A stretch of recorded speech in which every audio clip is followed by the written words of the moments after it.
Hello, Patriots. I'm at Restored Republic via a GCR update compiled by Judy, Byington.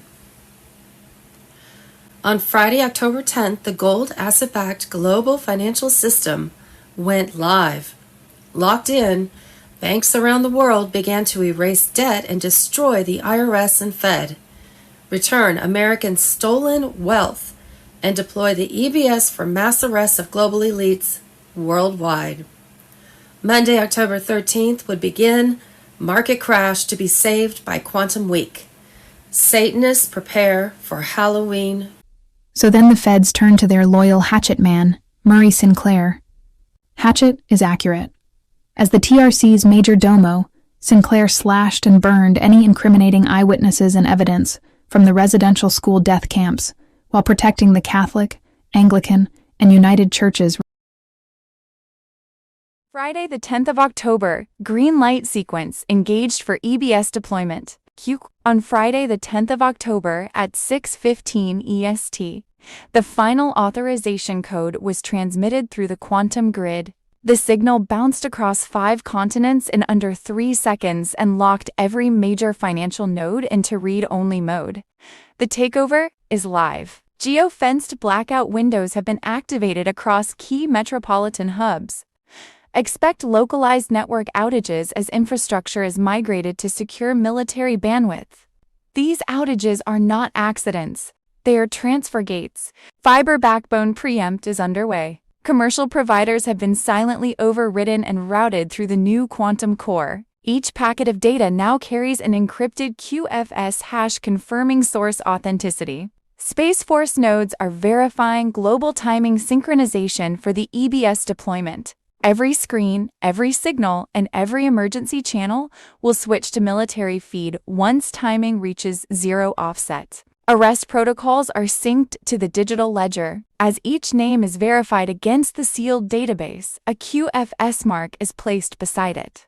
When the public feed goes live, those marks become warrants. Civilian systems will see a series of maintenance notices, but the real process is a reset of the global grid. When the reboot completes, the old banking framework will vanish, and the gold-backed ledger will emerge in its place. Possible timing: Wednesday, the 1st of October, 2025. President Trump turned on the green light for the global currency. Reset to dismantle global elite control and return America's stolen wealth to its people. Nasara Gassara 30+1 protocols were released to erase debt, smash the IRS, dismantle the Fed, and rip globalist control out by the roots. That same October 1st, the government was shut down, which would be permanent for many offices. Saturday, the 4th of October 2025, Iraq's Prime Minister proclaimed a 7-day national holiday after the Iraqi central bank connected to the quantum financial system. Quantum Week Intelligence Brief FBI Director Kash Patel on Telegram. On Wednesday, the 8th of October 2025, afternoon, long thought to be gone, walked into the Oval Office to meet President Donald J. Trump. The son of America's most beloved president is alive. And now he's face-to-face with Trump in a meeting that could shake the deep state to its core. Also on Wednesday, the 8th of October 2025 at 1:13 p.m., the U.S. debt clock dropped total repo 1 day after the Fed's reverse repo. That was the moment the system flipped. On Thursday, the 9th of October 2025, some in Tier 4B U.S. The Internet Group obtained notification to set appointments at exchange centers. Exchanges would likely continue for the next 15 days. Monday, the 13th of October 2025, Columbus Day, when banks were closed and the beginning of Quantum Week that was expected to start with a banking and market crash. There were 209 countries' banks already connected to the new gold asset-backed quantum financial system. Tuesday, the 14th of October 2025 has been declared as World Quantum Day. Nasara Gassara law would be official throughout the world. Bitcoin, gone. Servers and data centers, obliterated. 99.5% of all crypto vanished. Only ISO 20022 coins backed by gold, would survive. The stock market would continue to crater, a signal that it was the end of the cabal's swift global banking system. Wednesday, the 10th of October 2025, the American Republic was expected to be announced in a worldwide EBS broadcast that triggered a 3-day communication blackout. Common law reinstated, Federal Reserve and IRS abolished, and income tax eliminated, replaced with a 14% tax on new items only, none on food or medicine. What we think we know as of Saturday, the 11th of October, 2025. Trump declares October 13th as Columbus Day nationwide, ends Biden's woke rewriting of American history. Speaker of the House Mike Johnson, the Democrats aren't negotiating in bad faith. They're not negotiating at all. They've turned a government shutdown into a political firewall to protect a radical leftist. Rally scheduled for October 18th on the National Mall. Meanwhile, the government shutdown was strategically cutting off the deep state money laundering. Federal funding blocked for blue states. No more blank checks for New York, California, or their woke agendas. Trump's media strike. Airports now broadcasting hardline footage exposing Democrats as saboteurs of national security. The deep state is out of options, and Trump is cutting their lifelines. Friday, the 10th of October 2025, the state of Israel and their government is bad, and they've been trying to hijack America for a very long time. The Israel government has operatives all over the U.S. pretending to be patriots and good guys. They all pretend like they know who Q is and also bash Q, while DJT continues to support it openly but also speaks in opposites to these goons by design. The Q drops opened up hundreds of millions of eyes all across the world and put things into perspective, albeit in a cryptic way, so these retards didn't quite know all the moves. DOQ on X. Friday, the 10th of October 2025. The deep state financial machine perfected the art of legalized theft, using interest rates, inflation, and fabricated recessions to rob the middle class while disguising it as policy. The real laundering hubs, privately owned tax offices, the deep state's money laundering machines. Federal funds are pushed through them under the labels of aid, stimulus, and infrastructure, then redirected into elite foundations, offshore accounts, and foreign investments. The new quantum financial system changes all that and directs money back to the people. The Alliance of Indigenous Nations Weapons and Firearms, Section 790.166 FLA. Stat. 2023. Canada's Biological and Toxin Weapons Convention Implementation Act, 2004, and the International Biological Weapons Convention. Friday, the 10th of October 2025. Foreign troops on U.S. soil. You're not going to believe who... I'm a very patient guy, but I have had it with these people. They're playing games with real people's lives. The theory we have right now, they have a Hate America rally that's scheduled for October 18th on the National Mall. It's all the pro-Hamas wing and the Antifa people. They're all coming out. Some of the House Democrats are selling T-shirts for the event, and it's being told to us that they won't be able to reopen the government until after that rally because they can't face their rabid base. I mean, this is serious business hurting real people. And I'm beyond words. I can't believe they're... Global financial system. Friday, the 10th of October, 2025. Russian President Vladimir Putin announces that Central Asian nations are completely abandoning the US dollar in favor of their national currencies. Putin says this marks a full-scale transition, with Russia emerging as one of the leading investors in the countries moving away. Friday, the 10th of October 2025, something just broke inside Comex. Every ounce is gone, Andy Schechtman. Идет планомерный переход на приоритетное использование национальных валют во взаиморасчетах. Для платежей по контрактам широко задействуется российская система передачи финансовых сообщений и аналогичные системы в ваших странах. Повсеместной стала практика открытия прямых корреспондентских счетов между кредитными учреждениями наших государств. Россия является одним из ведущих инвесторов в экономике стран региона. Совокупный объем российских инвестиций составляет более 20 миллиардов долларов. I've been beating the drum for the last 7 months that the deliveries into COMEX are unlike anything we've ever seen. In terms of gold, we've become a net importer. We've always been importing silver since we wasted all of ours and lost our strategic stockpile years ago. We have to import for manufacturing. But as it pertains to gold, most of my 36-year career, we've been net exporters. We have been a net importer since November. And I don't think there's any coincidence to the election and the understanding by the current administration that by letting the rest of the world drain the world's exchanges of the critical commodities, where the folks in Canada are saying, no, silver isn't industrial, it's strategic. And I agree, it is strategic. That these players, these countries like China, Saudi Arabia, India, Russia, and the like, are now sophisticated, coordinated, motivated, and wealthy, and they are using the delivery option against us and have been for a long time. And it's like all of a sudden, there are people in this administration who have gotten wise to this. And we've seen a constant inflow of metal, both gold and silver and platinum, into the COMEX.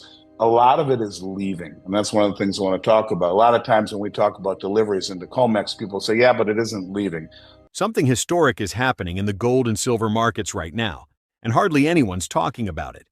Gold just broke above $4,000 an ounce. Silver is pushing toward $50, and the COMEX, America's core metals exchange, has just suffered what Andy Schectman calls a full-scale bank run. For the first time in his 36-year career, every ounce of gold demanded for delivery was taken and physically removed from the system.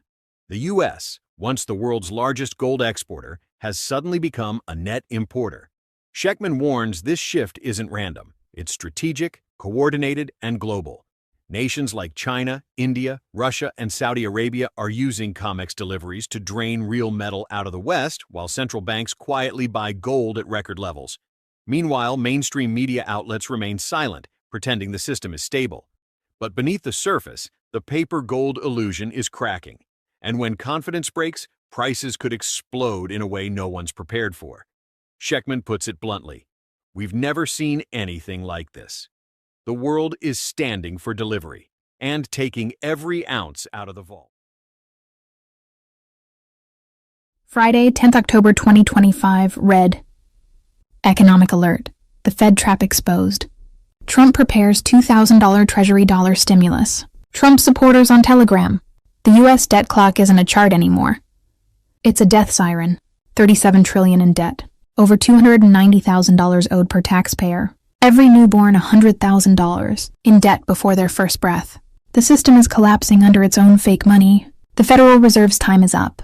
The Fed's illusion unravels. The Fed doesn't print money. It prints debt. Every dollar it issues is borrowed, with interest owed to private bankers. The result? A mathematical cage where America pays interest forever. Never the principal. It's slavery disguised as finance. Old money versus new money. Old money, Federal Reserve notes, debt-backed, inflation-rigged, enriching the 1%. New money, U.S. Treasury dollars, asset-backed, issued by the people's government. One enslaves through interest. The other liberates through value. Trump's counterstrike insiders confirm. President Trump is preparing a direct stimulus of $2,000 per taxpayer, not in Fed notes, but in Treasury dollars, funded by tariffs on foreign imports, especially China. This could mark the first debt-free currency circulation since JFK's Executive Order 1 of 10, not welfare. A declaration of financial independence. The new money doctrine. Trump's Treasury plan ties money to real production. Gold, oil, energy, steel, agriculture. Every new dollar backed by work, not interest. Real currency for real citizens. When money mirrors productivity, nations rise. When it mirrors debt, they fall. The Fed's endgame for 112 years. The Fed has ruled through inflation, taxation, and deception. A private syndicate controlling public destiny. But now the mask slips. The U.S. is no longer borrowing money. It's borrowing time. The reset begins, economists predict Treasury. Dollars will launch 1-1. With the current USD, But unlike the Fed's fiat paper, they'll carry intrinsic value, backed by national assets, not empty promises. As circulation grows, Federal Reserve liquidity drains. The historical parallel, in 1963, JFK tried to free America from central bank control. He was silenced. Now, 6 decades later, Trump revives the same mission, but this time, the people are awake. The final front. Old money means control, inflation, and decay. New money means sovereignty, strength, and rebirth. October 2025 marks the turning point. The Fed prints debt, the Treasury prints freedom, and this time, the people are cashing in.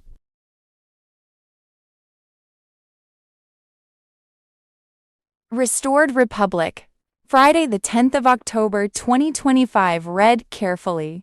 The clock is ticking. Julian Assange on Telegram. At 12:01 a.m. on Wednesday, October 1st. The Democrats triggered a government shutdown to block Trump's final move. Their goal? Restart the flow of laundered taxpayer money into their own pockets, funds Trump had already cut off. But the shutdown backfired. It wasn't America that went dark. It was the private corporation U.S. Inc., collapsing with its worthless fiat dollar. This opened the path for Trump's declaration of sovereignty under common law. That same day, Trump and the BRICS alliance flipped the global switch, activating the quantum financial system. The QFS, fully gold aspect, began processing secure SHI transactions for Tier 3 humanitarian programs, military veterans, and verified patriots. Meanwhile, the emergency broadcast system was fully wired and ready. Both networks were synchronized, prepared for instant global activation. The shutdown was no accident. It was a forced reset. Behind the scenes, Trump's global military alliance executed coordinated operations to dismantle centuries-old power structures. Specialized aircraft swept major cities for unregistered CIA frequency networks tied to mass surveillance and mind control. Their targets? The same elite satanic networks preparing for Halloween, the high ritual days of October 30th to 31st. Known among them as Satan's birthday, intelligence reports indicated organized covens. Thursday, 9th. October 2025. The war room is active. Trump's October 8th roundtable launches the counterstrike. Ezra Cohen on Telegram. What is unfolding inside the White House right now isn't a discussion. It's command and control. The October 8th roundtable is no public relations event. It's a live operational briefing on the globalist war against America. President Trump sits at the center of the table, surrounded by his most trusted inner circle, directing what sources describe as Phase 2 of the National Restoration Plan. Dismantling the Soros-financed domestic terror network, securing the quantum financial system, and taking direct military jurisdiction over compromised U.S. cities. The documents circulating inside the room are not theories. They are field evidence, financial trails, encrypted transfers, and human intelligence confirming that Antifa is not an organic protest movement, but a coordinated foreign-funded insurgency. The money flows through European climate foundations, Balkan banks, and Luxembourg trusts, the same pipelines that financed NGO relief fronts now exposed as logistics channels for riots, assassinations, and sabotage.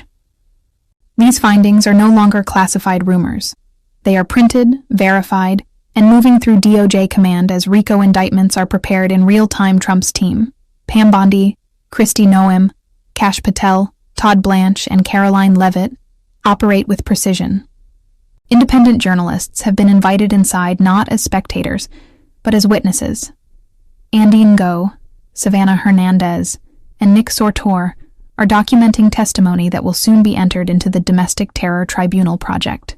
The president is merging military and media strategy into one unified weapon, truth deployed as counter-warfare. The cameras broadcast patriotism. The files behind the cameras record treason. Even as Trump's peace negotiations expand across the Middle East, his focus at home is surgical. Federal intelligence has confirmed that Antifa command nodes in Chicago, Portland, and Phoenix are receiving tactical guidance from foreign-trained operators. City officials ordered to stand down are now under federal review for obstruction. The Insurrection Act framework is active, ready to federalize National Guard units in compromised jurisdictions at a moment's notice. The message is clear. Local governments that shield foreign assets will face military oversight. At the same time, the QFS transition continues to accelerate. Trump's quantum.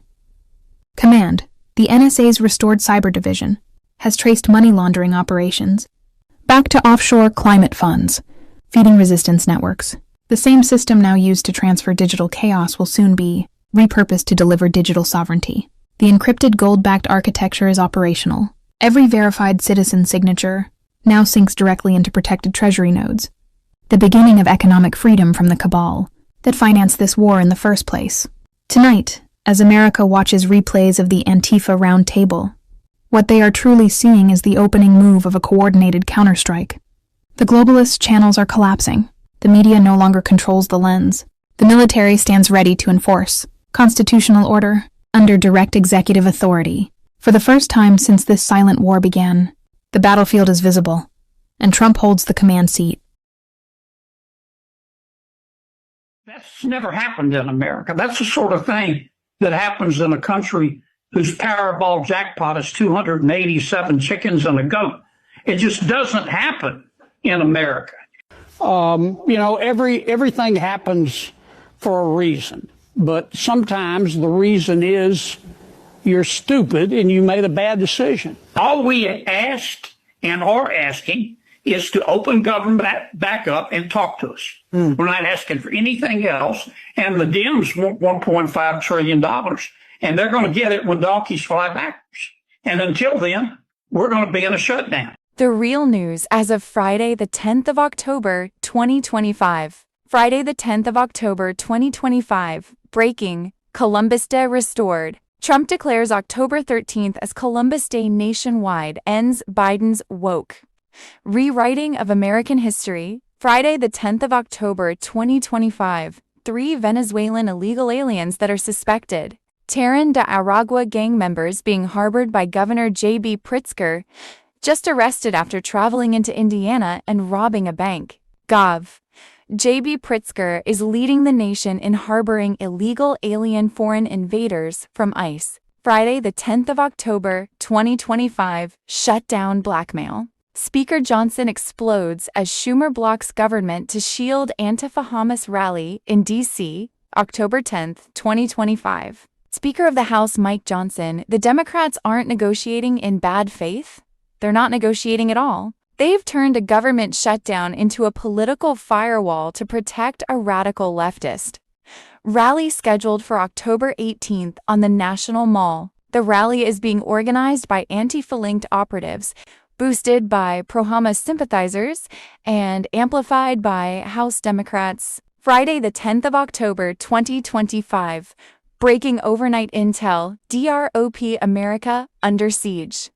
Trump strikes deep state overnight as government shutdown turns into full-scale war, intel drop. October 10th, 2025. The government has been strategically cut off from the deep state oxygen supply. Trump is turning the screws. Federal funding blocked for blue states. No more blank checks for New York, California, or their woke agendas. Trump's media strike. Airports now broadcasting hardline footage exposing Democrats as saboteurs of national security. Critical agencies paralyzed. Economic data frozen. Operations halted. Chaos for the corrupt. Clarity for the patriots. Senate passed a $925 billion defense bill, but it won't stop the shutdown. It's a budget without a backbone, excluding critical resolutions demanded by the Trump White House. Democrats cry hostage politics, but the truth is, the deep state is out of options, and Trump is cutting their lifelines. Friday, the 10th of October, 2025, major breaking. Indecent exposure. Letitia James indicted for bank fraud as Trump turns justice on the real criminals. Friday, the 10th of October, 2025, Iran. The Mohandas Group is a front to launder terrorism. The Iranian militia business conglomerate was founded to fund the terrorist militias in Iraq, giving them power to dominate Iraq's economy. Grateful for President Trump's leadership and treasury. Depp's decision today to sanction this terrorist enterprise, which will go a long way to freeing Iraq from Iran.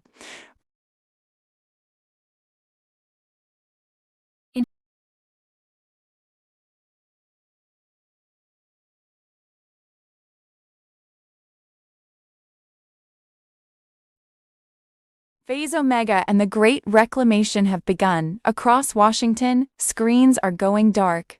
Mr. Poole, for 90 years the U.S. presidency was a prison. Since 1935, a single Supreme Court ruling, Humphreys Executor versus United States, silenced the commander-in-chief and gave unelected bureaucrats immunity from accountability. The recent Supreme Court ruling wasn't just about Trump's authority, it was the activation signal. Federal compliance systems are being reset. Security clearances are being revoked. Dormant executive orders are being reinitialized. The deep state built its castles inside independent agencies, protected by law, beyond the reach of the people. Those walls just cracked. The Supreme Court has restored the president's constitutional power to remove rogue officials. For the first time in nearly a century, the White House can clean house. No more shadow government, no more untouchables. This isn't just a legal decision. It's the first strike of a new era, the era of accountability. The founder's torch has been relit. The chains are falling off. The bureaucratic monarchy is collapsing. And behind the curtain, they're panicking, because they know what comes next. Trump's authority has been legally reactivated. The executive branch is reawakening. The machine that once controlled the nation is being turned against its masters. Every signature, every file, every secret, now subject to the light of justice. This is the moment they feared most. The return of power to the people. Warning: beware of scams, especially on Telegram. Judy note: if you are a victim of the TRB Trump products scams on Telegram or scams related to Trump or the Q movement, I recommend you document and notarize your experience, including your contact information. Retain a copy and then send the original by regular mail to Alan Garton, General Counsel to the Trump Organization. The Trump Organization, 725 Fifth Avenue, 26th Floor, New York, NY 1022-2519, United States, 2012, 836-3203. If you would like to warn others of your scam experience, I would be happy to publish it. Telegram impersonations. Dear Judy, people are pretending to be Trump on Telegram. I know now it's not him, but he, or whoever is pretending to be him, is backing the agent that has taken lots of my money, and now wants $35,000. For tax to complete, the cash out. There is a person pretending to be Elon Musk that I thought was legit, promoting his Tesla platform and made a small investment. Ha ha ha ha, and then comes the rest of the fees. They say you owe, which never ends. If you can please provide some advice to get the money back from them, it sure would help. Thank you again for all your help on this matter. Should I say nightmare at best? But most of all, thanks for responding. Thanks. Shelia.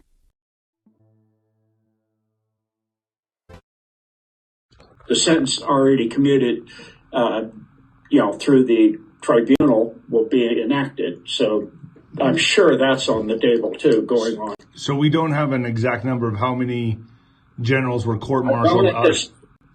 Because it's in progress right now, and it's all being taped. And later on, for the normies, the blue pillars type, they will seem to be coming out live, and they'll show the tribunals, probably Millie first, and then that pretty much just like the list Sheila Holmes showed you, it'll go right in order, right down, because that's military. The most important first, the first one up the list that's the first one in the line. The next one is the next one, and on down the list. So, yeah, and of course they have many JAG, officers and judges and, in court, ready to preside already, because they've increased the size of the YMCA down there. That used to be the YCMA in Cuba. That's why it plays the YMCA. Wow, so these guys were kind of set into a trap. They were summoned to this conference with Pete Hegseth, and a lot of them you're telling me a lot of them were court-martialed out of there as traitors. They were taken out of there to go to court-martial, yes.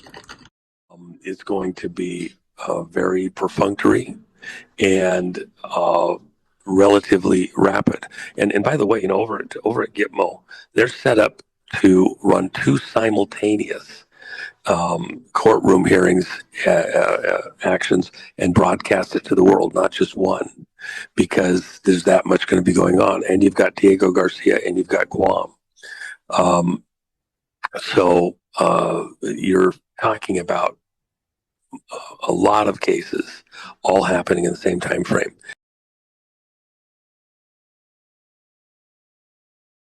This is not just a story about violence and chaos, as you alluded to, Mr. President. This is a money story. And at the Government Accountability Institute, my colleague and I, Peter Schweitzer and our team, we followed the money, and we followed it to the top of what we call the protest industrial complex, Riot Inc. And we found a network of NGOs. It's not just the Soros network, the Open Society network, it's other funding networks, the Arabella funding network, the Tides funding network, Neville Roy Singham and his network, Foreign Cash. And it's also big left-wing funders. Some of them are not citizens of this country. Mr. Hans-Jörg Wyss of Switzerland. They're pouring money into this entire ecosystem. And so I want to share three money facts with you about what we call Riot Inc. Number one, like any corporation, Riot Inc. has many divisions. It doesn't just have the Antifa boots on the ground division. It has PR divisions. It has marketing divisions. It has a very well-funded legal division to get these boots on the ground back on the streets as quickly as possible. But it does have those investors that I mentioned. Number two, we have identified dozens of radical organizations, not just the decentralized Antifa organizations, but dozens of radical organizations that have received more than $100 million from the Riot Inc. investors. These would be the lawyer groups. These would be the groups that advocate for calling good, honest Americans fascists, etc. And then three, I think the most shocking thing is that we have found that more than $100 million in U.S. taxpayer funding has flowed into these funding networks, including at least $4 million to these very groups themselves, not just Antifa types, but there was an event in Atlanta called Stop Cop City. Over 60 rioters were charged with domestic terrorism. These groups received money for that from both the billionaire class as well as taxpayer money. So. Hello, Patriots. My voice is returning very slowly, so I'm going to go ahead and narrate a little bit each day until it's restored. Thank you so much for your understanding. I am at Restored Republic via a GCR update for Friday, compiled by Judy, Byington. Government shutdown continues. Federalized National Guard deployed, with taxpayer money found laundered through privately owned tax offices. Trump closes IRS, Federal Reserve. What will happen to America? When I was alone, Jesus appeared and told me something about America. President Donald J. Trump. It was almost midnight. I was sitting alone, just me, the quiet and the weight of everything I've carried for this country. And I asked myself a question I've never said out loud. What will happen to America? In that silence, something happened. A light, not from a lamp, not from outside, but something alive filled the room. I knew immediately it wasn't my imagination. Jesus was there. I saw him. I felt him. He looked at me with eyes that cut through everything and said, America's a covenant.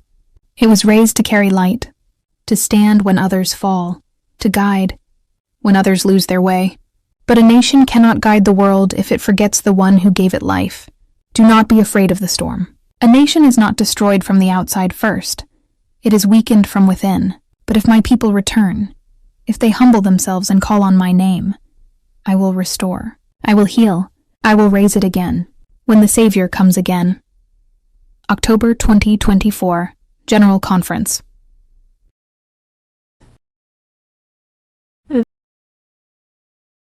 Possible GCR timing. Wednesday 1st. October 2025.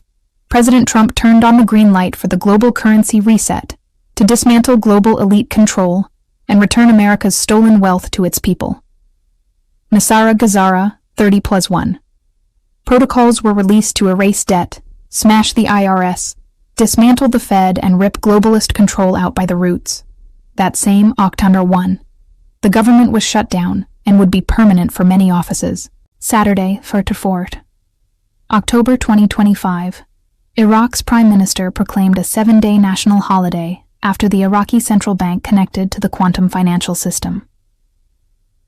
Quantum Week intelligence brief FBI Director Kash Patel on Telegram.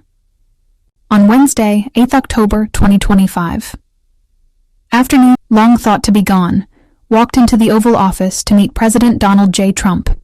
The son of America's most beloved president is alive, and now he's face-to-face with Trump in a meeting that could shake the deep state to its core. On Thursday, 9th October 2025, some in Tier 4B, us, the Internet group, obtained notification to set appointments at exchange centers. Exchanges would likely continue for the next 15 days. Monday, 13th October 2025. Quantum Week would likely begin with the start of a banking and market crash. There were 209 countries' banks already connected to the new gold asset-backed quantum financial system. Tuesday, 14th October 2025 has been declared as World Quantum Day. Nasara Gassara law would be official throughout the world. Bitcoin gone.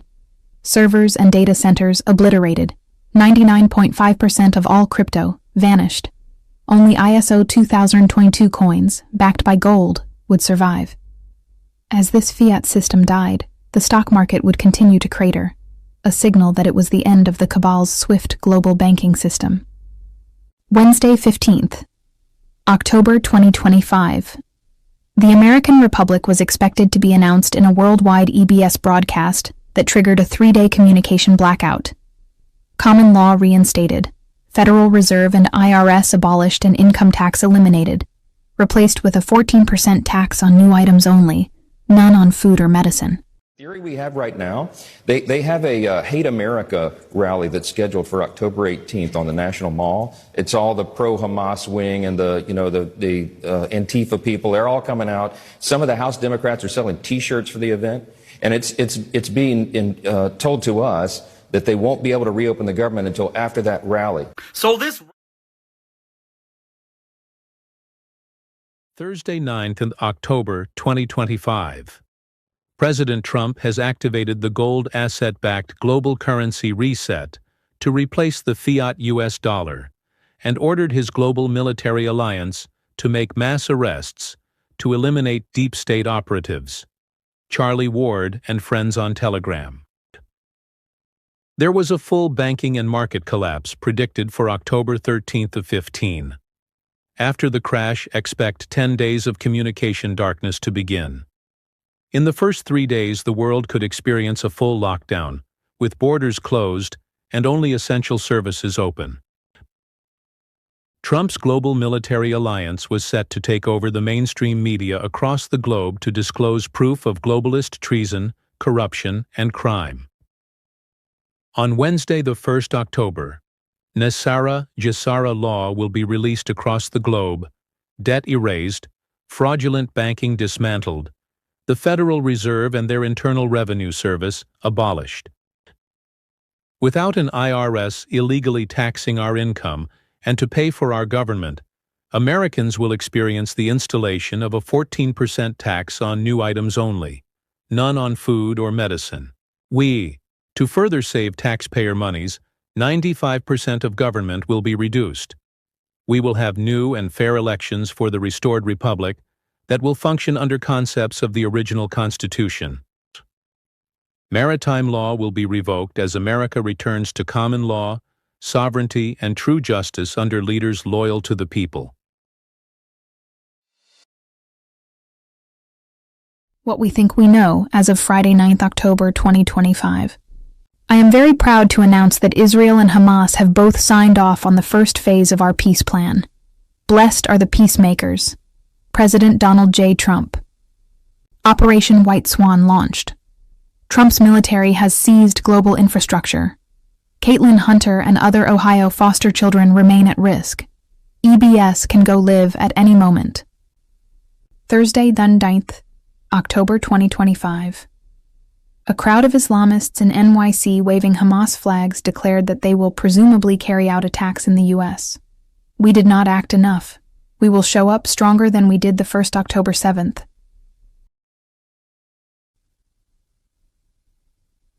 Below are emails about scammers received on Thursday. 9 October 2025. Judy note. If you are a victim of the TRB Trump products scam, I recommend you document and notarize your experience, including your contact information. Retain a copy and then send the original by regular mail to Alan Garten, General Counsel to the Trump Organization. The Trump Organization, 725 Fifth Avenue, 26th floor, New York, NY 1022-2519. Thursday, 9th October 2025. Dear Judy, blessings. I was heavily buying into the TRB scam. Coins, lots of coins. Pictures, you name it. I read in their terms and conditions that you could request your money back if not satisfied, or words to that effect. I wrote every one of them a letter requesting my money back, or I would start a class action lawsuit and bankrupt them. As soon as they heard class action lawsuit, I got every penny of my money back from everyone. The last person was my holdout. He did not want to return my money, about $800. Every 2 weeks, I would email him or her, asking for a refund. After about 3 months of this, I finally got my last $800 back. I feel for everyone that got scammed, and it's still happening. Thank you for staying on top of this. Stacy. Thursday, 9th October 2025. Dear Judy, I hope this gets through to you. I have followed you for many years on the DNR detective site and listened to your reports. I want to thank you for posting the info about scammers on Telegram and about Charlie Ward. I caution anyone to click on Facebook celebrities' face to join them. I just did that with Charlie's face on FB and am again bombarded with offers to open a QFS account. The warning this morning on your site was timely for me. It has always been my understanding that our QFS accounts are already in place and secure, waiting for us to activate them at the redemption center or bank as we do our transactions with the RV. I also attempted to cash out with millions promised by others, like 3 Caroline Leavitts, 2 Susan Wiles, Marco Rubio, Stephen Miller, and numerous others, and now Tulsi Gabbard. When confronted with the fact that duplicate others are out there and all have different amounts they offer for a substantial fee or tax, they state that the others are frauds, and only they are the real ones. Questions go unanswered and threats prevail of terminations. If not acted upon immediately, Telegram has become a mecca for scammers. I want to also say that in the early part of this year, I signed up under Elon Reeves, Musk's fan page on Facebook, and was quickly contacted by someone posing as Elon. Long story short, over months of persuasion, I invested $8,000 in one of his supposed companies called Skyline Market Caps that would select investments made with AI to make a lot of money quickly. As you would guess, my savings was wiped out, which at 86 years of age is devastating and exceedingly embarrassing to be taken in by an outfit originating in Nigeria, as was uncovered by law enforcement. Fraud reports went to all the agencies. The bank and law enforcement and all necessary changes have been made to protect my identity from theft. However, I have lost the $8,000 and chose to consider it could have been worse as a sad lesson. The follow-up is that a supposed representative from the Musk organization managed a settlement. So he says, of $8,500 that would be delivered to my door if I sent nearly $5,000 to retrieve it. Once the fraudsters get a hold of you, they are relentless, especially with us more vulnerable seniors. Don't let them continue the fraud under any pretense. You and your other contributor are right in that there needs to be an investigation to annihilate all fraudsters and scammers from the internet or of any other form. Elon Musk and all other notable names, including our president, need to protect the public from fraudulent use of their names in anything other than what is not authentically theirs. AI is making it extremely difficult to find truth or trust it when found. All fraud needs to be addressed with stiff penalties and deleted from the marketplace. All the coins and bars, etc., being sold on Telegram are certainly questionable. I have no idea how to know if any or all are viable. Thank you for all that you do and for taking this addition to the testimony of others about rampant fraud on social media. Your name and reputation as well needs protection. May God keep you and protect you in all the good that you do. Sincerely, Marguerite. Thursday, 9th October 2025, the reset is on. But only those who are awake will benefit. The Great Reset on Telegram. You knew it. The change. The sudden calm in the chaos. The quiet behind the noise. You weren't imagining things. There were no fireworks when the quantum financial system started. It took off perfectly. Be quiet.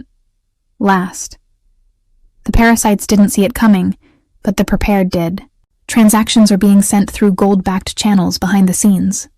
USTN wallets are using quantum encryption to check who you are, and yet most of them are still sleeping, still going through, still whining, still asking the same broken system for help, but not you. You knew this was going to happen. You could feel it in your bones. You stayed awake. You were checked out. You chose to tell the truth even though it was easier to lie. And now the fun begins. Don't expect a lot of noise. Don't count on CNN to explain it. There is no TV coverage of this change. It's coded. Biometric.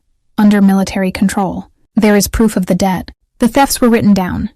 The government is counting every dollar it takes from the people and giving it back with interest. But here's the problem. The gate won't stay open forever. Phase 2 is already in progress, with silent redemption center escalations, blacklisted cabal accounts, and AI-driven audits of global tax records. They are being shown, in a systematic way, all over the world, in a way that can't be changed. The activation wave starts now, which is the start of Phase 3. The lights will go out. You will hear the fear. The system will rise, though, and only those who have been verified will be able to use it. You have to make a choice now. You're still early if you read this, but that window is getting smaller. More people sign up every minute. The gate gets smaller every hour. QFS doesn't care who you say you are. It checks to see who you really are. By soul. By how often. By doing something. This is when you need to take action. Don't wait for the world to tell you what you already know in your heart. Come with us. Put the shift in place. And take your place in the future that is rightfully yours. Prepare. We are just hours away from a revolutionary change in global finance. 9th October 2025. Former Ohio CPS teen exposes foster to prison pipeline. TikTok. Thursday 9th, October 2025. Musk says far more than 100 million U.S. taxpayer funds funneled into NGOs fueling chaos. Trump briefed on dark money networks. Zero hedge. Wednesday 8th October 2025. QFS News Desk. Exposing the deep state's machinations. The Great Money Laundering Scheme. Taxpayer money laundered through privately owned tax offices. Thursday 9th, October 2025. Breaking.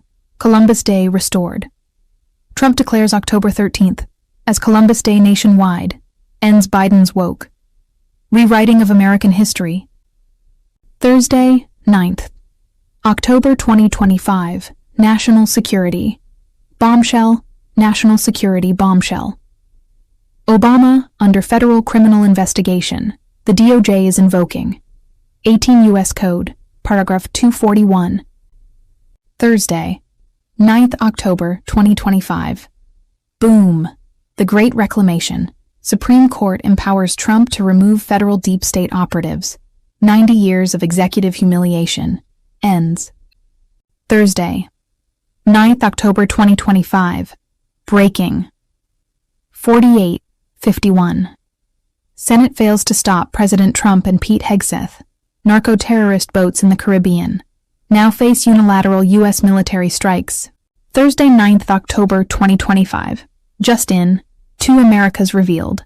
Trump leads, Democrats destroy. Speaker Mike Johnson exposes the Great Divide. Video.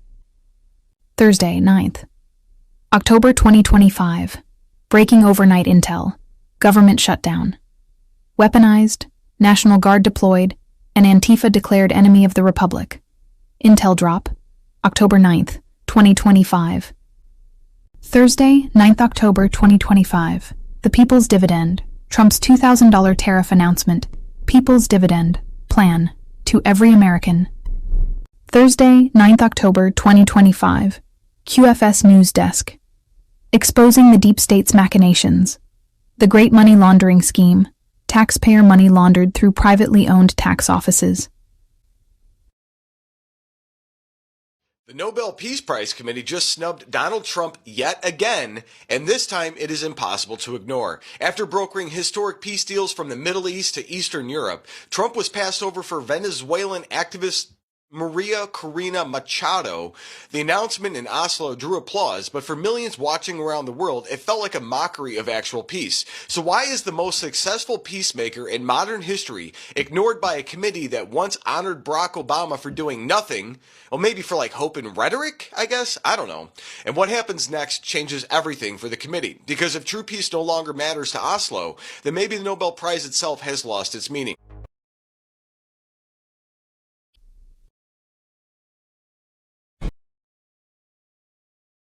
Thursday, 9th October 2025. The war room is active. Trump's October 8th roundtable launches the counterstrike. Ezra Cohen on Telegram. What is unfolding inside the White House right now isn't a discussion. It's command and control. The October 8th roundtable is no public relations event. It's a live operational briefing on the globalist war against America.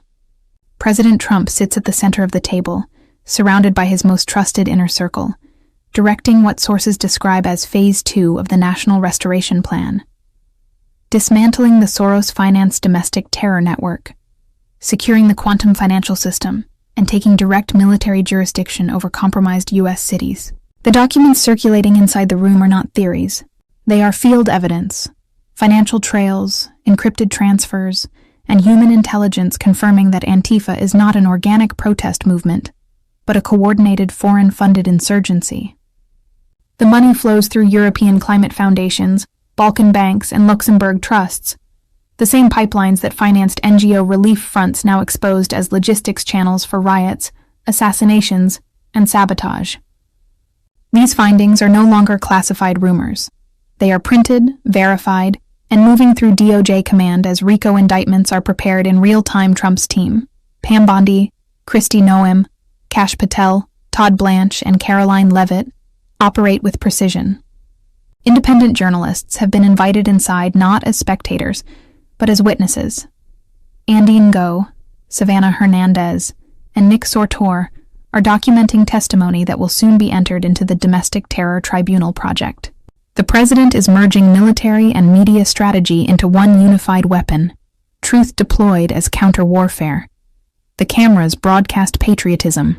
The files behind the cameras record treason. Even as Trump's peace negotiations expand across the Middle East, his focus at home is surgical. Federal intelligence has confirmed that Antifa command nodes in Chicago, Portland, and Phoenix are receiving tactical guidance from foreign-trained operators. City officials ordered to stand down are now under federal review for obstruction. The Insurrection Act framework is active, ready to federalize National Guard units in compromised jurisdictions at a moment's notice. The message is clear. Local governments that shield foreign assets will face military oversight. At the same time, the QFS transition continues to accelerate. Trump's quantum command, the NSA's restored cyber division, has traced money laundering operations back to offshore climate funds, feeding resistance networks. The same system now used to transfer digital chaos will soon be repurposed to deliver digital sovereignty. The encrypted gold-backed architecture is operational. Every verified citizen signature now syncs directly into protected treasury nodes, the beginning of economic freedom from the cabal that financed this war in the first place.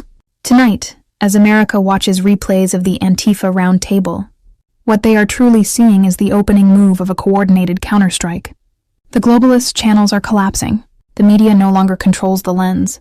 The military stands ready to enforce constitutional order under direct executive authority. For the first time since this silent war began, the battlefield is visible, and Trump holds the command seat.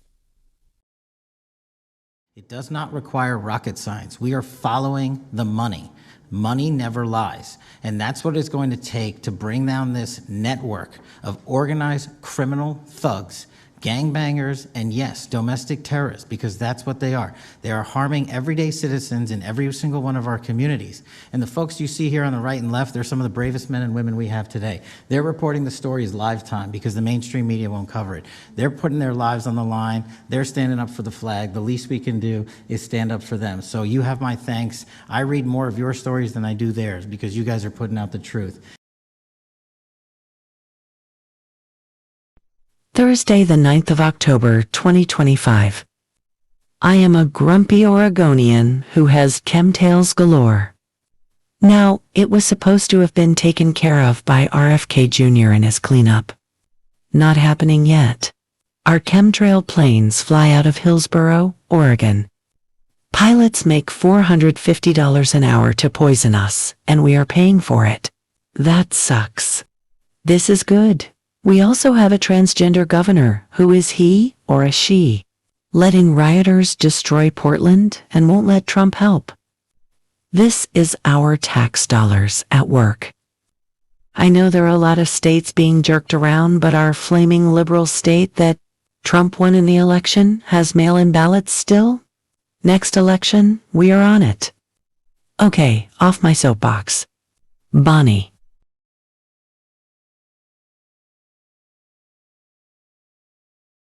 Thursday, 9th October 2025. Operation Summer Heat exposes global trafficking empire. Nasara Gassara QFS on Telegram. Trump's military is on full-scale elite takedown. 8,629 arrests. 1,000 children saved. 100,000 pounds of cocaine. 900 pounds of fentanyl. 2,281 weapons seized. Operation Summer Heat wasn't a police campaign. It was a military purge under Trump's command, targeting a trafficking empire that's fed the elite for decades. These networks weren't criminals. They were assets: money, power, control, and blood. From June to September, Trump's restored forces struck at the foundations of global corruption. The official story says gang arrests, but the evidence points higher. Nonprofits tied to child relocation, warehouses near Obama-era bases, foreign transfers from Ukraine and Brussels. This wasn't cleanup. It was exposure. Fentanyl as warfare. This wasn't addiction. It was extermination. Cartels shielded by globalist policy under Bush, Obama, and Biden funneled it in. Trump's forces shut it down. Border tunnels wired with cameras, holding rooms beneath the surface, and total media silence. The cities tell the story. Baton Rouge, Memphis, Miami, New Orleans. All major nodes in the trafficking grid. Miami was an intel hub. New Orleans, a ritual zone. Over 400 arrests there alone. These weren't gangs. They were couriers for elites, running the lifeblood of a global trade in children and narcotics. Those routes are now sealed. D.C. under siege. Trump's federalization of Washington wasn't politics. It was war. 2,177 arrests in the Capitol.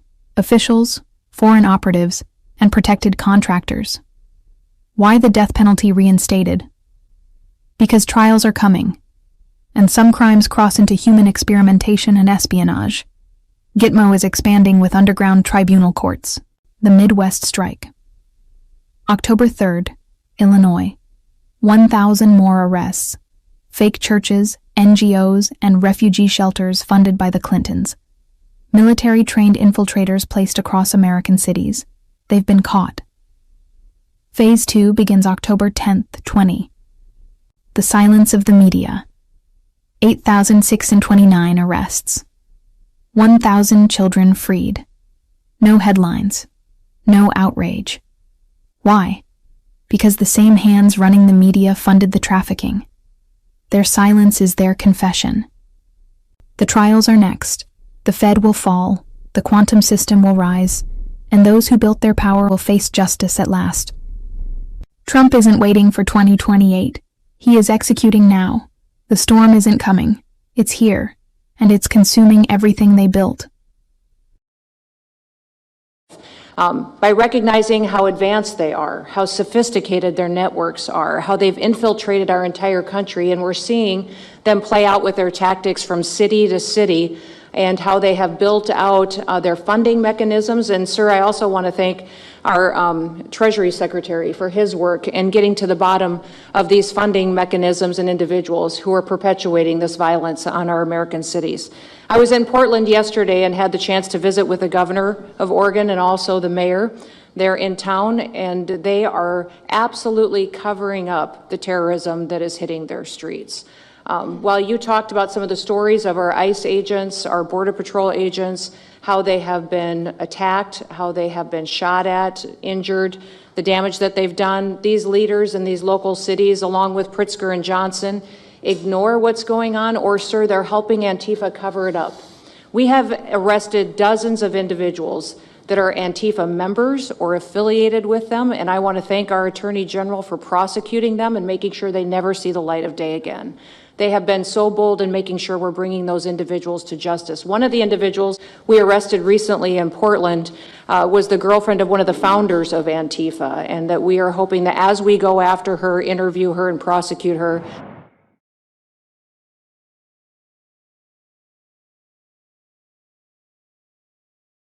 Thursday, 9th of October, 2025. QFS News Desk, exposing the deep state's greatest illusion. Trillions of taxpayer dollars have been laundered through private tax offices, while Americans are told to tighten their belts and accept economic cycles. Nasara Gassara, QFS on Telegram. The truth is simple. The system was never built to serve you. It was built to drain you. For decades, this invisible war has raged, not with guns or bombs, but with taxes, loans, and printed lies. Every crisis was a collection. Every stimulus a leash. The deep state financial machine perfected the art of legalized theft, using interest rates, inflation, and fabricated recessions to rob the middle class while disguising it as policy. Behind the curtain sit the real laundering hubs, privately owned tax offices. They are not neutral. They are the deep state's washing machines. Federal funds are pushed through them under the labels of aid, stimulus, and infrastructure, then redirected into elite foundations, offshore accounts, and foreign investments. Ever since 1971, when Nixon cut the dollar from gold, money became nothing more than paper debt. Fake value printed from nothing, backed by nothing, creating an economy of ghosts. Every new dollar steals from your old ones. That's how the deep state survives. Endless printing, endless debt, endless control. But their cycle is ending. The quantum financial system rises like a blade cutting through the old order. It is transparent, traceable, incorruptible. Every transaction recorded. Every fraud blocked. No middlemen, no hidden hands, no secret accounts. QFS resets the balance, giving the power back to the people. It cannot be bribed, hacked, or hijacked. It exposes everything they fear. Accountability. They know what's coming. That's why they push their own digital trap, the central bank digital currency. It's their last weapon, a desperate attempt to mimic control before the real system takes over. Every time they call QFS dangerous or unrealistic, it's not disbelief, it's panic. They fear the moment when their hidden accounts vanish under quantum light. QFS isn't just technology, it's justice. It says no more theft disguised as taxation. No more manipulation through inflation. No more secret printing behind closed doors. You become the bank. You hold your assets. You decide where your value flows. No interest chains, no black box bailouts. For the first time in history, the people stand equal to the system that once owned them. The deep state built their empire in darkness. QFS turns on the floodlights. They laundered your money. Now it returns to you. They built power through deceit.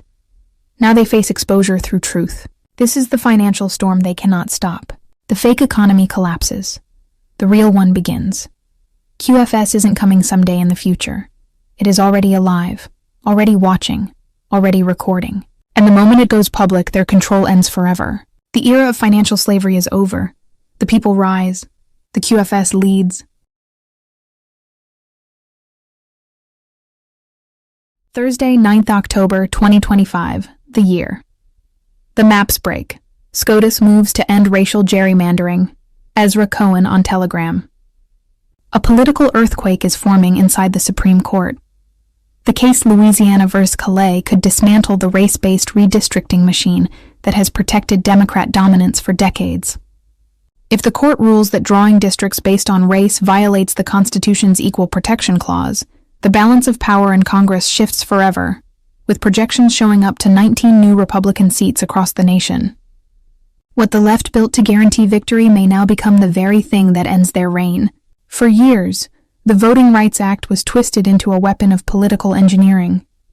States like Louisiana, Alabama, and Georgia were forced to create racially gerrymandered districts under the guise of fair representation. In truth, These zones were mathematical cages, drawn not to unite communities, but to divide them, ensuring permanent Democrat control while silencing real voter choice. Every challenge was branded racist, every question met with outrage, and every court until now bowed to the narrative. That cycle is breaking. Justice Clarence Thomas, long the lone voice calling the scheme what it was, unconstitutional racial sorting, now stands at the center of the storm. With a constitutionalist majority shaped by President Trump, the court is ready to confront the illusion of racial fairness that distorted democracy for generations. Thomas has said before that the Constitution protects individuals, not groups, and this case gives him the chance to apply that truth to the heart of American elections. The panic on the left is unmistakable.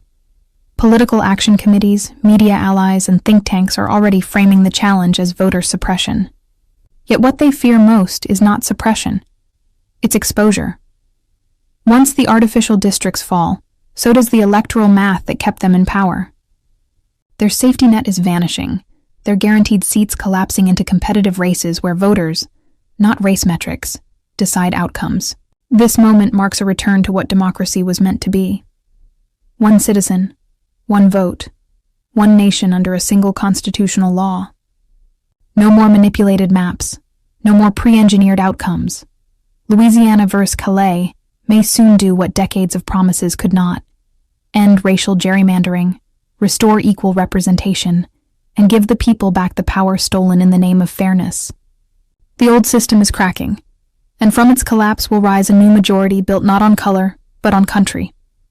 The U.S. Supreme Court is about to drop a decision that could blow up the Democrats' master plan for winning the House. At stake, racially gerrymandered districts drawn under the Voter Rights Act. If the court rules to limit race-based redistricting, it could lock in Republican power for years and years to come. October is probably going to be a very strong news month.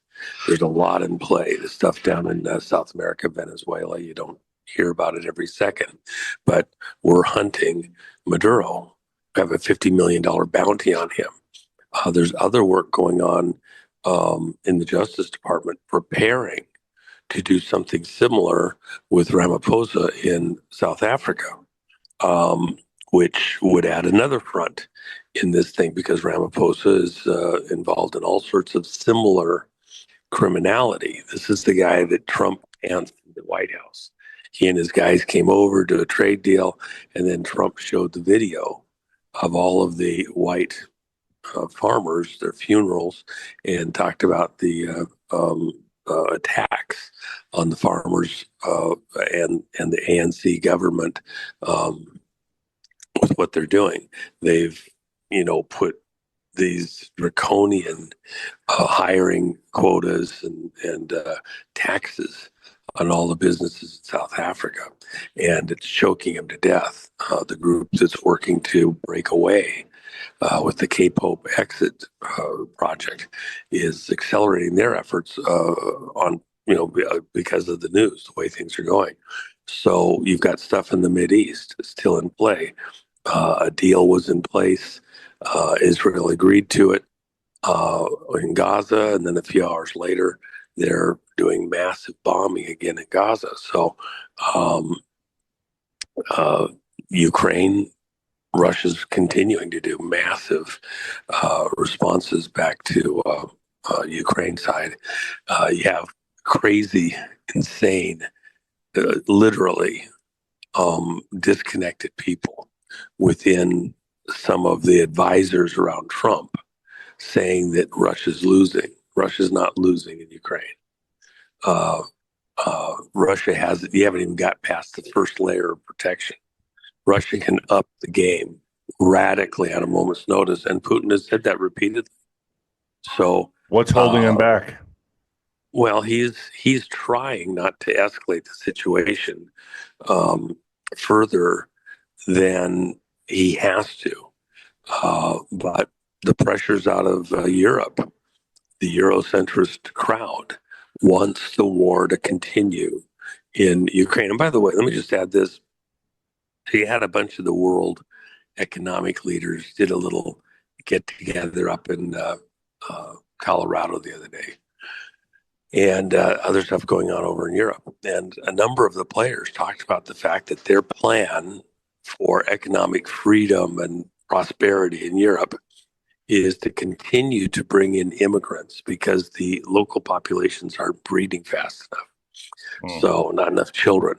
So they want to continue Muslims. to bring in immigrants into Central and Western Europe, mostly Mideastern, as you noted, and also to center their economies around a wartime setting, arms manufacture.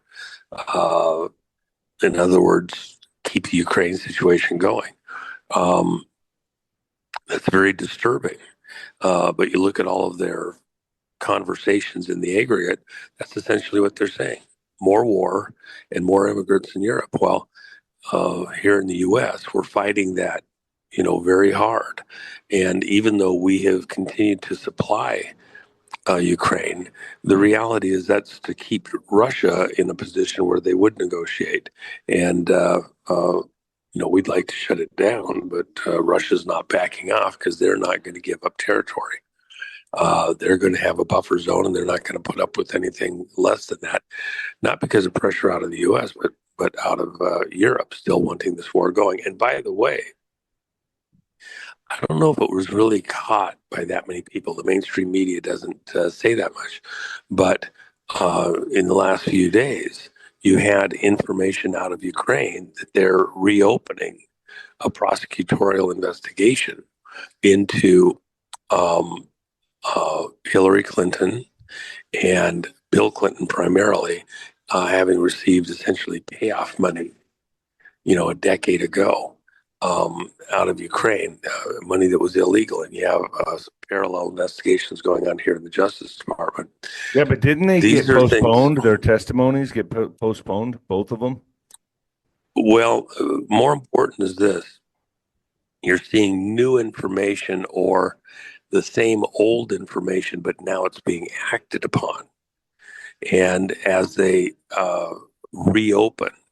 readdress the money laundering going into the Clinton Foundation, that was really just a slush fund for political campaigns around the world. This brings Ukraine back into the forefront because it was always a money laundering location for political stuff. That's why you had to have the war.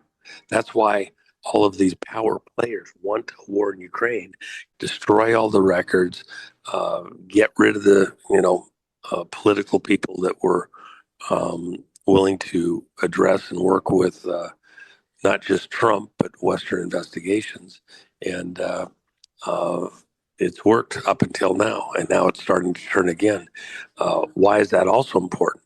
Because the things going on politically into the United States, and as it was portrayed in the conversations the last few days, this was nation-state level interference in the U.S. election. The type of thing that you don't solve and address in a Title III court. In other words, a grand jury, an indictment, criminal charges, and you get to go to trial, as you're seeing with Comey. If you're talking nation-state level stuff, now you're talking traitorous, treasonous activity in collusion with foreign powers, foreign governments. The whole of the Russia project was foreign interference. And the one part that most people aren't even aware of, and none of the news reports really cover so far, is it's not just that it was Ukraine or even China. The vast majority of this centered specifically and solely around the banks at the center of the city of London, and British and Dutch groups in the money crowd behind the scenes trying to push the direction that America was going in this election, foreign interference and collusion by American citizens, politicians, business people. Why do I point that out? Because that is the core of why you have to go to Gitmo and have these done as military tribunals and not in a regular Title III court. I have a question. Tribunals are coming. Tribunals are coming. Tribunals are coming.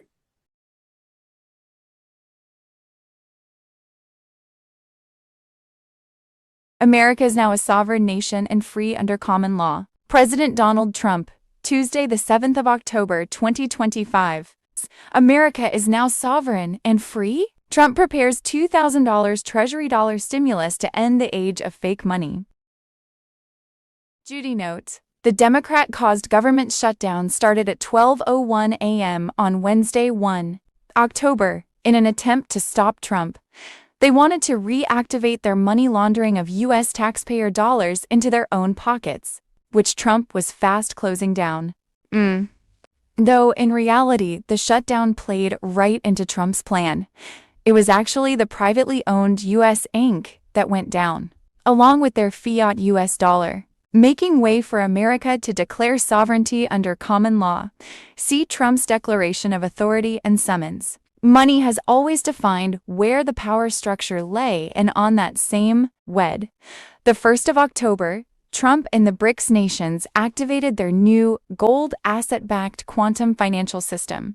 The QFS was now operational and currently handles gold-backed SHE transactions for Tier 3 humanitarian operators, military retirees, and patriots. The EBS emergency broadcast system was also operational and completely wired. Both systems were able to be activated more quickly thanks to the Democrat shutdown. Trump was well prepared for the transition. His global military alliance had already seized the global infrastructure, a multi-phase global takedown of Satan worshippers. Specialized aircraft were presently sweeping major cities, scanning for unregistered frequency networks used for CIA, mind control, and mass surveillance.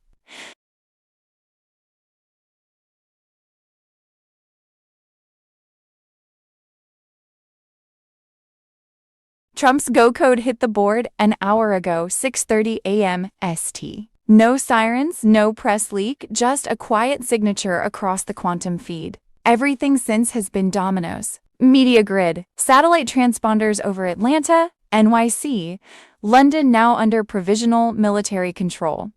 When they flip the switch, primetime turns into courtroom. Force movement C-17s lifted from Ramstein, Diego Garcia, Andrews flight plans sealed. Not troop drills. Extraction lists. Civil channels. Apple and Android just received a dormant update flagged EBS prep. If your phone chirps 3 short, 1 long standby. Next, 72-hour sequence. 1. Market pause. Technical maintenance across CME and NYSE. Real reason, ledger drain. 2. Bank holiday. Announced a cyber review, buys 48 hours for QFS hard cutover. 3. EBS rollout. Every screen, every band, unskippable. 4. Mass arrests. Sealed indictments become flight manifests, slate wiped. Gold weight assigned to biometric wallets. When Step 3 lands, the world, archives itself in a single frame. After that, history restarts. Remember, there will be no second feed. No mainstream hand-holding. You're either watching from the inside. Stay aligned. Stay ready. God wins. Possible timing. As of Monday, the 3rd of October, the quantum financial system was operational and handling gold-backed SHE transactions for Tier 3 humanitarian operators, military retirees, and patriots. As of Monday, the 3rd of October, the EBS's emergency broadcast system was wired and operational. The EBS will start as soon as biometric syncing with the QFCs and EBS is complete globally. What we think we know as of Wednesday, the 7th of October, 2025. Operation White Swan has launched. Trump's military has seized the global infrastructure. This is a multi-phase global takedown of Satan worshippers. Financial seizures, tribunal prep, biowarfare interdiction, and psychological ops are running at full scale. Gitmo is at full capacity and ready to process traders. Media silence is intentional. EBS can go live at any moment. On Tuesday, the 7th of October 2025, President Trump deployed the Texas National Guard into Chicago. In Chicago, groups of people, mostly foreigners, follow ICE agents' every movement, running red lights, honking their horns to warn illegals of their whereabouts, and trying to box in their vehicles. It's insurrectionist activity, plain and simple. On Tuesday, the 7th of October 2025, President Trump ordered 300 National Guard troops to Illinois. This isn't a political thing. I have an obligation. When 20 people are KLLLLL, and over the last 2.5 weeks and 75 are shot with bullets, we're going in. On Tuesday, the 7th of October 2025, senators uncovered that the Biden FBI spied on 8 GOP senators during Jack Smith's Arctic frost investigation that was eventually weaponized against President Trump. This is grounds for arrest. Tuesday, the 7th of October 2025, Tucker Carlson. We have videos of Puff Daddy's sex boat, Barack and Michelle Obama having fun with underage boys and girls, Epstein and Puff Daddy parties on Epstein Island. I have to say, I am struck by the degree of the cognitive dissonance that I hear on the other side. It really is. I mean, I'm used to sort of the political debates and arguing in court and all those sorts of things. But to hear the other side of the dais talk about weaponization is truly shocking, given what we know now. And I thought what I might do is just tell a story. And these are 100% facts. Hillary Clinton, concerned about her email scandal, works with a Soros organization to cook up this Russiagate nonsense. They feed it to the intelligence agencies. And they spy, under Barack Obama's presidency, they spy on the political opponent, the Republican, running against Hillary Clinton. He gets elected. They continue the operation. And they launder this intelligence into stuff that was meant to, by the FBI and the CIA, to sideline a presidency of a duly elected president of the United States of America, to sideline him. And that continued. You heard even some people on this committee further that nonsense for 4 years. And then the FBI is involved with pre-bunking the Hunter Biden laptop story because they didn't want him to get elected again. So they pre-bunked the Hunter Biden laptop story. The American people should have been allowed to make their own judgments from that. They weren't, because the FBI called it a Russian hack and leak operation. They were meeting with social media companies every month and every week, telling them that the laptop that they knew, that they had verified in November of 2019, they knew was real and knew was his, said it was Russian disinformation. We've heard that before. And then, after Joe Biden comes in, 3 days in, they start a censorship campaign against the country, anybody who's a conservative. And now we also know that the FBI was weaponized in this Arctic frost investigation that tapped the phones of sitting U.S. senators. And also, the Republican Attorneys General Association, so let's pull in 2 more U.S. senators, Ashley Moody and myself, who were on the executive committee at that time. Charlie Kirk, political organizations they didn't agree with. This is not in the Soviet Union in the 1980s. This is in the United States of America in the last few years. And then, when they thought President Trump was on the run and there's no way people would elect him, and then he announces he's running for president, 3 days later, Jack Smith's appointed to get Trump. Fannie Willis brings charges against President Trump, and the assistant prosecutor meets with the White House counsel's office. Why would that happen? Then you have Alvin Bragg bring his charges. The number 3 person at DOJ goes to work for him to get Trump. All in the United States of America. This continued. And Senator Hawley asked the question, wrote it down, what is happening in this country? And I hope that MSNBC is still broadcasting this, because I'm sure their viewership hasn't heard this story that's gone on for 10 years.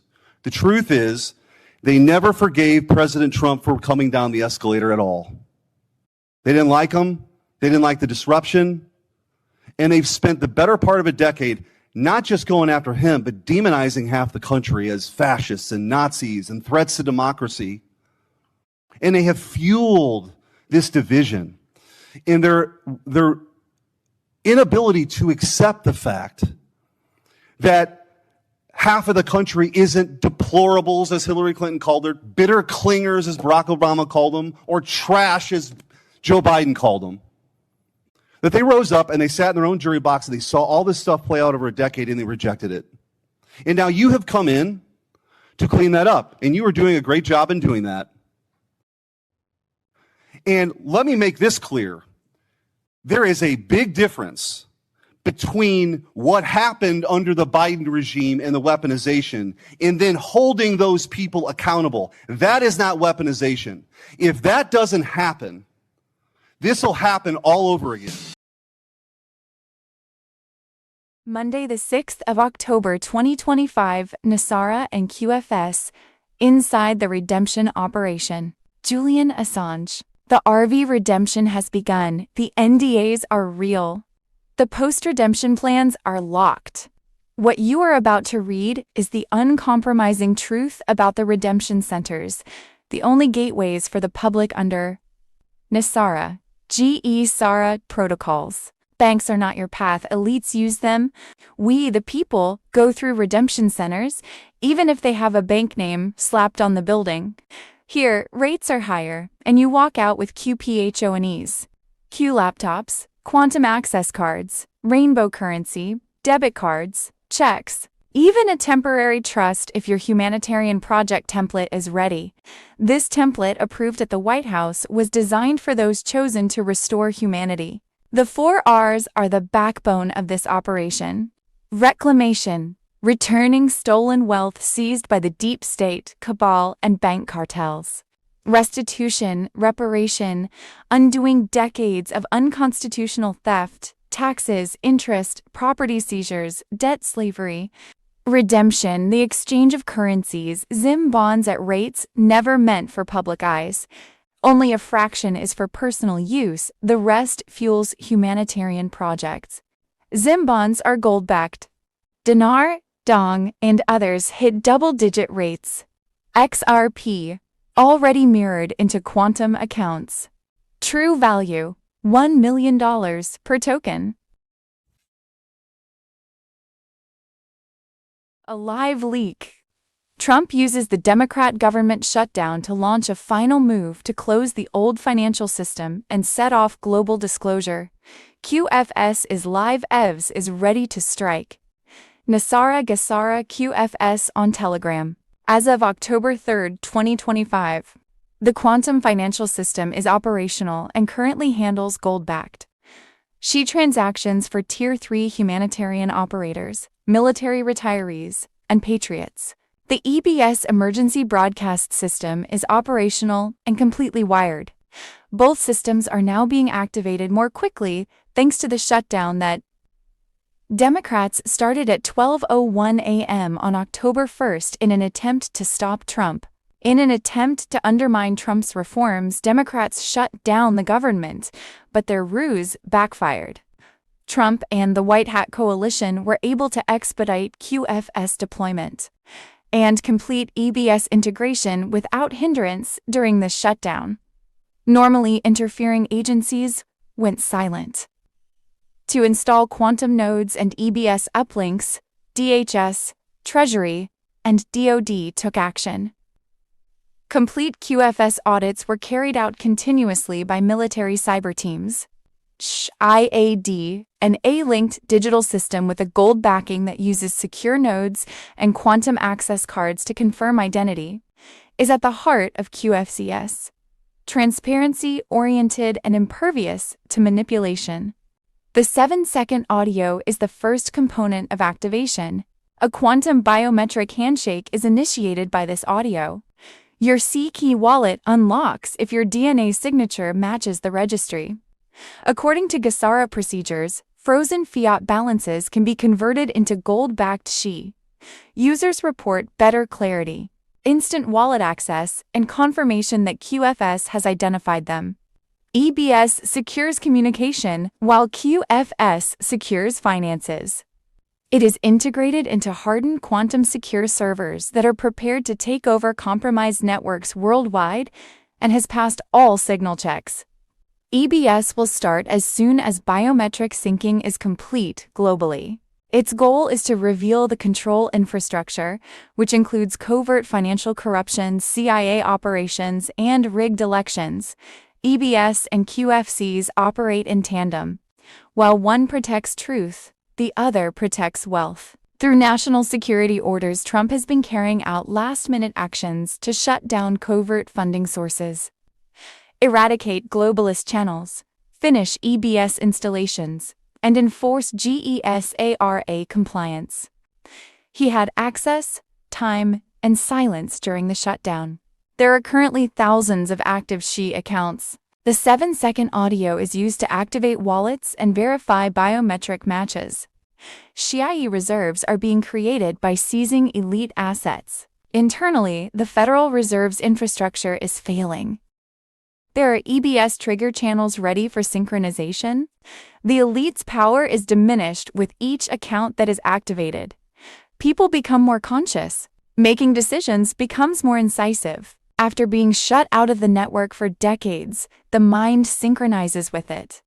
QFS is bringing wealth back. EBS is prepared to bring the truth back. There won't be any warning after syncing is finished. No haggling. All of the screens, gadgets, and stories were disrupted. This is the last phase. The path was cleared by the shutdown. The QFS is operational. Next up is the EBS. Restored Republic. Friday, the 3rd of October, 2025 Military Commissions Act activated tribunals live. Special ops deployed. Hunt the traitors. JFK Jr. Private on Telegram. The Military Commissions Act is no longer words on paper. Military tribunals are live. Special ops have been unleashed, tracking traitors with precision as the courtroom becomes the new battlefield.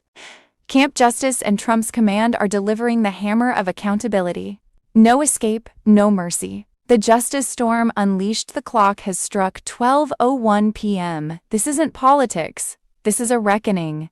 Donald Trump stands not just as president but as supreme commander of a new era. Treason will be crushed. Betrayal will be obliterated. Those who whispered in the dark now face the blinding light of judgment. Years of preparation. 100 executive orders ready. Military tribunals fortified and activated. No cushy courtrooms. No corrupt judges. No endless appeals. The Military Commissions Act bypasses the broken system to deliver fast, merciless justice. Classified evidence? Allowed. Loopholes? Closed. No fairness for traitors, only consequences. Camp Justice.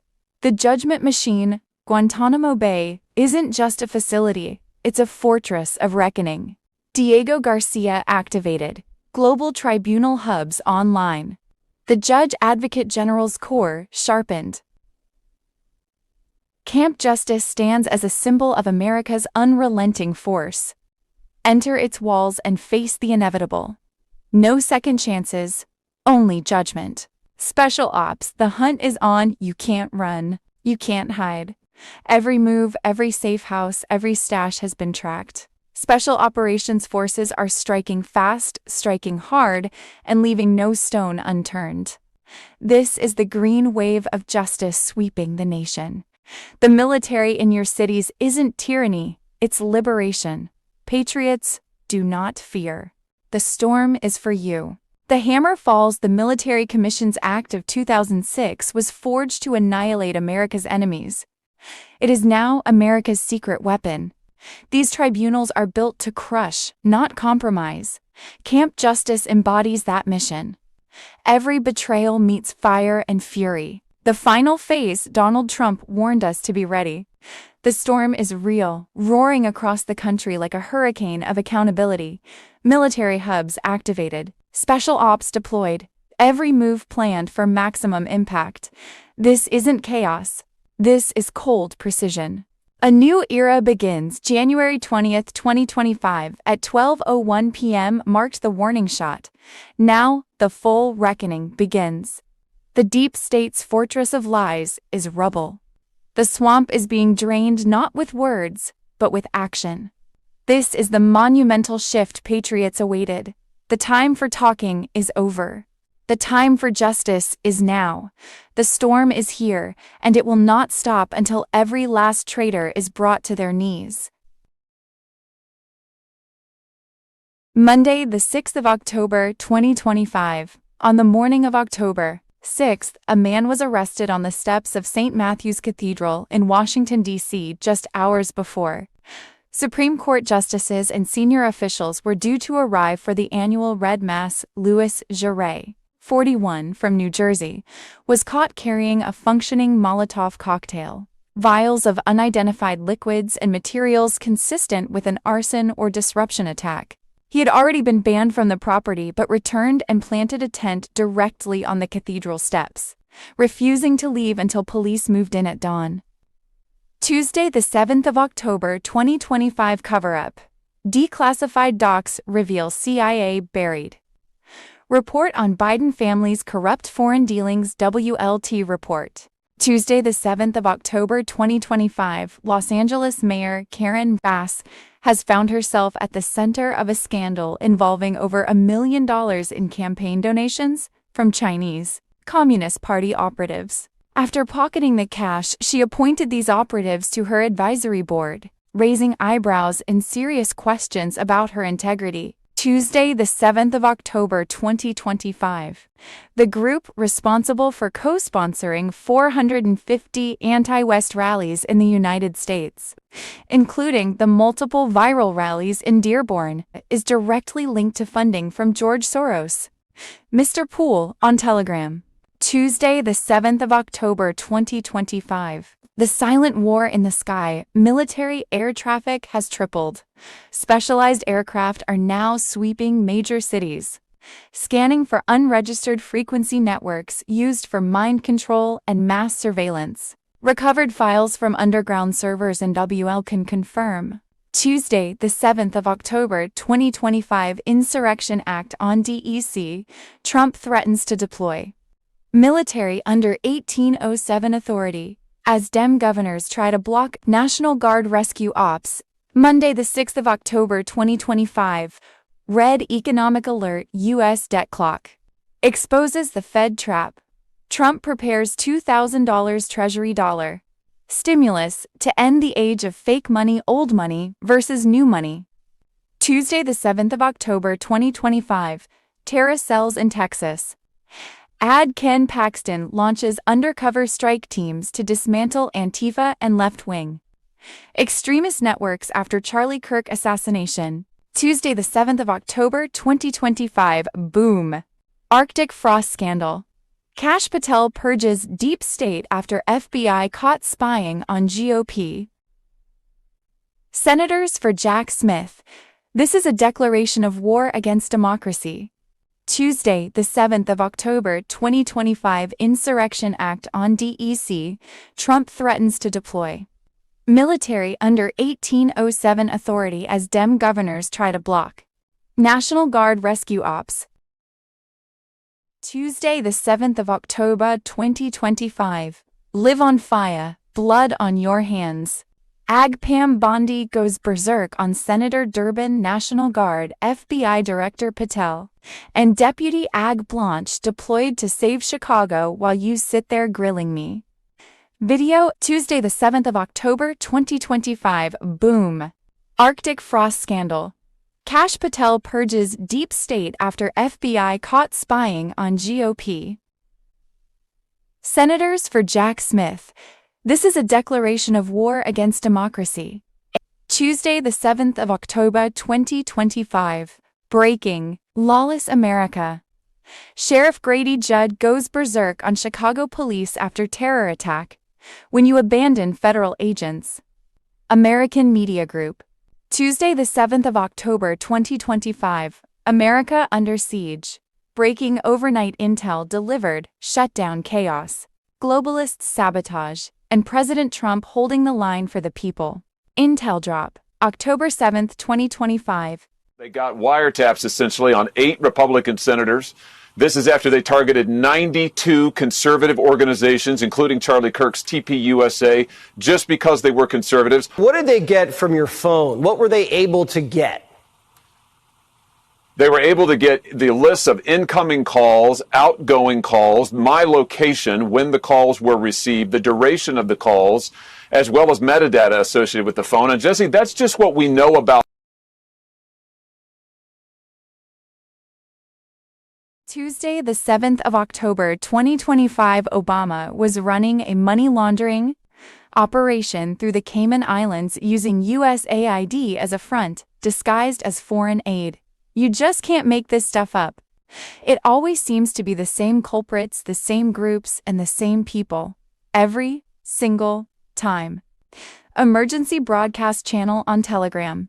During the Obama USAID era, we were running rogue operations in Cuba. USAID pumped $1.2 billion into activist groups, teaching them how to use Facebook, Twitter, hashtags, and coordinate street protests. All of it was structured to fool the American people, Congress, and even the White House. Obama even secretly funded a Twitter clone for Cuba called Zunzunio, slang for hummingbird, built to look like it came from Cubans. First, it pushed harmless content like sports and weather.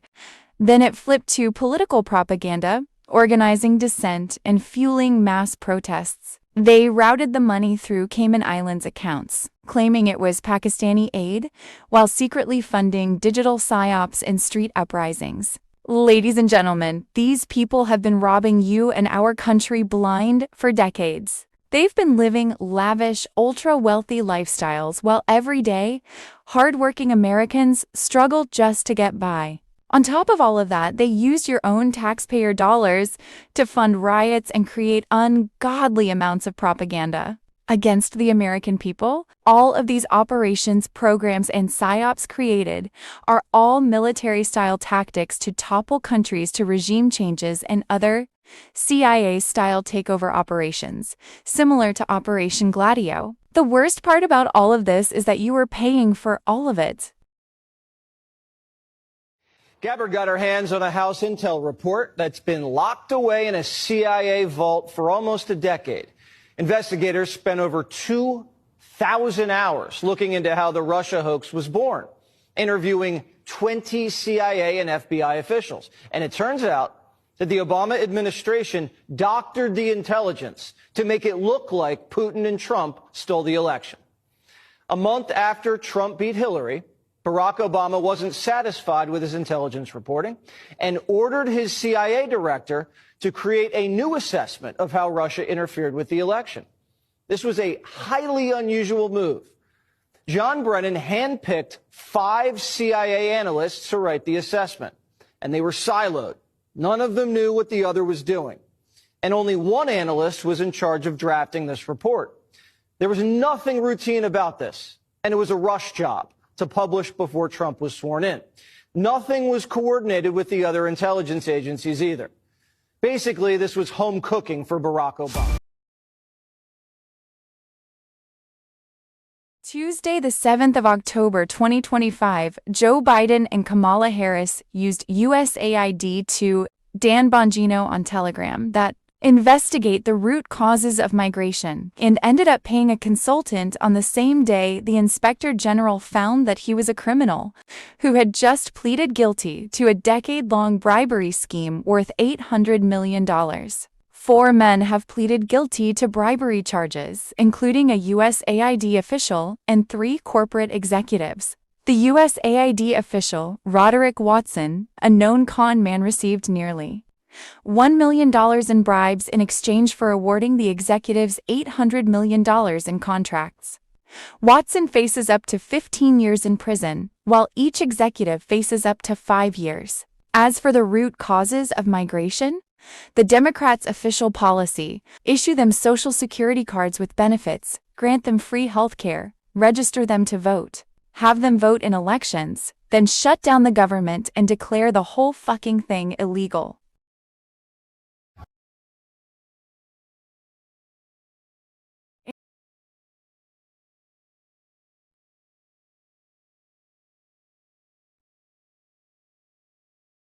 Tuesday, the 7th of October, 2025, Kash Patel just released the declassified bombshell Clinton Foundation.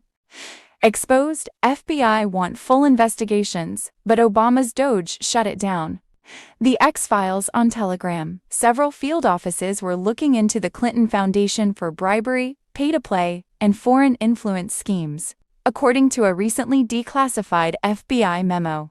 The corruption spread. The truth was just revealed by Kash Patel. The Clinton cover-up, declassified dossier, the internal FBI work memo, dated October 17, 2017, was never intended to be published.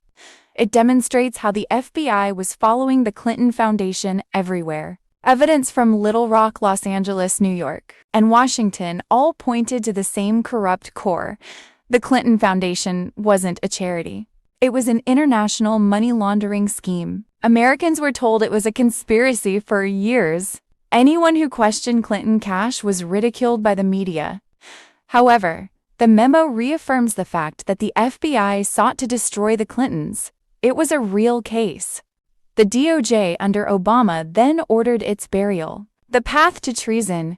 Clinton cash. The allegations at the core of Clinton cash are explicitly named in the memo. Foreign governments, oligarchs, and dictators poured money in. They purchased uranium, weapons, deals, access, and favors from the highest office in the United States in exchange. Financial records, testimony, and foreign bribes masquerading as donations were all examples of the evidence. The roadmap was unchangeable. However, DOJ attorneys intervened each time agents took action. DOJ officials consistently rejected evidence that presented a stronger case. Shut it down was the directive from the top. This was not the police. At the highest level, it was sabotage of justice, the shield that kept the Clintons safe. Obama's DOJ served as the Clinton crime syndicate's bodyguards rather than as prosecutors. They buried the republic under systemic corruption. Because they were aware that the system was biased in their favor, the Clintons laughed, made money, strengthened their connections around the world, and avoided responsibility. The whole-proof arsenal FBI field offices across several states.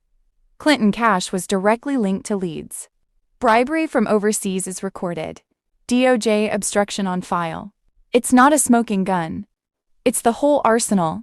Light in the darkness. Kash Patel, the wall of secrecy was torn down by Patel. He declassified the evidence that the deep state believed would never come to light while he was the director of the FBI. His actions go beyond simple openness. It is a direct attack on the DOJ traitors who protected the Clinton machine. And verdict: the Clinton Foundation wasn't a non-profit organization. It was a worldwide criminal organization. The FBI was aware. It was buried by Obama's DOJ. However, the file is now open to the public. The arsenal belongs to the people. The Clintons are not able to run. The DOJ is unable to conceal. Clinton's days of getting away with it are coming to an end, and Kash Patel is spearheading the effort.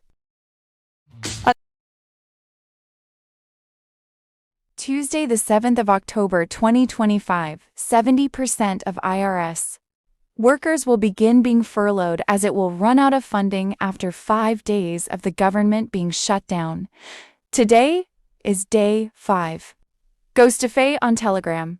The IRS, operating under the Department of the Treasury, maintains limited operational continuity through approximately $1.2 billion in unobligated carryover funds from prior fiscal years, sufficient for core functions such as tax refund processing and enforcement activities for an estimated 5 to 7 days from shutdown onset. Which basically means these funds have probably ran out. As of today, October 6th, approximately 70% of the IRS workforce, roughly 60,000 of its 85,000 employees, faces furlough directives if funds exhaust without intervention, per internal contingency plans disseminated on September 30th, 2025. These include suspension of taxpayer assistance hotlines, delays in audit initiations, and halted recruitment for the agency's expanded enforcement cadre. Reductions in force RIFs are under active consideration, as communicated to staff, potentially leading to permanent staff cuts if the shutdown persists beyond 2 weeks. Do you think they will make it? I highly doubt it, because it looks like Dean Trump already went on the offensive to remove them.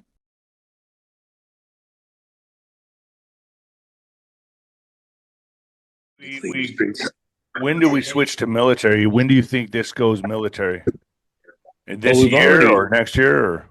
No. We've already kind of started that process. And I apologize. I got a little bit of racket going on beside me here, so I might have to change rooms. It's okay. I apologize. Just too loud to talk there. Anyway, yeah, the stuff that's going to go on in Gitmo, and by the way, Diego Garcia, that's also open live for business. Guam has a facility that's ready for business. We're geared up to not just take hundreds or even a few thousand, but tens of thousands of people and move them into the military justice system. So all of these protesters, all of these people talking, shit, they don't know what's coming. Need to understand. They need to operate accordingly, because this is going to be devastating. It's going to send a lot of people away for periods of time that that Soros money, that Chinese money, and by the way, you're getting if you're getting money out of Soros, you're getting money out of the British intelligence system, and it's just devastating what they're trying to do to America. It's part of this return to British Empire and to the empire of these royals. It's a royalist mentality. We're literally fighting the war all the way back to 1776 again. People don't see that, but eventually that will be commonly understood within our population, that this money, the organization, is being run out of Europe. Even the attempts to get us into some kind of a European war again, a World War III that expands into the Mideast, is just completely over the top. We're going to get the country back under control. It's not a coup. The reason it's not a coup is because you have the authority of the people's representative, with the president, commander-in-chief, with Trump. And so he is, and that's why the military, the 200, could not act without a commander-in-chief who was in agreement with them and who was the true, honest representative of the people. That's the only way it becomes legitimate. And that's what the left and the people that put Biden in, the people that put Obama in, can't stand, is that Trump has the legal authority to do the things that he's doing and to command in the way that he's operating.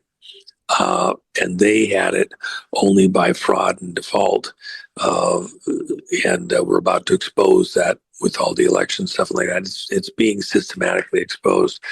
It may be grindingly slow to a lot of people, but it's gaining speed. And we're coming, we're past probably at this point the apex moment in this boomerang. It's already started to return. And at the point that you have the first arrests of political figures and agency heads not being run through the grand jury system and the normal Justice Department system, but being run through non-Article III courts as treasonous traitors, then it will be real for everybody. It's coming. We're almost there.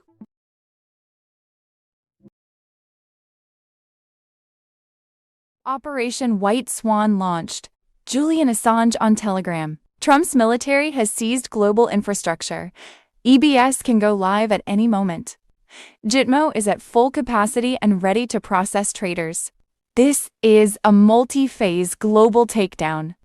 Financial seizures, tribunal prep, biowarfare interdiction, and psychological ops are running at full scale. Media silence is intentional. The storm is here.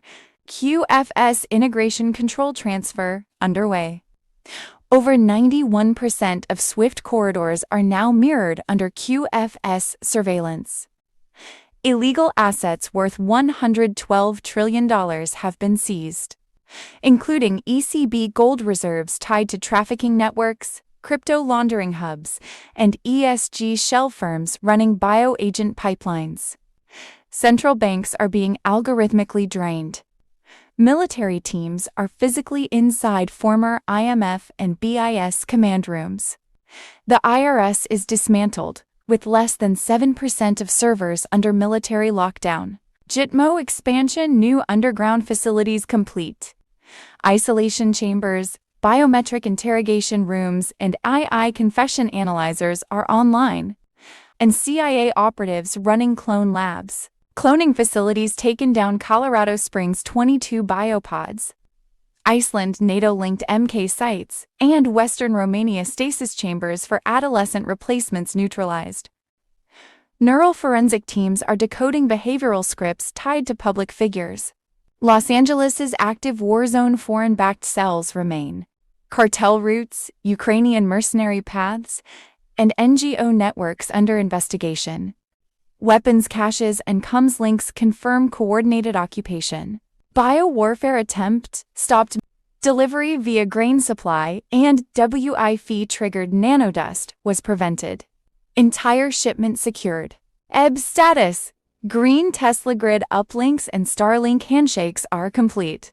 Evidence archives ready for release. Activation awaits final target extractions and Vatican archive decryption. Instructions avoid major cities. Stay grounded during alert windows. Ignore MSM feeds. Trust only secure QF's linked sources. Monday, the 6th of October, 2025, the silence before the switch. Mr. Poole on Telegram. During the ongoing shutdown, all federal payment systems have been quietly routed through temporary military channels. Civilian banking. Networks are still running, but under monitored status. A final transfer command is waiting for authorization.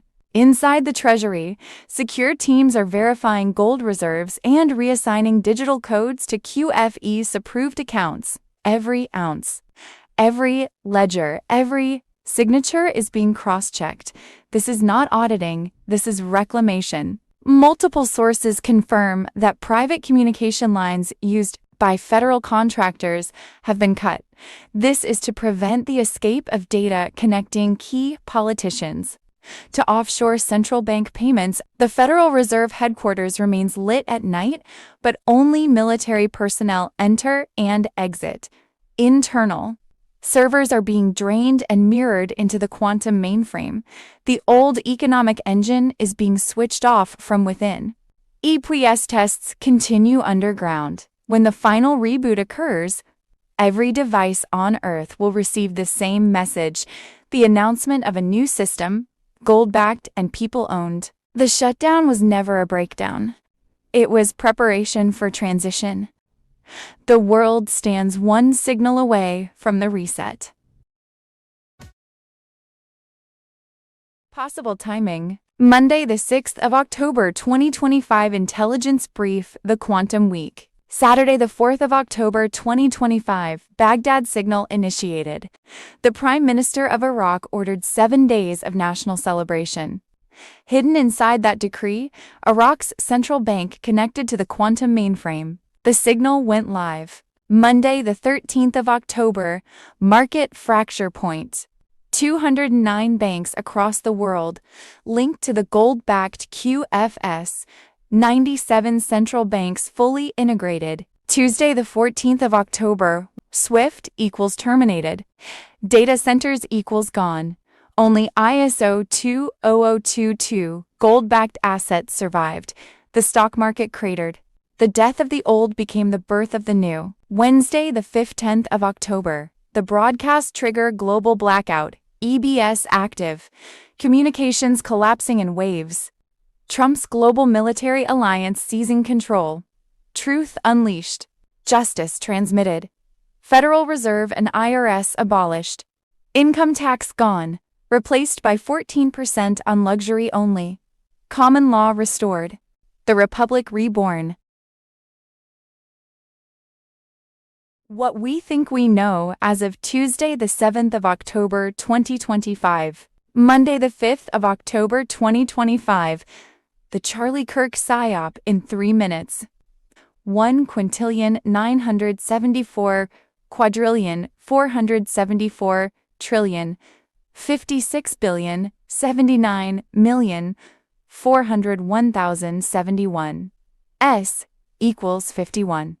Hashtag Charlie Kirk shot, hashtag Charlie Kirk, hashtag Charlie Kirk hoax. Monday, the 5th of October 2025, federal agents just identified paid rioters at Chicago ICE facility. Immediately arrest them and find their funders. Dismantle the entire network. Monday, the 5th of October 2025, next week, the main arrests of the judges, prosecutors, lawyers whom Soros paid to betray and sabotage the United States will begin. It will be biblical. At Poppy Trumpo 123. Monday, the 6th of October 2025. Situation update video. Judy Byington. Unredacted, Hamas agrees to Trump deal. Jerusalem celebrates with week-long Feast of Trumpets. Obama charged with crimes against humanity. Election interference. Video alternative before its news. Saturday, the 4th of October 2025 situation. Update video. Judy Byington. Unredacted. Major alert. The Great Pyramid of Giza has been activated. Turn notifications on now. Nothing can stop what's coming. Special Intel Report video alternative before its news. Remember a few weeks ago, one of the Mexican senators came out and called out the complete parliament in Mexico and the president as being a narco politician. Right. So everybody knows the memes that are going right now with Hakeem Jeffries and the sombrero? Right. Do you know why? Why? Because who's taking cartel money? All the Democrats. Oh, now it's starting to. Why they're symbolizing the sombrero on Hakeem Jeffries? That's Trump symbolism. The Hakeem Jeffries go. We know who's funding. Global currency reset. Judy note. It is my personal opinion, and I could ishowly be wrong, that when we hear the EBS go off with the sound of 7 trumpets, we can soon expect to receive several messages on our cell phones generated from the new Starlink satellite system. One of those messages should contain information about how to gain a redemption center appointment.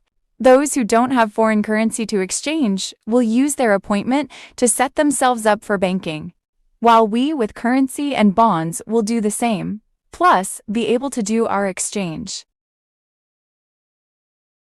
Monday, the 6th of October 2025, Operation Summer Heat exposes global trafficking empire. 8,629 arrested.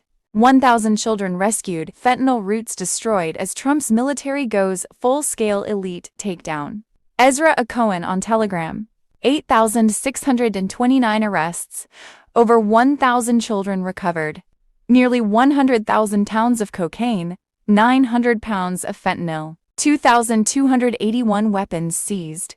They called it Operation Summer Heat, but this was no routine raid. This was a coordinated purge under direct orders from President Donald J. Trump, targeting networks that fed the global elite for decades. This isn't about gangs.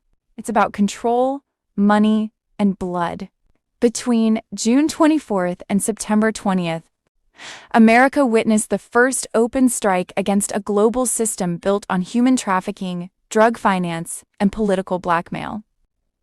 The arrests were loud, but the real war is underground. Files, names, devices. It's a quiet civil war, and this time, our side is winning. The real targets were never. Street-level officials claim the arrests hit violent gangs. But inside the data are suspects tied to child relocation NGOs, warehouses near military bases. and foreign wire transfers from Panama, Ukraine, and Brussels. These children weren't found, they were tracked. The seized phones, ledgers, and footage point higher. This isn't cleanup, it's mapping a system. Fentanyl as a weapon, not a product, cartel routes carved open by globalist policy are now sealed. Customs seizures have tripled. Border tunnels wired with security systems led to underground holding rooms and abandoned federal vehicles. The cities tell the story: Baton Rouge, New Orleans, Memphis, Miami. Not random cities, trafficking hubs for 2 decades. Miami ran rogue intel ops. New Orleans was tied to Epstein and relief money laundering. One coordinated strike there netted 417 arrests and 159 weapons. Those gates are now closing. Trump's federalization of D.C. was a siege. When Trump federalized Washington, D.C. in August, critics screamed authoritarian. Weeks later, 2,177 arrests followed. Officials, foreign agents, and contractors under government cover. The death penalty push wasn't symbolic. It was preparation. Trials are coming. Gitmo is expanding with new holding wings, underground courts, and high-frequency shielding. Operation Midway Blitz, Illinois, was a nest on October 3rd. DHS confirmed 1,000 arrests in Illinois. Many former foreign military, gang commanders, and traffickers tied to Biden-era NGO protection. Some linked to Clinton-funded youth shelters, fake churches, and charter flights from Delaware shell companies. This was Operation Paperclip for the cartel era, now dismantled. Phase 2 begins October 10th, 20th. Starlink and QFC are locking the grid. Starlink isn't telecom, it's a battlefield system. In August 2025, Trump placed SpaceX infrastructure under military command. 17 nodes across the U.S. now track trafficking communications and financial flows through QVS quantum filters. That's how Operation Summer Heat moved so fast they knew every route, every signal, before raids began. The media silence is their shield. Why no coverage? Because the same networks exposed are the ones controlling the news. The silence is protection, but it's collapsing. Sealed indictments are opening, mid-tier political arrests are underway, and financial flows into universities. Trump's administration, not Biden's shadow government, not NATO or the WEF, holds the keys. The purge is accelerating. The grid is locked. And the next phase? Public trials. The financial collapse of the Fed, full release of the quantum access card, the dismantling of elite funding empires built on the suffering of children.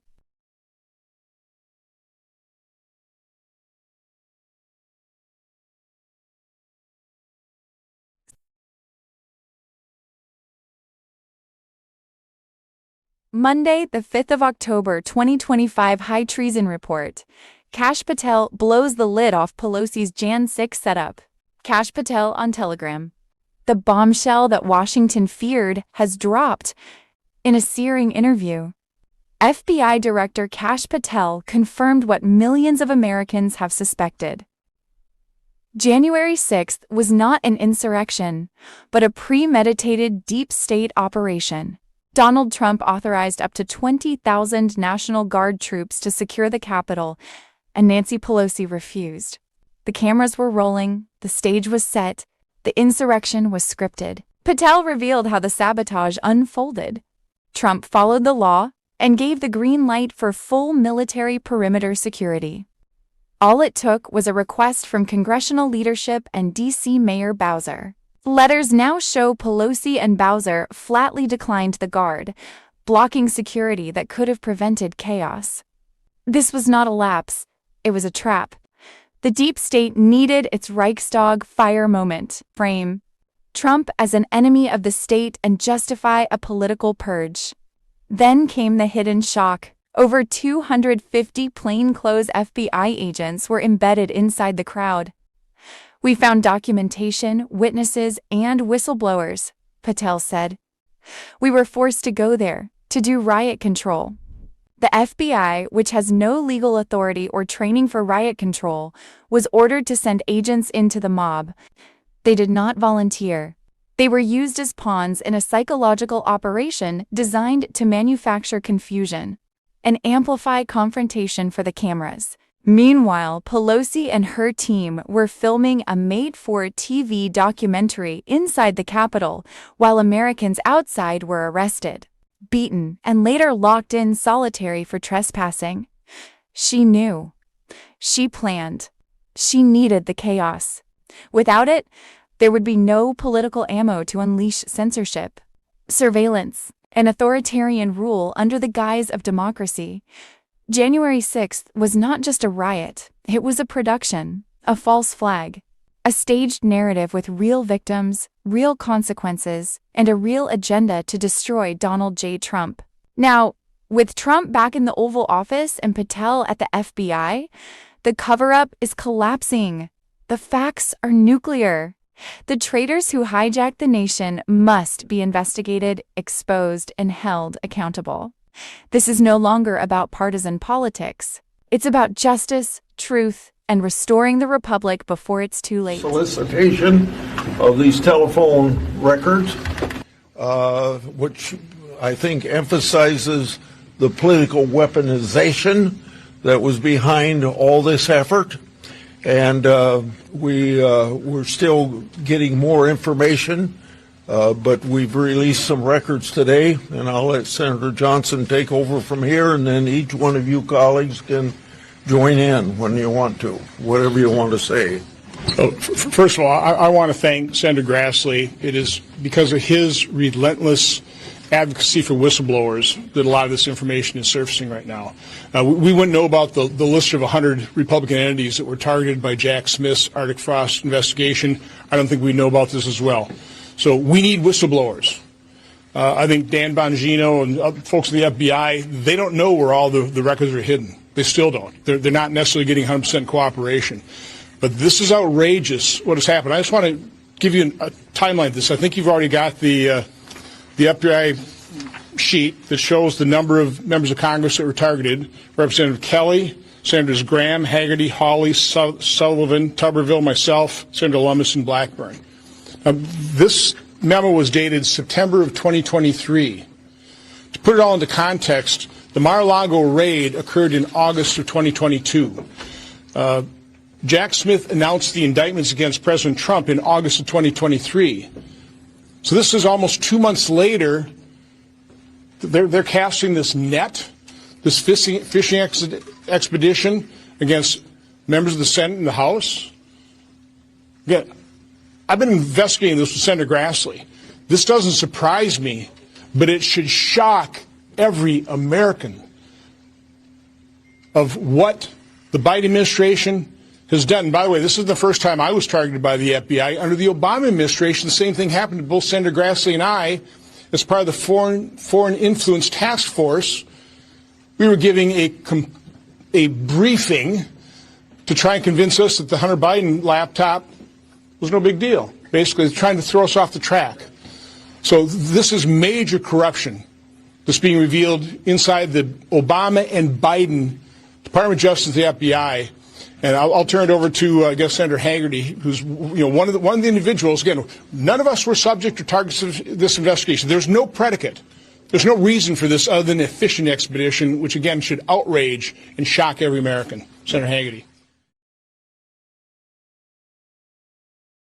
Monday, the 6th of October, 2025, Top Secret Files, Bidengate 2.0, CIA, Blood Money, and the Biden Crime Cartel. Patriot Survival Network on Telegram. Explosive intelligence exposes the Biden family's globalist treason.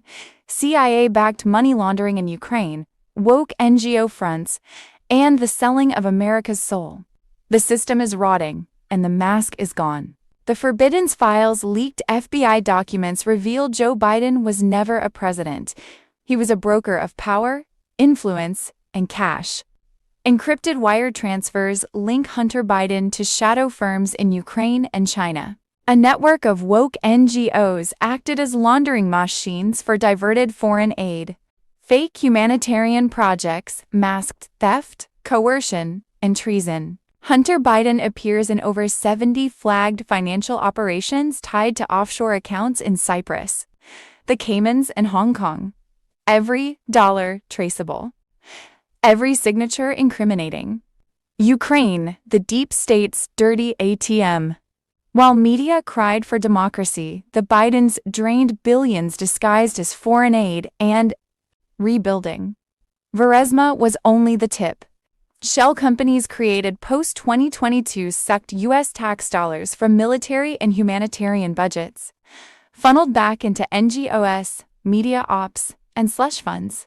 Rebuilding Ukraine became code for rearming the globalist elite. By 2024, Congress demanded an audit of $9 billion missing. FBI stalled. DOJ stonewalled. Now Trump is back. The blockade is broken. Subpoenas fly. Grand juries gather. The storm is here. The woke NGO network corruption marched in parades. Foreign donations funneled through nonprofit fronts paid consulting fees to Biden-linked firms. Media praised the impact as America's sovereignty was sold off. These aren't charities, they're weapons. Every rainbow flag stamped on these NGOs is a dollar sign dipped in blood. The Biden regime puppet of the deep state Biden read scripts and obeyed unelected power centers. DOJ silenced patriots. FBI became political police. Big tech throttled the First Amendment. Millions went overseas, while veterans slept on sidewalks. This wasn't incompetence, it was calculated treason.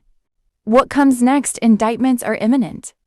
Hunter faces charges for fraud, FARA violations, and money laundering. James Biden tied to offshore slush funds. Top-tier NGOs under investigation for racketeering and foreign influence. Joe Biden faces no immunity, no legacy protection, only high treason charges. The age of betrayal ends. Now Bidengate 2.0 is not just scandal. It's a war crime against the Republic. Every dollar stolen, every lie told, every life ruined will be brought to account.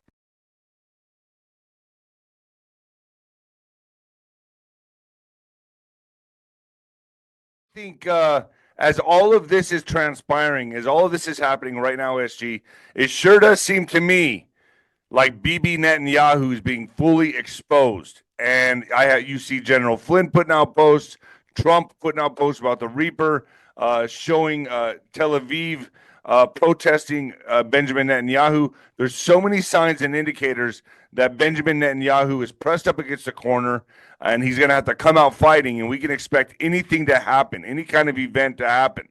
What's your thoughts on that? And I'm talking big, like 9/11 style events. It's really interesting that you should bring up Netanyahu as the first, sort of discussion for this back channel. Yeah, right out of the gate, let's cover that because I don't want to forget it. It's just it's becoming more obvious, I think, to a lot of the patriots out there and a lot of what I would term the Anon community or the deep research community, that the reason that particular state, when we talk about Israel, we're talking about the state of the Corporation of Israel, which has an address of incorporation on Kensington Palace Green in London. That entity had to be saved for last for a number of different reasons. One of the reasons is their Samson option state survival mechanism. And that's essentially their nuclear option. And it involves the detonation of certain rogue devices that particular entity has helped facilitate and channel around the entirety of the world. There's a great deal of arms trafficking that goes out of Israel into China, out of Israel into Indonesia, India, into South America. They're actually a significant weapons dealer. And after the Pollard affair of the 1980s, I believe it was, and the exposure of Hollywood as literally participating in the trafficking of nuclear secrets, military nuclear secrets out of the United States in violation of U.S. law and into Israel, there has been this sort of understood, this sort of silent understanding around the rest of the world that, well, this particular rogue state is now a nuclear power. And so we have to play with that very carefully because there's a burn that can come from that if we're not ginger. And that's been the balance of power in the background for a long time now. Another reason that we have seen it saved for last, in my opinion, is because the exposure of the level of leverage that particular government entity, a nation of 9 million people, has over a nation of 350 million people and the entirety of the U.S. government. Tucker Carlson actually did a phenomenal segment just a few days ago where it was very measured and he was very reasonable about what he's stated and claimed. But as he pointed it out, there is really no significant worldwide geopolitical influence that comes from anything that Israel has natively to its own land. Their armament comes from the United States. Their currency system is tied to the United States Federal Reserve System. As far as actual resources, they have a number of gemstones and certain rare earth metals, but they don't have significant quantities of it. They have a little bit of petrol, but again, not significant quantities of it. So from a worldwide lens, they're just not that much of a power player naturally equipped with what they have. And yet they exert enormous influence over the government of the United States, to the point where the United States has been a number of times the only entity at the international level to oppose certain international measures proposed by the UN Security Council. And I'm no fan of the UN, but I will say, if I'm the only one in a crowd of 1,000 people that believes one particular thing, either the brainwashing is epically next level to the point of statistic impossibility, or I'm wrong somehow and perhaps I just don't see it. And so I think that's what you have going on, is the dragging out and the exposure, especially after the events of the 10th of September here in the United States. The national conversation about the amount of leverage that this small power has over the actions of the U.S. government, the U.S. military. And as we continue that conversation, yes, I believe you're going to see significant levels of destabilization happen domestically, but not just from Israel. And I want to be clear here when I talk to the audience out there. It's not just the Israeli Mossad or the Israeli Shin Bet that are the problem actors here. It is their connections to a broader shadow network that involves a lot of the intelligence community all around the planet, to include elements of Hamas, believe it or not, which are aligned in very deep circles with these particular groups that have now infiltrated the United States over a period of more than 30 years. And so I'm expecting this to become very significant as we go forward. I'm expecting Israeli and U.S. philanthropic interests. So we're talking about billionaires, tycoons, moguls. I'm talking about those types of individuals. I expect them to be connected to insurgent or rebellious efforts here in the United States through perhaps investigative law enforcement or, certain good journalism out there as we go forward. And in coordination with that, concurrent with that, I'm expecting things to continue, much as they are with Portland right now, to get more societally actionable and calls for expanded authority and the need for a stronger and firmer response to get louder amongst the population.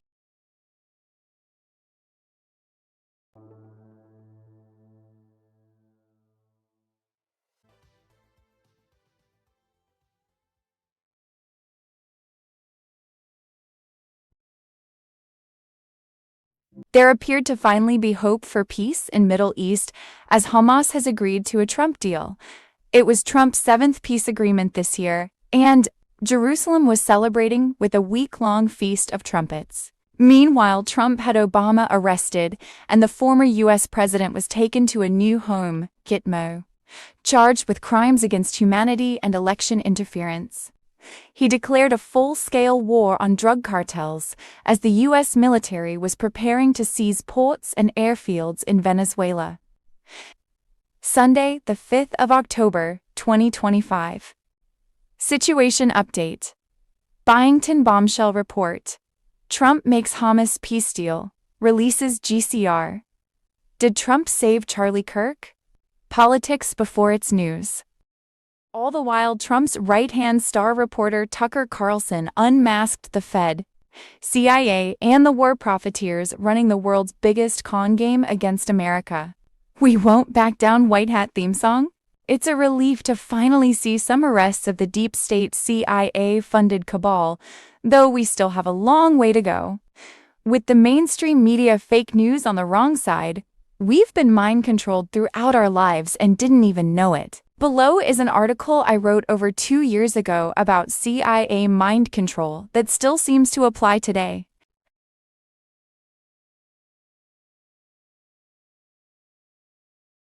Possible timing. Sunday the 5th of October 2025. Attention. Green light on EBS activated. Power equals on We Have Power Now. Patriot comeback. Coming strong. Stay vigilant. We have to pay attention now to Donald Trump. Prepare for global silence. In the coming hours, everything will shift. Power will vanish. Signals will die. The world will pause, but behind that stillness, operations are unfolding at a level never before seen in human history. This is not chaos. It is precision. The silence is the signal. As the blackout begins, encrypted messages will be transmitted through the only remaining secure frequency. You will know it when you hear it. Do not question, do not fear. What appears as darkness is actually the veil being lifted. Key figures have already been detained. Unknown to the public, military tribunals have been running in silence beneath the surface. Confessions have been made. Documents have been secured. Every lie is archived. Every name is cataloged. Every crime is documented. This is not a drill. This is the moment the world resets. Trust in the operations. Trust the silence. And most of all, trust what comes after the darkness. The world you knew was never real. What comes next is.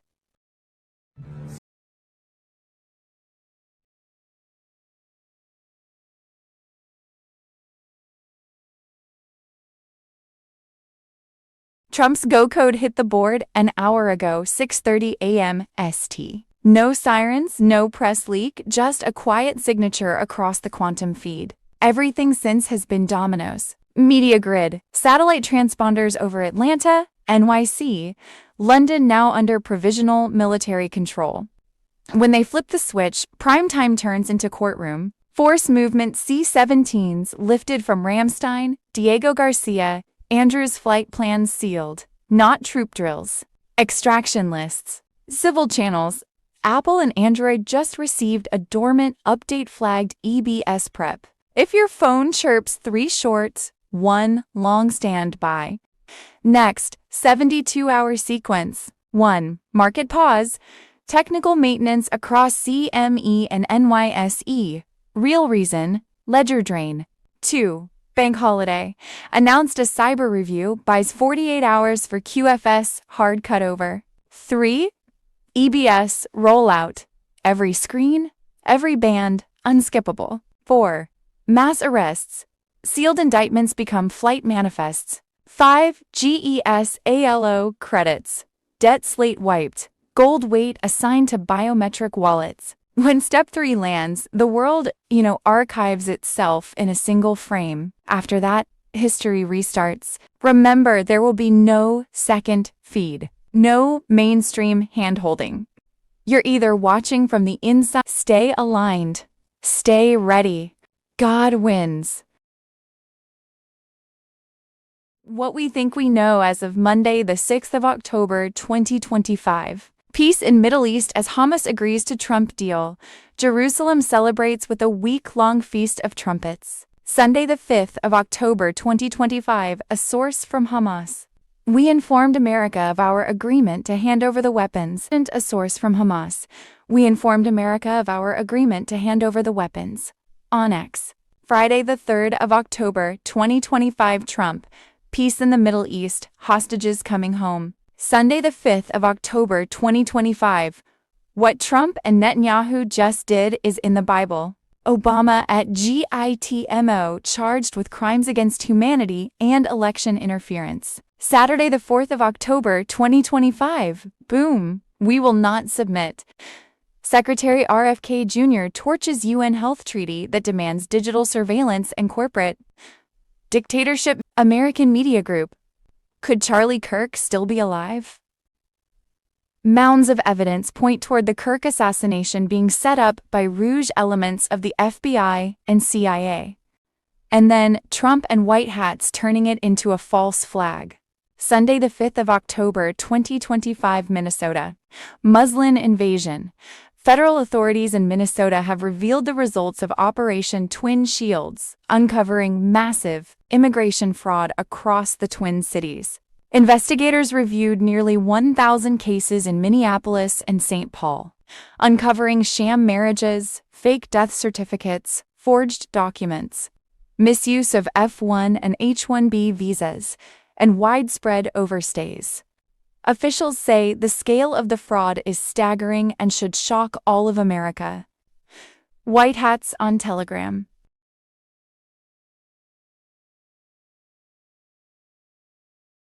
Sunday, the 5th of October 2025, the transfer of power has begun for Operation Earth Restoration. Nasara Gassara QFS on Telegram. What started out as redemption has now turned into a full-scale transition. The quantum grid is up and running, the redemption centers are in post-clearance mode, and the QFS allocation teams have started to sync accounts across continents. The Alliance isn't testing the system anymore.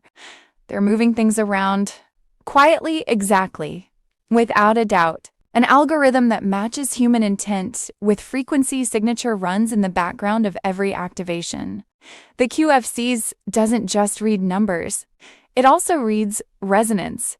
Those who are in line with humanitarian goals move up to the top tier. People who are still chasing greed fall out of range. This is how the new system keeps itself safe. No more washing, no more stealing. No more secret accounts that help Black projects. The days of manipulating things from abroad are over. The Treasury nodes are now connected by quantum satellite uplinks and are giving up control of global reserves to the Alliance. Every country that is part of Nasara or Gassara is being changed to an asset-backed operation. The design of fiat currencies is making them fail. The gold-backed rainbow currency is now the standard for everyone. Each wallet, account, and coin is logged, checked, and safe from the old banking parasite networks. The next step is the consolidation phase, which includes global audits, canceling debts, and merging old accounts into the new sovereign ledger.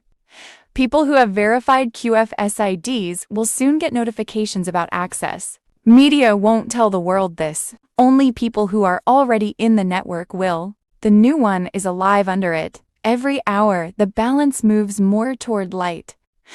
The reset isn't coming. It's happening. Be on the lookout. Keep your identification, papers, and QFS credentials safe. The next signal won't be a rumor. It will be a command.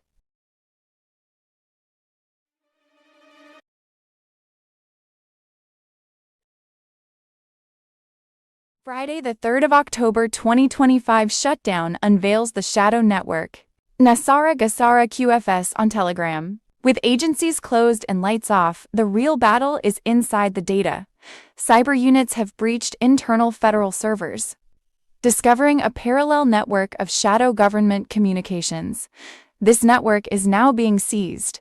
Classified contracts linking big banks, media executives, and federal officials are being pulled from the system. Hundreds of millions in hidden payments traced to shell accounts overseas. Federal buildings in D.C. sealed not for safety, but for forensic teams. Rooms that held archives are actually intelligence hubs for managing propaganda and financial fraud. Evidence is being boxed and moved to secure military holdings. While politicians claim they can't fund the government, gold bullion and historical bonds are being secretly transferred from Federal Reserve vaults to Treasury-secured sites. The switch to a gold-backed standard is underway. The next step, targeting the emergency powers structure. Once the hidden network is fully drained, the public will see why the shutdown was never about money. IT was about ending the shadow government. Sunday, the 5th of October, 2025, U.S. military preparing to seize ports and airfields in Venezuela as Trump declares full-scale war on drug cartels, the U.S. Sun. Sunday, the 5th of October, 2025. Breaking news. FBI takes down a Maduro-linked laundering ring. America will never be a safe haven for his blood. Sunday, the 5th of October, 2025. Digital ID is the linchpin of the UN's push for a global surveillance state, LifeSite. Sunday, the 5th of October, 2025. Interesting, isn't it? Trump fires most of the scientists in D.C., and then all of a sudden, we have the first September in over 10 years that no hurricane make landfall. Sunday, the 5th of October, 2025, Chicago. DHS Secretary Christie. Noam was just barred at the doors and screamed at while trying to enter Broadview City Hall in Chicago. Noam says this is the everyday reality for officers in cities led by Democrats like Governor J.B. Pritzker, facing attacks and harassment just for doing their jobs and trying to maintain order. This is what we have to put up with every single day. All we're doing is getting criminals and terrorists and heroin and gang members off the streets to make families safer. Benny Johnson. Sunday, the 5th of October, 2025, President Trump just instructed the U.S. military and more to arrest anyone who burns the American flag and put them in prison for 1 year. Saturday, the 4th of October, 2025. Bombshell report. Schumer shutdown backfires. Speaker Mike Johnson says Trump now holds power. American Media Group. Sunday, the 5th of October, 2025. Breaking. Pete Hegseth strips Jen. Mark Milley's security clearance. Demotion. Incoming for acts of betrayal against the nation. Boom. Sunday, the 5th of October, 2025. Breaking report. Trump's declaration of authority and summons. Common law strikes back. U.S. Inc.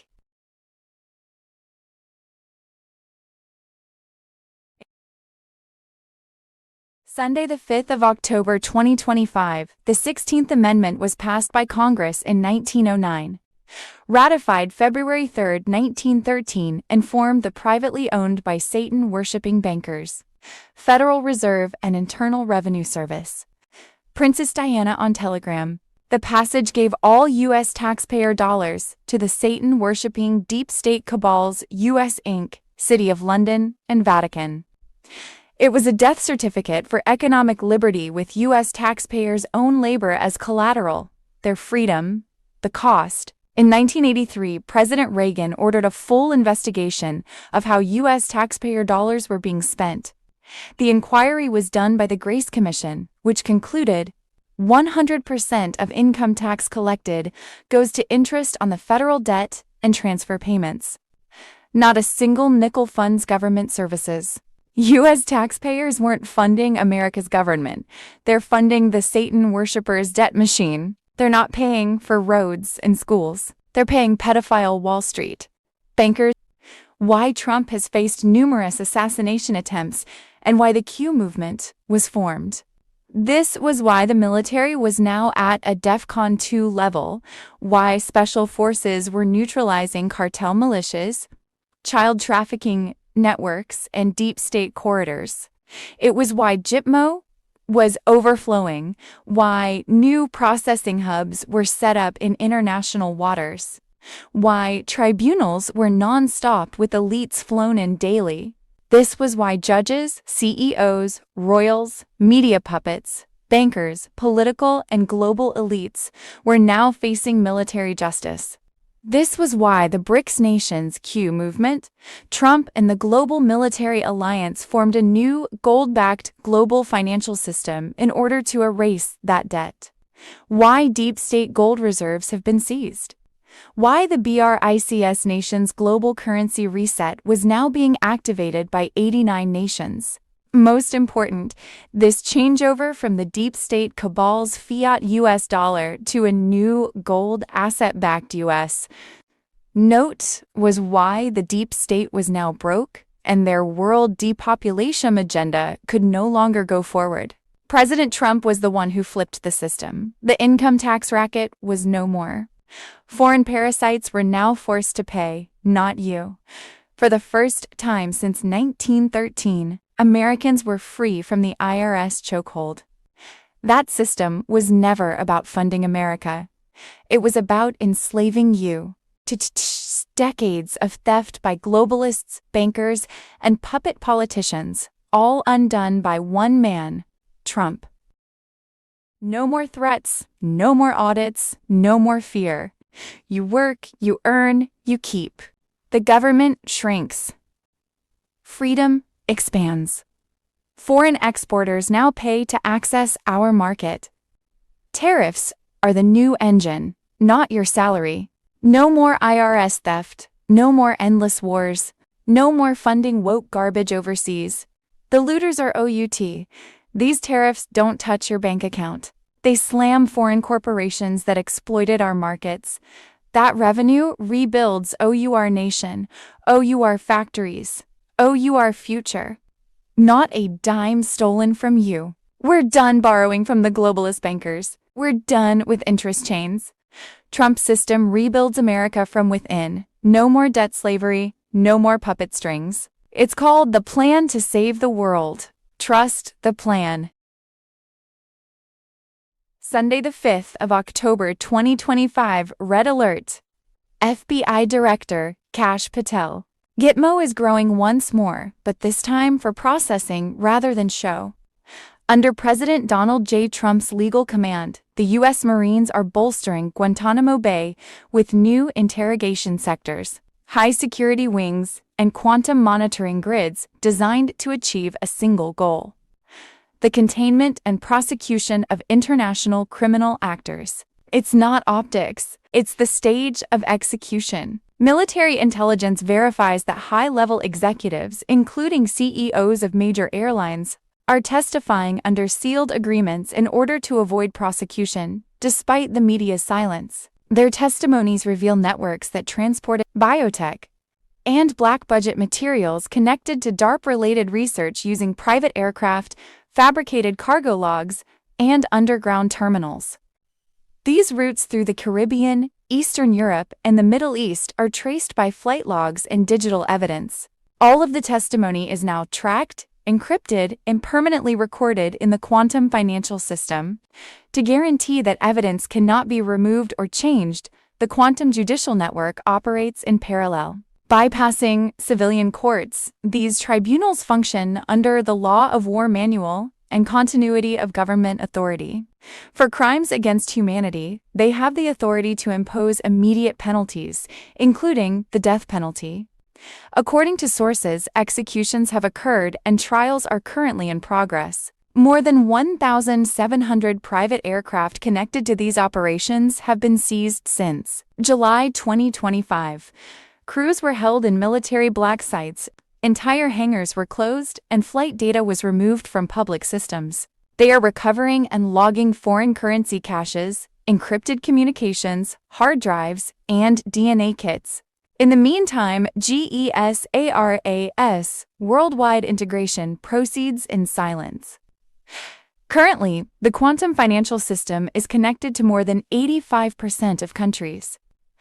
Tier 3 recipients in the United States, Europe, and Africa are undergoing testing for quantum access cards. The NDA restricts training on asset-backed currencies, debt erasure algorithms, and quantum trust law.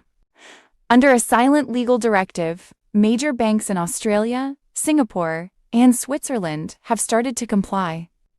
Internally, the central banking system is breaking down. The British Crown gold laundering networks, Vatican fiat derivatives, and the Rothschild Consortium are the targets of this operation. Testimonies from airlines attested to the transfer of assets via front companies masquerading as humanitarian logistics, and classified military contractors was one of the most sinister discoveries. Subterranean laboratories in Antarctica, Qatar, and Ukraine were identified from the samples. Every witness is listed in the QF's ledger. Immunity is only given if their assistance results in a recovery or rescue. Intercepted communications from the U.S. Army Signal Corps indicate that all final readiness tests for the emergency broadcast system have been passed. It is ready for a single trigger and is armed. Once it starts, it will reveal complete financial records, evidence of digital and biological warfare, and elite detainees. This is restoration, not politics. Trump is the only legitimate commander-in-chief acknowledged by the military. The Biden system was never valid. Under military jurisdiction, all executive orders issued between 2021 and 2024 are being revoked. There is a realignment of the financial grid. The legal system is being reconstructed. Silence is precision, not weakness. More names disappear from the system every day, silently, lawfully, indefinitely. I hope you're having a great day. I'm not trying to scare you, okay? I'm not trying to flip you out, but I just want you to be prepared President Trump has been giving us some clues. He told us about the precipice. And then today, when he was talking about Pritzker, he said he was afraid for his life. And made me think, what is he saying? It reminded me of this post right here, scare event. Okay, let me read it to you. This is post 521, way back from January 13th, 2018. We are fighting for life. We're fighting for good. We are at war. Not everything will be clean. Scare, necessary event. Do you trust the U.S. military? Do you trust the chain of command? Have faith. We are in control. Patriots. Patriots Day. Have faith. You were chosen for a reason. You are being provided the highest level of intel to ever be dropped publicly in the history of the world. Use it. Protect and comfort those around you. Where we go one, we go all. So that's why I'm posting this, because I want to comfort you. Okay, so the other thing is they posted that silver coin today. And silver is about to go to $50. It's like $49 and change. What happens when it goes to 50? I just posted this on a video. I just posted today. I've got it on Rumble. I'm just back now on my YouTube channel. So the link is in my profile. What happens when the silver goes to 50? Well, the banks are leveraged to the hilt on precious metals. And they're going to lose billions of dollars. They have been keeping the value of silver and gold down, but obviously they're not able to do so right now.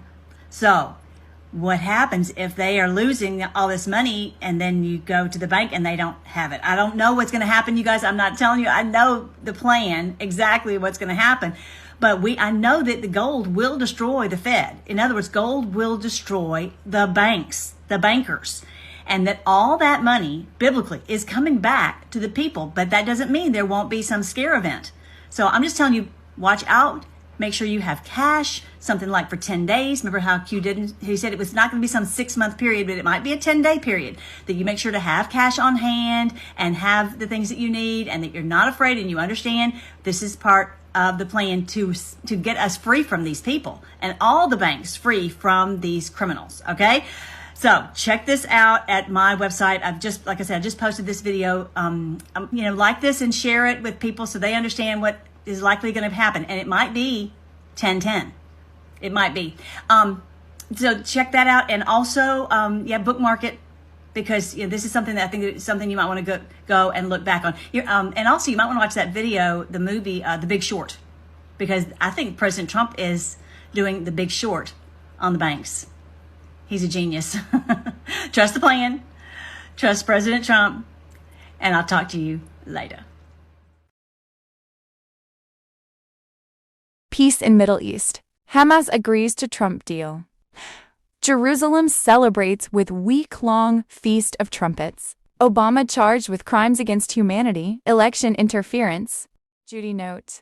With Hamas agreeing to settle the war in the Middle East, President Trump now has 7 peace deals under his Make America Great Again hat, peace around the globe being a requirement for the world to have a global currency reset GCR. The GCR will instigate the deep state cabal's fiat US dollar to go away. Experts were already warning of a market crash in a week, around Monday the 13th of October 2025, except that what the fake news mainstream media wasn't reporting. Trump has already released the gold, asset-backed, global currency reset, and it was coming to a redemption center near you. The news was all so surreal. The white hats keep telling us we were watching a movie. So let's get out the popcorn and do a little sitting in a couch research. First order of business, the Charlie Kirk assassination. We'll pretend that Charlie Kirk is still alive. Then the white hats found out and turned it into a false flag. Pretty complicated scenario, don't you think? Well, so was his so-called assassination. A long time ago, the former FBI director Christopher Wray was seriously investigating. Kirk's very popular with young people's conservative movement of Turning Point USA recently leaked CIA files revealed CIA plans to not only assassinate Charlie Kirk on live TV, but Tucker Carlson and Candace Owens as well. Wray knew how to do it. He had experience.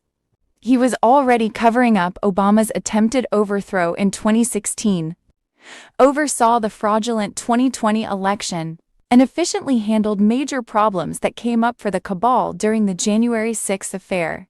Not to mention in putting down the rampant theories about what really happened on 9/11s. The assassinations of Presidents Lincoln and Kennedy, plus attempted assassinations of Presidents Reagan and Trump, had been successfully covered up by his colleagues in the FBI and CIA.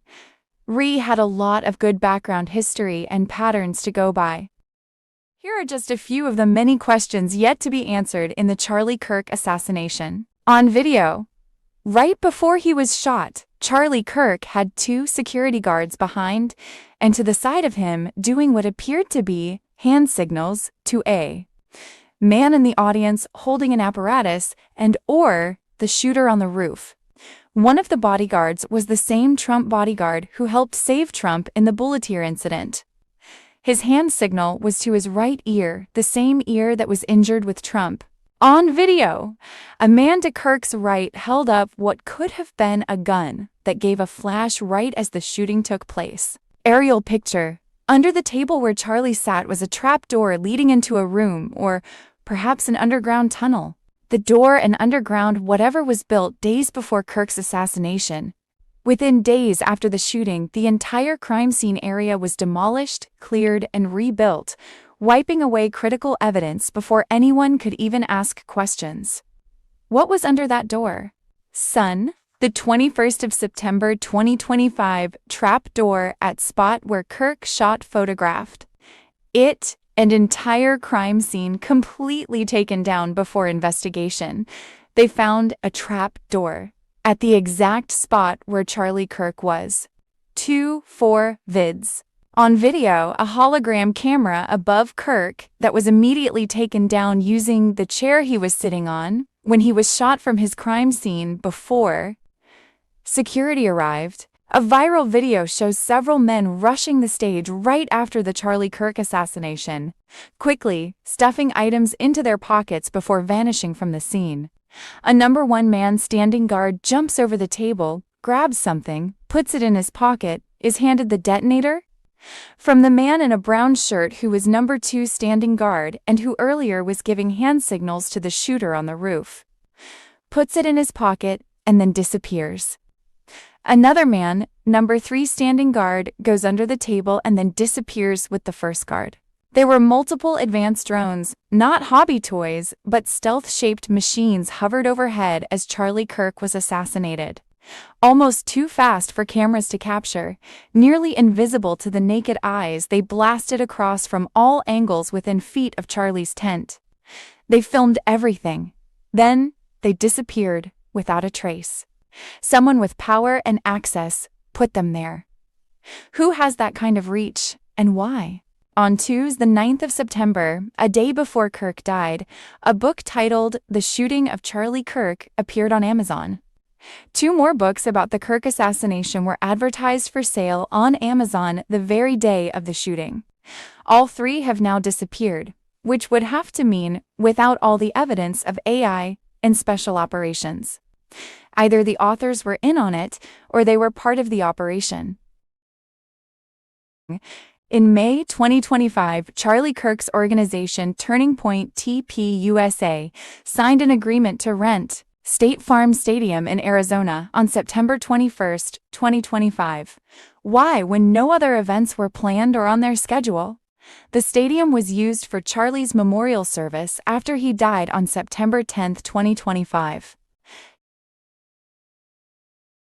Possible timing. Saturday, the 4th of October 2025, the Prime Minister of Iraq, Mr. Mohammed Shia al-Sudani, directed all ministries, institutions, and relevant departments to continue the celebrations of the Iraqi National Day for a week.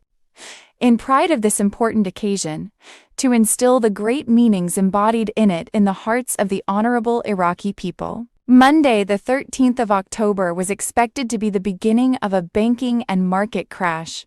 As the old fiat financial system goes down, there were 209 countries' banks already connected to the new gold, asset-backed quantum financial system.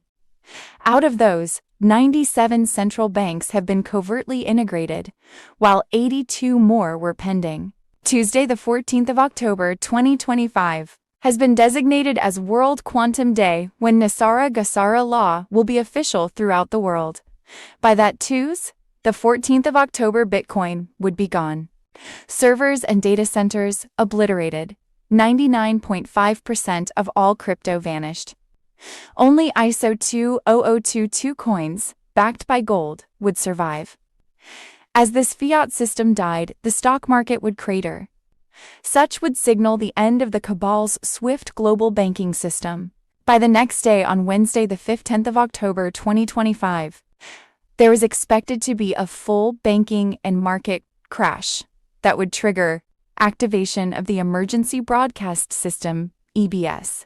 When the EBS began, communications would go dark worldwide. The lies would end, and the truth would explode with mass arrests, tribunals, and justice. Trump's global military alliance would be in charge. For the first 3 days, there was planned to be a full global lockdown, with borders closed and only essential services open. Days of communication darkness would ensue as the Mossad-run mainstream media machine collapsed and Trump's global military alliance took over to disclose proof of globalist treason, corruption, and crime on radio, TV, the internet, and cell phones worldwide. Implementation of the Nasara law mandated closure of U.S. Inc.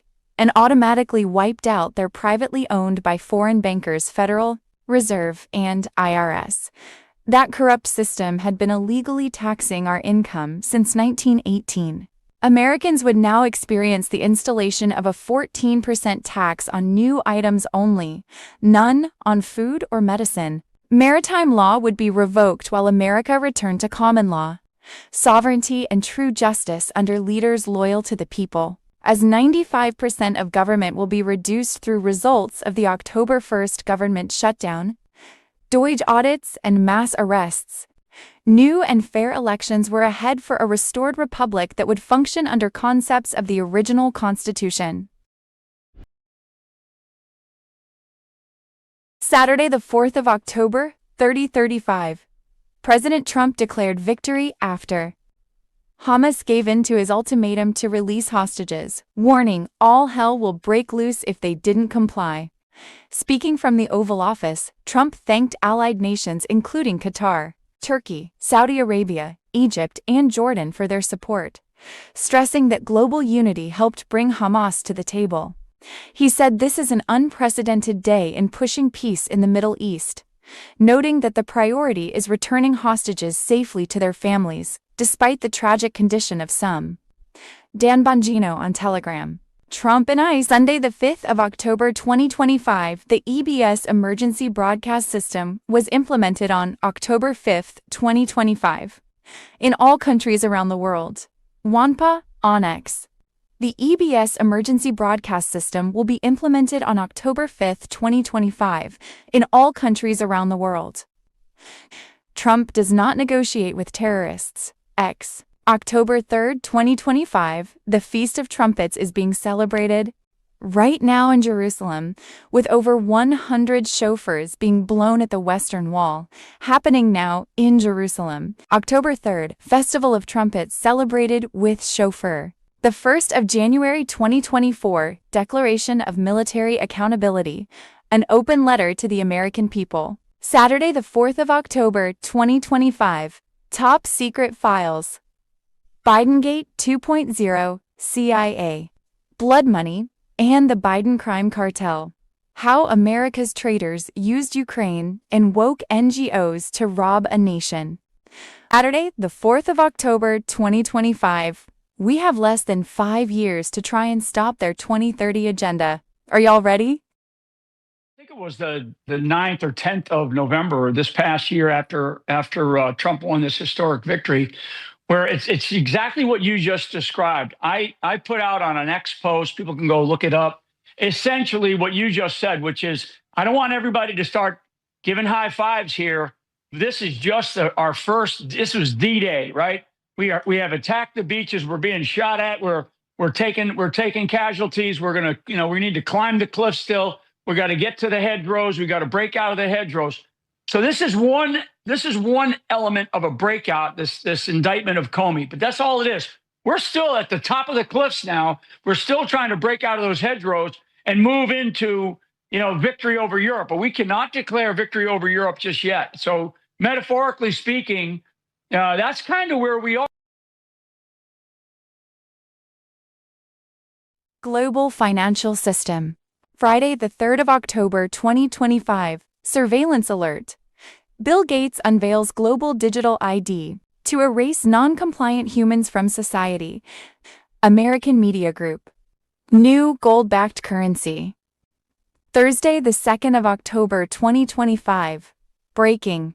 Social Security announces new banking rule. AFI program gives federal bureaucrats permanent access to Americans' accounts. Do not ignore SSA banking changes. Friday, the 3rd of October, 2025. Trump's Treasury dollar vs. the debt machine. Every American owed $516,131 in hidden assets. Boom. OMG. Friday, the 3rd of October, 2025. Executive orders triggered. Fortress ECLs.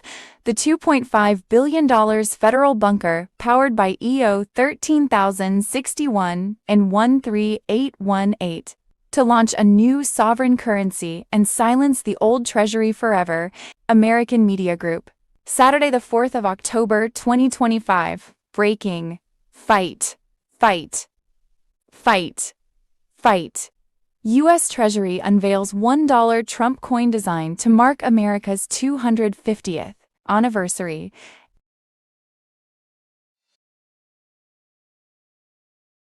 Restored Republic.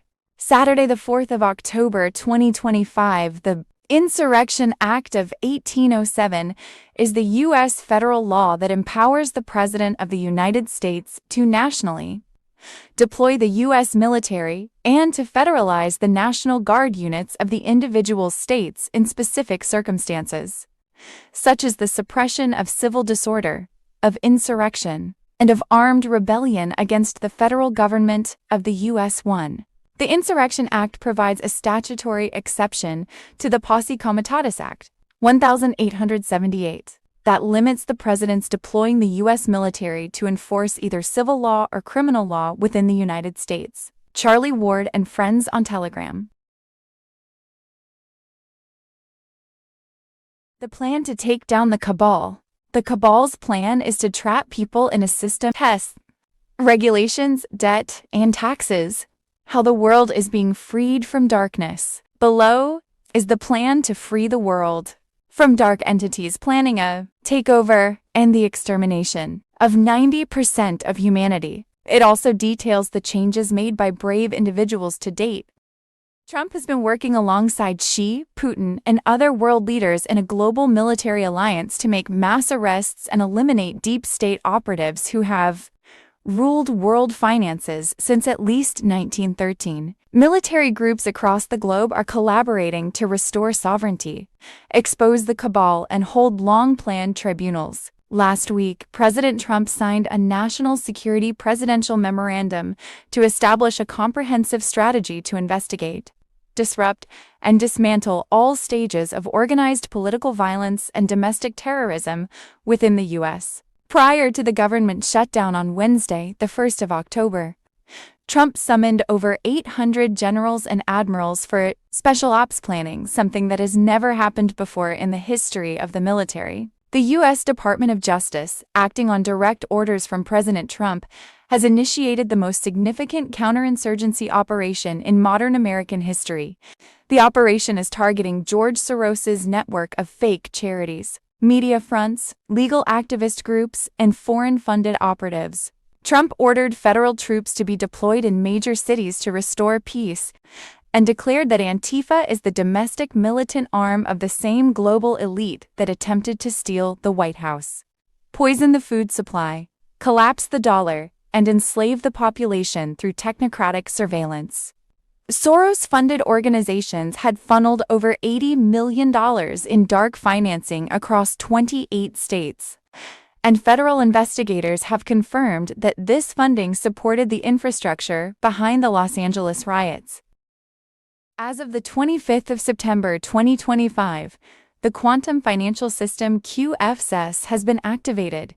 The gold asset-backed global currency reset will replace all currencies just prior to the anticipated full banking and market collapse, which is predicted to occur around the 13th to the 15th of October. Trump has brought together over 800 generals and admirals for special ops planning, which has never happened before in the history of the military. The U.S. Department of Justice, acting on direct orders from President Trump, has initiated the most significant counterinsurgency operation in modern American history.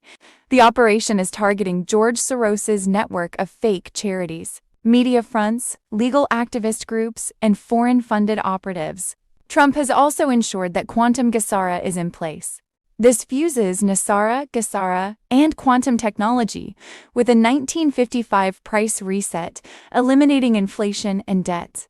It activates the long-hidden Farmers Plan, coordinating a strike against the deep state's economic empire. At the core of NESARA, GESARA are the return of taxes paid, reparations for illegal foreclosures, and justice for the stolen St. Germain Trust. This will happen just before the anticipated full banking and market collapse, which is predicted to occur around the 13th to the 15th of October. Traditional fiat currencies are replaced within the QFS ecosystem, enabling real-time, transparent financial operations and ensuring that the wealth previously controlled by global elites is distributed securely under GESARA protocols. The QFS replaces the corrupt banking grid, routing transactions via secure Starlink satellites. The QFS is incorruptible, decentralized, and tied to asset-backed currencies. The corrupt banking system is being dismantled. Saturday, the 4th of October, 2025, the Rothschilds took over all of the financial operations of the Catholic Church in 1823. So Rothschilds own the Catholic Church. Friday, the 3rd of October, 2025, in a bombshell disclosure, Representative Anna Paulina Luna has revealed that NBC is withholding a never-before-seen video that places Lee Harvey Oswald near President John F. Kennedy's limousine at the exact moment of the assassination, which would mean he wasn't the shooter. Friday, the 3rd of October, 2025, happening now, Trump and Russ Vought freeze $2.10 billion to Chicago race-based corruption targeted as shutdown becomes a weapon. Senate explodes in laughter as Chuck Schumer accuses Lithe of anti-Democrat bias propaganda. King loses his script, a must-watch video. Friday, the 3rd of October, 2025, unclassified strike. Secretary of War Pete Hegseth orders lethal hit on narco-terror vessel near Venezuela. Trump's doctrine unleashed American media group. Saturday, the 4th of October, 2025. Bombshell report. Schumer shutdown backfires. Speaker Mike Johnson says Trump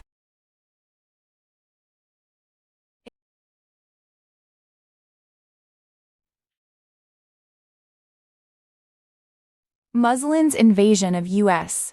It's all coming out. We've just figured out how Minnesota has been taken over by Muslims. Nearly half of all immigrants in the Minneapolis-St. Paul Twin Cities were found to have committed some form of immigration fraud. This is an illegal invasion. Over the course of the operation, our officers found indication of fraud, non-compliance, or public safety and national security concerns in nearly a little less than 50% of the cases interviewed. Focusing on a list of over 1,000 target cases involving more than 900 individuals, our officers encountered blatant marriage fraud, visa overstays, people claiming to work at businesses that can't be found, forged documents, abuse of the H-1B visa system, abuse of the F-1 visas, and many other discrepancies. JFK Jr. on Telegram. In Dearborn, Michigan worship centers, Muslims are chanting, "Death to America." Laura Loomer exposes meetings are being held right here in America at the convention center in Michigan where Muslims are calling to disrupt the supply chains for our military. They need to transport the different components of the F-35 to different locations to assemble them. So what I'm saying to y'all is that if one specific node of the F-35 supply chain is intervened, we need to be surgical, we need to be strategic, and we need to be bold in our actions, because there are many different points of these supply chains. Well, you're aware of the CHNV, the parole programs that the previous administration was involved in, bringing people in. People here were allowed to sponsor individuals to come in from certain countries. As I said, we found organizations here that were involved in sponsoring many individuals. They did not know necessarily the individuals they were sponsoring. They were doing almost a blanket sponsorship. That is fraud. That's something that should have been caught. It's something that I know the previous administration was aware of how the sponsorships were happening, and no action was taken. I'm glad to see that we're taking action. Friday, the 4th of October, 2025. Breaking. The largest bureaucratic collapse in U.S. history is happening now. 275,000 federal workers purged in Trump's September. Operation, the deep state's operating system is being deleted as shutdown looms. Edward Snowden on Telegram. As of September 30th, 2025, over 100,000 federal employees resigned in a final wave that brings the purge to nearly 275,000. This is the largest collapse of the federal civilian workforce since World War II, executed directly under President Trump's second-term authority. It began January 28, 2025, when the Office of Personnel Management issued a memo titled Fork in the Road. Workers were told, resigned by deadline, keep pay and benefits through September, but surrender all rights to appeal. By February, 75,000 had already signed. The rest followed. This was no choice. It was an ultimatum. Behind the words reorganization and staffing reform lies a targeted dismantling of the unelected administrative state. Departments were strategically hollowed out. USAID has been gutted, its offices locked. Its secret role in foreign influence programs, biolab funding, and destabilization ops has been exposed. The people behind it are gone. Similar purges strike Delaware QS, Hallertine HS, the Department of Education, and NOAA agencies that handed control to contractors, consultants, and global financiers. Chains of command have been shut down, authority reassigned to military liaisons. Thousands fired were flagged months ago in loyalty reviews ordered by Trump. Federal IT systems once used to target Americans are now turned inward, exposing internal communications, travel records, and contracting schemes. These weren't paper pushers. They controlled censorship policies, grant flows, and international liaisons. They formed a shadow government, a fourth branch with no accountability. That era is ending. Since August, a White House directive has shifted all high-level data from outside cloud vendors into a military-managed national network. Overseen by Space Force and the Quantum Intelligence Task Force, federal systems are being migrated into hardened, zero-access clusters. The very officials who enabled WEFHU and UAEF-WHO and UAUA-linked agreements are being removed with precision. Sources confirm Phase 2 begins October 10th. Entire programs tied to global surveillance, predictive behavior systems, and AI decision frameworks in education, healthcare, and law enforcement will be dismantled. The purge isn't stopping, it's expanding. The bureaucrats have no fallback, the funding taps are closed. The media can't shield them. The legal cover is gone.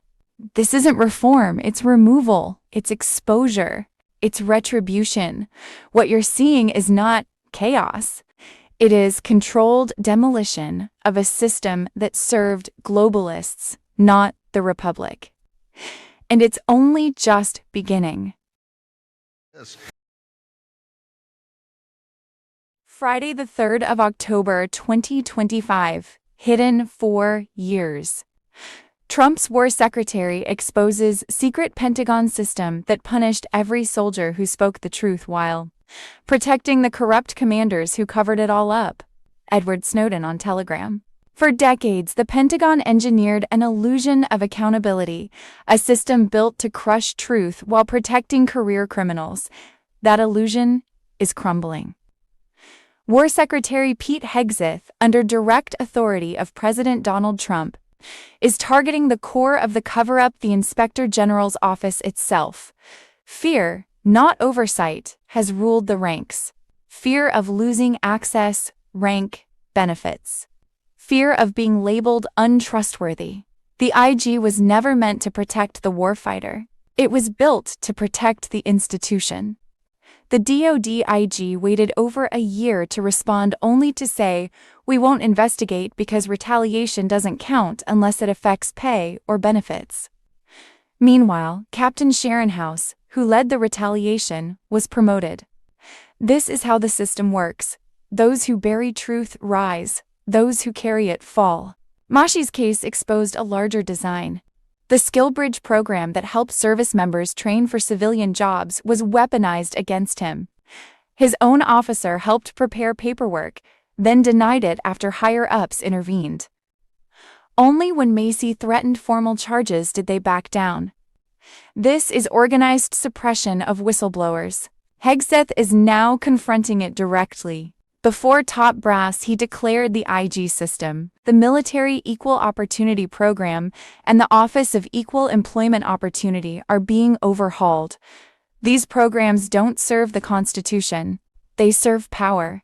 The Pentagon's internal oversight has been theater, and it's being gutted. Trump and Hegseth are stripping out the administrative class that protected itself behind false process.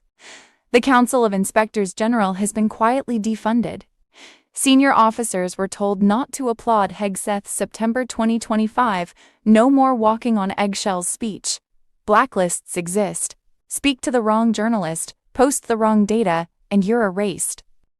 But what they didn't expect was an administration willing to break their structure. Trump's return in 2025 flipped the intelligence and military model. Retaliation mechanisms escalated between 2021 and 2024 because they knew reckoning was coming. The clock has run out. Macy is now working directly with the Assistant Secretary of the Navy to reinstate his commission. The Trump White House is monitoring the outcome. This isn't just one man's fight, it's proof of systemic rot. Thousands like him have been silenced. That ends now. The Department of War is being reshaped to be loyal to the Constitution, the oath, and the truth. Protected commanders, hidden investigations, and unaccountable retaliation are being torn apart. It won't be pretty. It won't be fast. But it's happening. And for the first time in decades, the Pentagon is afraid of the right people. Right, so a lot going on as we have NATO jets scrambling as a result of an overnight Russian attack that took place, along with World War III threats. And just moments ago, we heard from the President of the United States. I'm going to play for you the video footage. Let's take a look at the articles, though, so that way you can see it for yourself. You can see this coming out today, this morning, October the 5th. Russia-Ukraine war, the latest in a mass missile and drone attack by Putin's forces after Poland scrambles jets. And the concern is the involvement of NATO, Article 5 being initiated. Chilling World War III warning comes out as hybrid war is already underway in Europe. We are hearing World War III threats being issued back and forth. We're hearing that this is going to be ignited with Russia and NATO, and the U.S. is going to play a part in it. And take a look at this. Putin, possibly supply of long-range missiles to Ukraine threatens the U.S. relationship with Russia. Russia warning the United States, if you supply Ukraine with those Tomahawk missiles, this is going to pull you directly into the conflict, and you will have problems with Russia. Russia issues a brutal response. Now, this was a couple of days ago to the U.S. after Pete Hegseth's prepare for war warning. They responded back and said, United States, you better be careful because you're going to get pulled right into the middle of this, directly in conflict with Russia. U.S.-Russia nuclear arms control. Now, you're going to be seeing this. This came out this morning, and Donald Trump responded to this. Trump says Putin's voluntary limits proposal Sounds like a good idea, as they're discussing extending for 1 year that nuclear arms control. Now, also, take a look at this. Some are speculating that NATO is exploiting the fear of global war to justify expanding their defenses, because they're saying that we are about to enter into World War III. Now, all of this is going on while simultaneously we are awaiting the news coming out today. We have until 6 p.m. Eastern Standard Time in the United States. Israel and Hamas prepare for negotiations in Egypt ahead of the possible Gaza ceasefire. We're hearing that right now. There could be peace or there could be all-out war. In fact, the exact words that Donald Trump used was, we will extinguish Hamas and we will unleash hell on earth on Hamas if they do not do a ceasefire deal and yield control over the United States and Israel, release the hostages, and they have today to end it. And if they do not, well, he said, hell will be unleashed on earth unlike they have ever seen before. And he said, we have people waiting and ready to end your lives in a moment. So there. Major alert. The Great Pyramid of Giza has been activated. Turn notifications on now. Nothing can stop what's coming. Mr. Poole on Telegram Fry. Evening the 3rd of October 2025. Obama is at Gitmo, charged with crimes against humanity, election interference. Possible timing. FBI Director Kash Patel. The Wednesday, the 1st of October 2025 government shutdown will be permanent for many offices.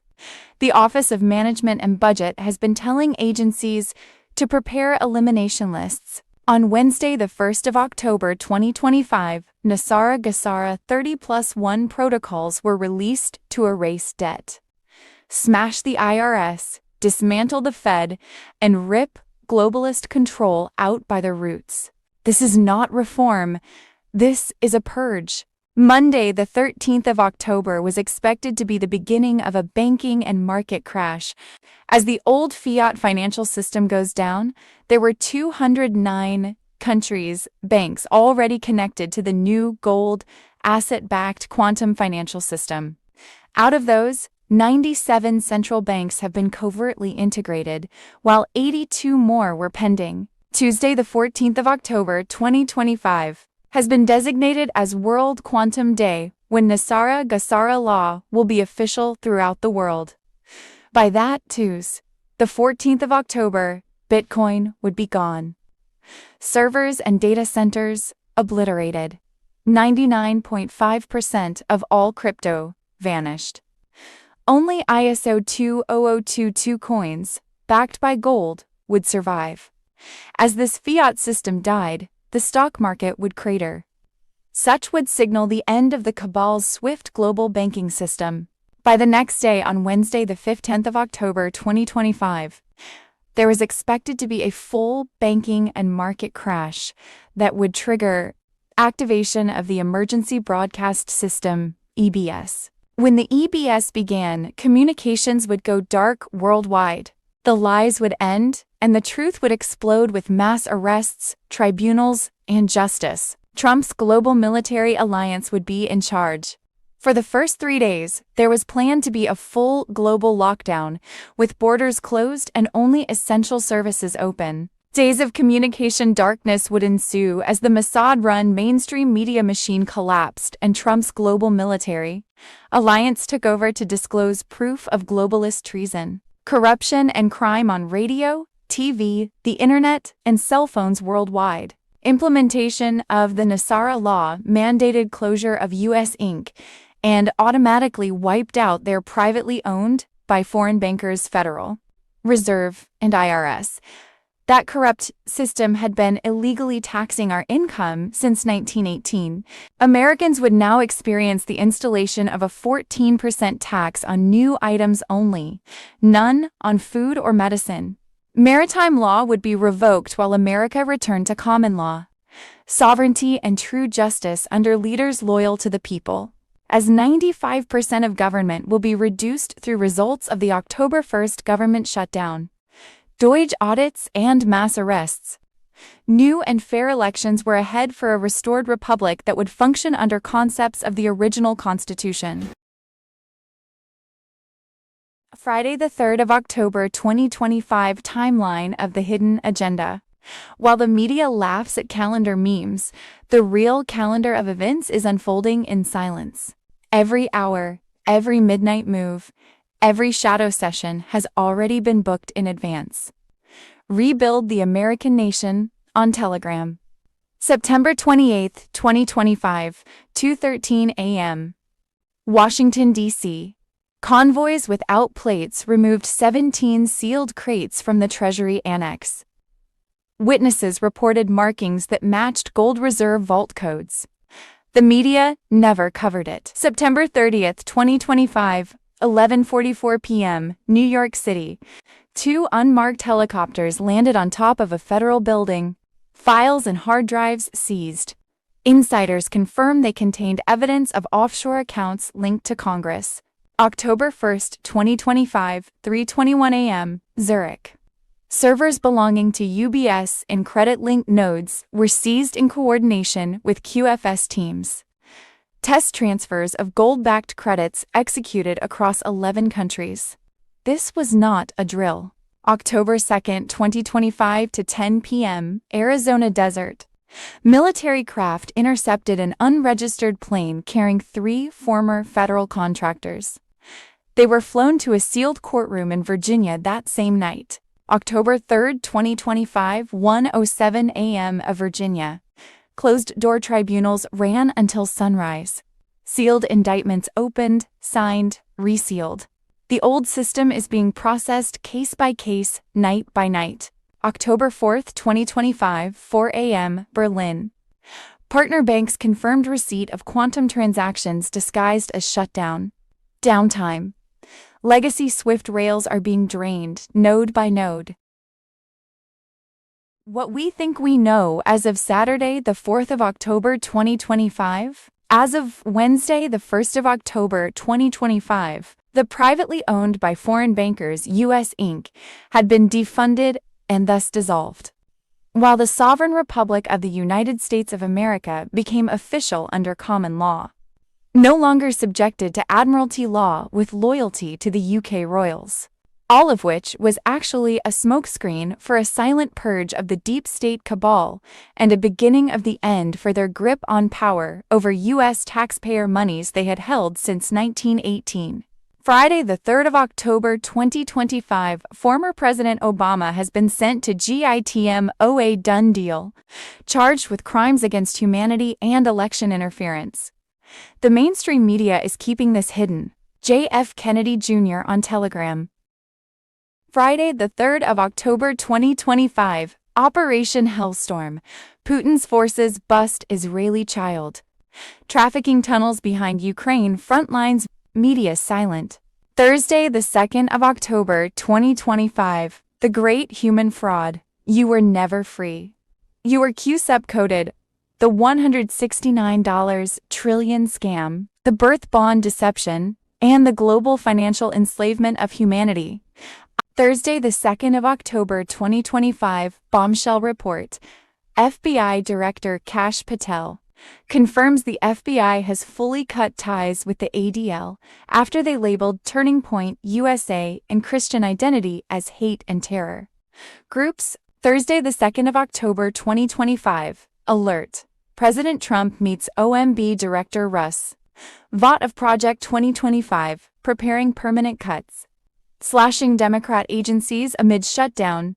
American Media Group. Friday, the 3rd of October 2025, happening now. Trump and Russ Vought freeze $2.10 billion to Chicago race-based corruption targeted as shutdown. Become restored republic. Friday, the 3rd of October, 2025 Military Commissions Act activated tribunals live. Special ops deployed. Hunt the traitors. JFK Jr. Private on Telegram. The Military Commissions Act is no longer words on paper. Military tribunals are live. Special ops have been unleashed, tracking traitors with precision as the courtroom becomes the new battlefield. Camp Justice and Trump's command are delivering the hammer of accountability. No escape, no mercy. The Justice Storm unleashed. The clock has struck 12:01 p.m. This isn't politics. This is a reckoning. Donald Trump stands not just as president, but as supreme commander of a new era. Treason will be crushed. Betrayal will be obliterated. Those who whispered in the dark now face the blinding light of judgment. Years of preparation. 100 executive orders ready. Military tribunals fortified and activated. No cushy courtrooms. No corrupt judges. No endless appeals. The Military Commissions Act bypasses the broken system to deliver fast, merciless justice. Classified evidence? Allowed. Loopholes? Closed. No fairness for traitors, only consequences. Camp Justice. The judgment machine, Guantanamo Bay, isn't just a facility, it's a fortress of reckoning. Diego Garcia activated. Global tribunal hubs online. The Judge Advocate General's Corps sharpened. Camp Justice stands as a symbol of America's unrelenting force. Enter its walls and face the inevitable. No second chances, only judgment. Special Ops, the hunt is on, you can't run, you can't hide. Every move, every safe house, every stash has been tracked. Special Operations Forces are striking fast, striking hard, and leaving no stone unturned. This is the green wave of justice sweeping the nation. The military in your cities isn't tyranny, it's liberation. Patriots, do not fear. The storm is for you. The hammer falls. The Military Commissions Act of 2006 was forged to annihilate America's enemies. It is now America's secret weapon. These tribunals are built to crush, not compromise. Camp Justice embodies that mission. Every betrayal meets fire and fury. The final phase, Donald Trump warned us to be ready. The storm is real, roaring across the country like a hurricane of accountability. Military hubs activated, special ops deployed, every move planned for maximum impact. This isn't chaos. This is cold precision. A new era begins. January 20th, 2025, at 12:01 p.m. marked the warning shot. Now, the full reckoning begins. The deep state's fortress of lies is rubble. The swamp is being drained not with words, but with action. This is the monumental shift patriots awaited. The time for talking is over. The time for justice is now. The storm is here, and it will not stop until every last traitor is brought to their knees. Wednesday, the 1st of October, 2025. Operation Lockbox underway. This is not a pause. It is the reset of the core. The shutdown is the cover for the removal of the old order. While the privately owned by foreign bankers, U.S. Inc. government remains shut down. Their federal agencies are being drained. Unmarked teams are entering buildings at night, removing crates of sealed documents, hard drives, and gold-lined ledges. The federal payroll was halted on the surface, but deep inside the U.S. Treasury, quantum financial system QFS accounts are being synced, with funds redirected to a new gold-backed system. The old debt machinery is being silently switched off. IRS servers and archives have been taken offline. Audit trails were being rebuilt under military supervision to expose decades of fraud and slavery tax schemes. Blacked-out courtrooms were hosting sealed proceedings. High-ranking officials were being called in without public notice. These were not meetings, but pre-tribunal hearings. The EBS system is on standby, test signals already sent. When the message goes live, the public will see the footage and ledgers that have been hidden for generations. Friday, the 3rd of October 2025 shutdown unveils the Shadow Network. Nasara Gasara QFS on Telegram. With agencies closed and lights off, the real battle is inside the data. Cyber units have breached internal federal servers, discovering a parallel network of shadow government communications. This network is now being seized. Classified contracts linking big banks, media executives, and federal officials are being pulled from the system. Hundreds of millions in hidden payments traced to shell accounts overseas. Federal buildings in D.C. sealed not for safety, but for forensic teams. Rooms that held archives are actually intelligence hubs for managing propaganda, and financial fraud. Evidence is being boxed and moved to secure military holdings. While politicians claim they can't fund the government, gold bullion and historical bonds are being secretly transferred from Federal Reserve vaults to Treasury-secured sites. The switch to a gold-backed standard is underway. The next step, targeting the emergency powers structure. Once the hidden network is fully drained, the public will see why the shutdown was never about money. IT was about ending the shadow government. So if you've been paying attention to any of the details of the Chuck Schumer shutdown, you're probably asking yourself, what in the heck are these people talking about? Because the Democrats continue to change the narrative. And over the last 2 days, they've started talking about this concept of wanting to protect Americans from their health care costs increasing. What on earth does that mean? Well, first, it's important to understand that they just started using this new narrative right about the time that they started to understand that the American people were not going to budge on giving them $1.5 trillion in new spending to fund things that we've already told them no to.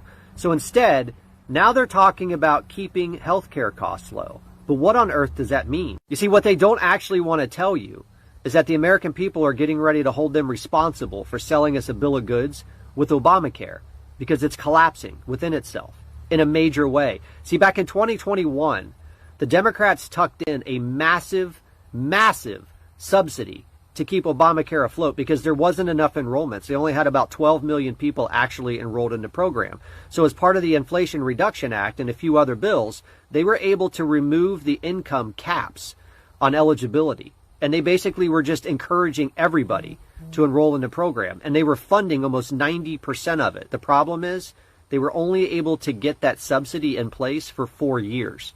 And those subsidies are ending at the end of this year. So what does all of that actually mean? Well, if the federal government is not massively subsidizing Obamacare, people are going to realize that it was always a smoke and mirrors job. It was never designed to actually lower the cost of health care. It was designed to be a handout. That's right, an entitlement program. Exactly what we said it was going to be back when they were originally debating it, and Obama jammed it through. Do you remember that? And now that the subsidy extensions are getting ready to expire, they realize that the American people are going to lose our ever-loving minds when we find out just how expensive Obamacare has been and how destructive it's actually been to the cost of health care. But what they're really terrified of you finding out about is the reality that anywhere from 1 to 2 million of the increased enrollees since 2021 are coming from the people that Joe Biden allowed to cross the border, gave them temporary protected status or asylum protections. They enrolled in Obamacare, and you're paying for it. Friday, the 3rd of October 2025, DHS law enforcement has made over 900 arrests during Operation Midway Blitz in Illinois. To every criminal illegal alien, darkness is no longer your ally. We will find you. Friday, the 3rd of October 2025, Michigan. Until we turn the White House into a Husseiniya Shiite Islamic center, Islam is not compatible with Western civilization. Friday, the 3rd of October 2025, New Jersey. Joint Base McGuire in New Jersey is on lockdown. Following reports of an active shooter, over 42,000 service member civilians are stationed there.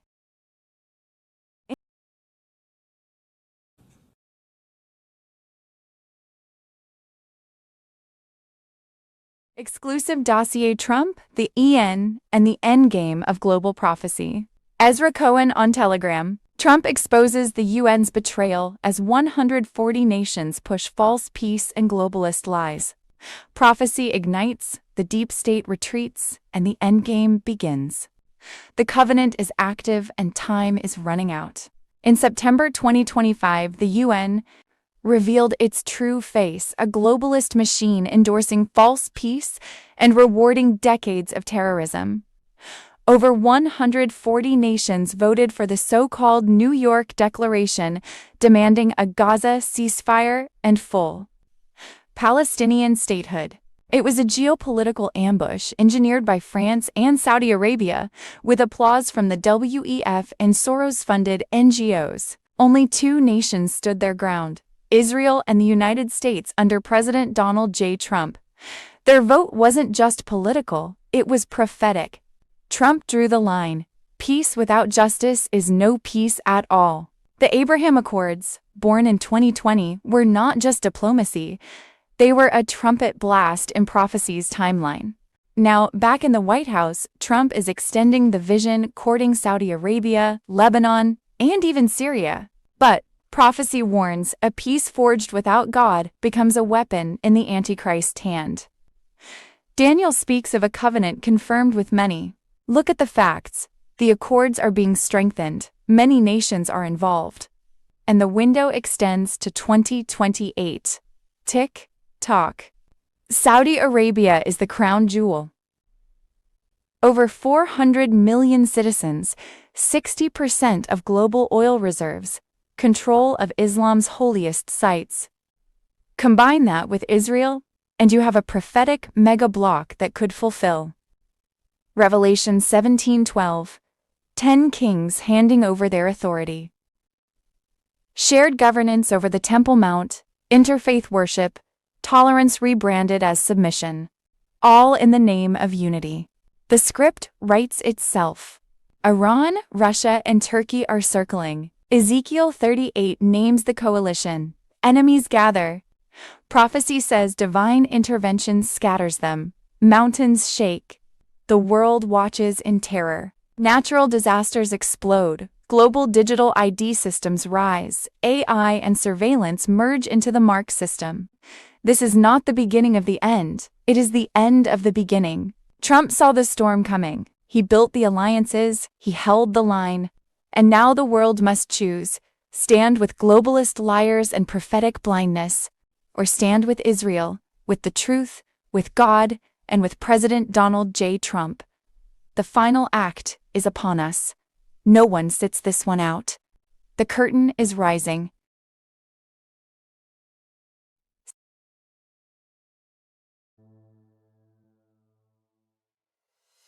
President Trump did it. America is officially a sovereign nation under common law. The privately owned by the deep state cabal U.S. Inc. has been defunded. America is no longer subjected to admiralty law with its loyalty to the UK royals. Today, we are transferring power from Washington, D.C. and giving it back to the people. President Donald Trump. Judy note, I actually think it's quite funny. On Wednesday, the 1st of October 2025, by an overwhelming vote, the Dems defunded their privately owned U.S. Inc., and Trump stood by and let them do it, with a big smile on his face. Now he's able to give our U.S. taxpayer monies and freedom back to the people as he promised at his 2017 inauguration. Support Trump. You are urged to read and sign Trump's big, beautiful bill. H.R. 1776, the People's Remedy and Resolution Act, September 2025. Read the big, beautiful bill deliver eto Congress H.R. 1776, the People's Remedy and Resolution Act, September 2025. Toll and roll. As of Wednesday, the 1st of October 2025, the privately owned by foreign bankers U.S. Inc. had been defunded and thus dissolved, while the Sovereign Republic of the United States of America became official under common law, no longer subjected to admiralty law with loyalty to the UK royals. Yet, no one knew it. The media, now controlled by the military, was being held silent on purpose. They were feeding the general public a narrative that the U.S. Inc. government shut down at midnight Tuesday. The 30th of September 2025 was a result of Congress not passing a government funding bill for the U.S. Inc. fiscal year that began on Wednesday, the 1st of October, all of which was actually a smokescreen for a silent purge of the deep state cabal and a beginning of the end for their grip on power over U.S. taxpayer monies they had held since 1918. Secret arrests of deep state cabal politicians and their military tribunals were underway in Washington, D.C. High-profile indictments were signed, arrests being made, and secret tribunals were underway. Around 600 military judges had been flown in, accompanied by a multitude of JAG officers preparing for military courts. A federalized National Guard surrounded Capitol Hill and certain federal buildings, as was secure fencing, made not so much to hold people out, but to secure global elites were held in, whom were being arrested to await trial for treason and other crimes. In the dead of night, the military was removing crates of sealed documents, hard drives, and gold-lined ledgers from federal buildings. Federal buildings were closed, servers disconnected, contractors sent home, entire floors of agencies were being emptied. Financial crimes, human trafficking, election fraud, all documented. IRS offices were closed without warning. Thousands of agents have been placed under investigation, some under military jurisdiction. IRS servers and archives had already been taken offline. Audit trails were being rebuilt under military supervision to expose decades of fraud and slavery tax schemes. It was a brilliant chess move by Trump. Democrats thought they could maintain control of U.S. taxpayer monies by holding out to get their $1.5 trillion radical wish list demands. Knowing that wouldn't happen in the Republican majority, the non-passing of a budget bill would make Trump responsible for a government shutdown, and he be blamed for loss of federal worker income. Their wish list didn't happen, nor did their blame of Trump for a government shutdown. Taxpayers aren't dumb. As Ezra Cohen said, one could argue that the Dems refusing to keep the government open because they want health care for illegals is itself a treasonous act. They are holding our nation hostage because they want to take our tax dollars and buy illegal votes with it. The entire thing is treason.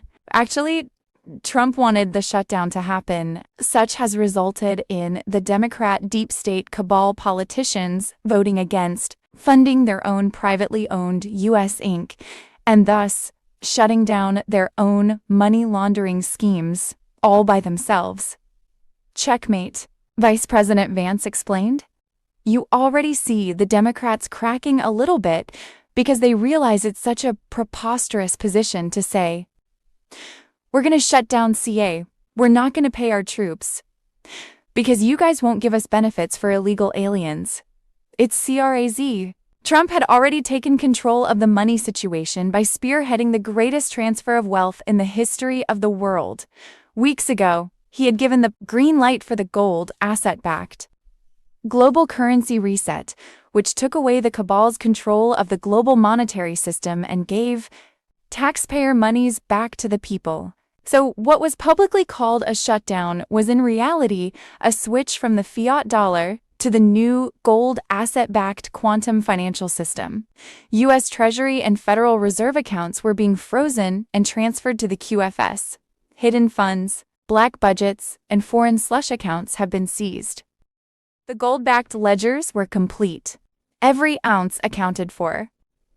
When released, the world would see the end of fiat enslavement and the birth of a new quantum era. Mr. Poole on Telegram.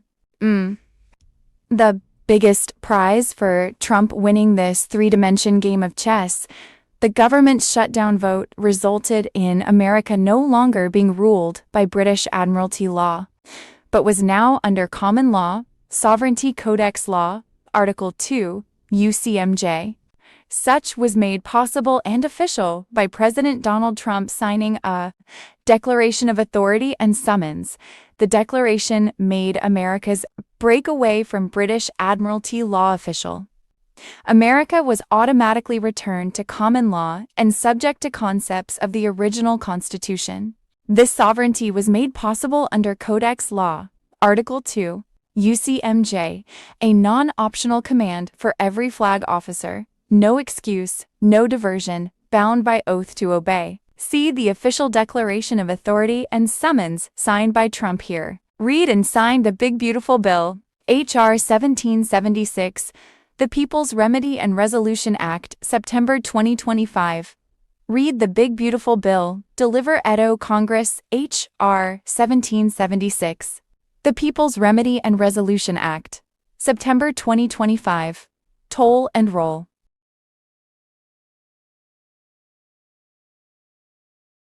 Wednesday, the 1st of October, 2025. Operation Lockbox underway. This is not a pause. It is the reset of the core. The shutdown is the cover for the removal of the old order. While the privately owned by foreign bankers, U.S. Inc. government remains shut down. Their federal agencies are being drained. Unmarked teams are entering buildings at night, removing crates of sealed documents, hard drives, and gold-lined ledges.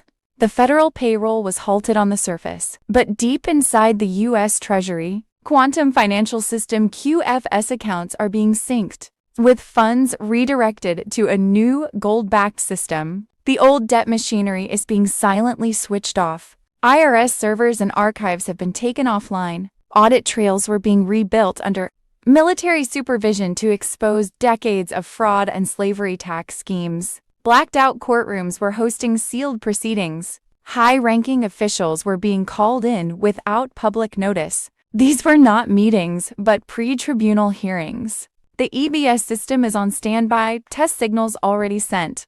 When the message goes live, the public will see the footage and ledgers that have been hidden for generations.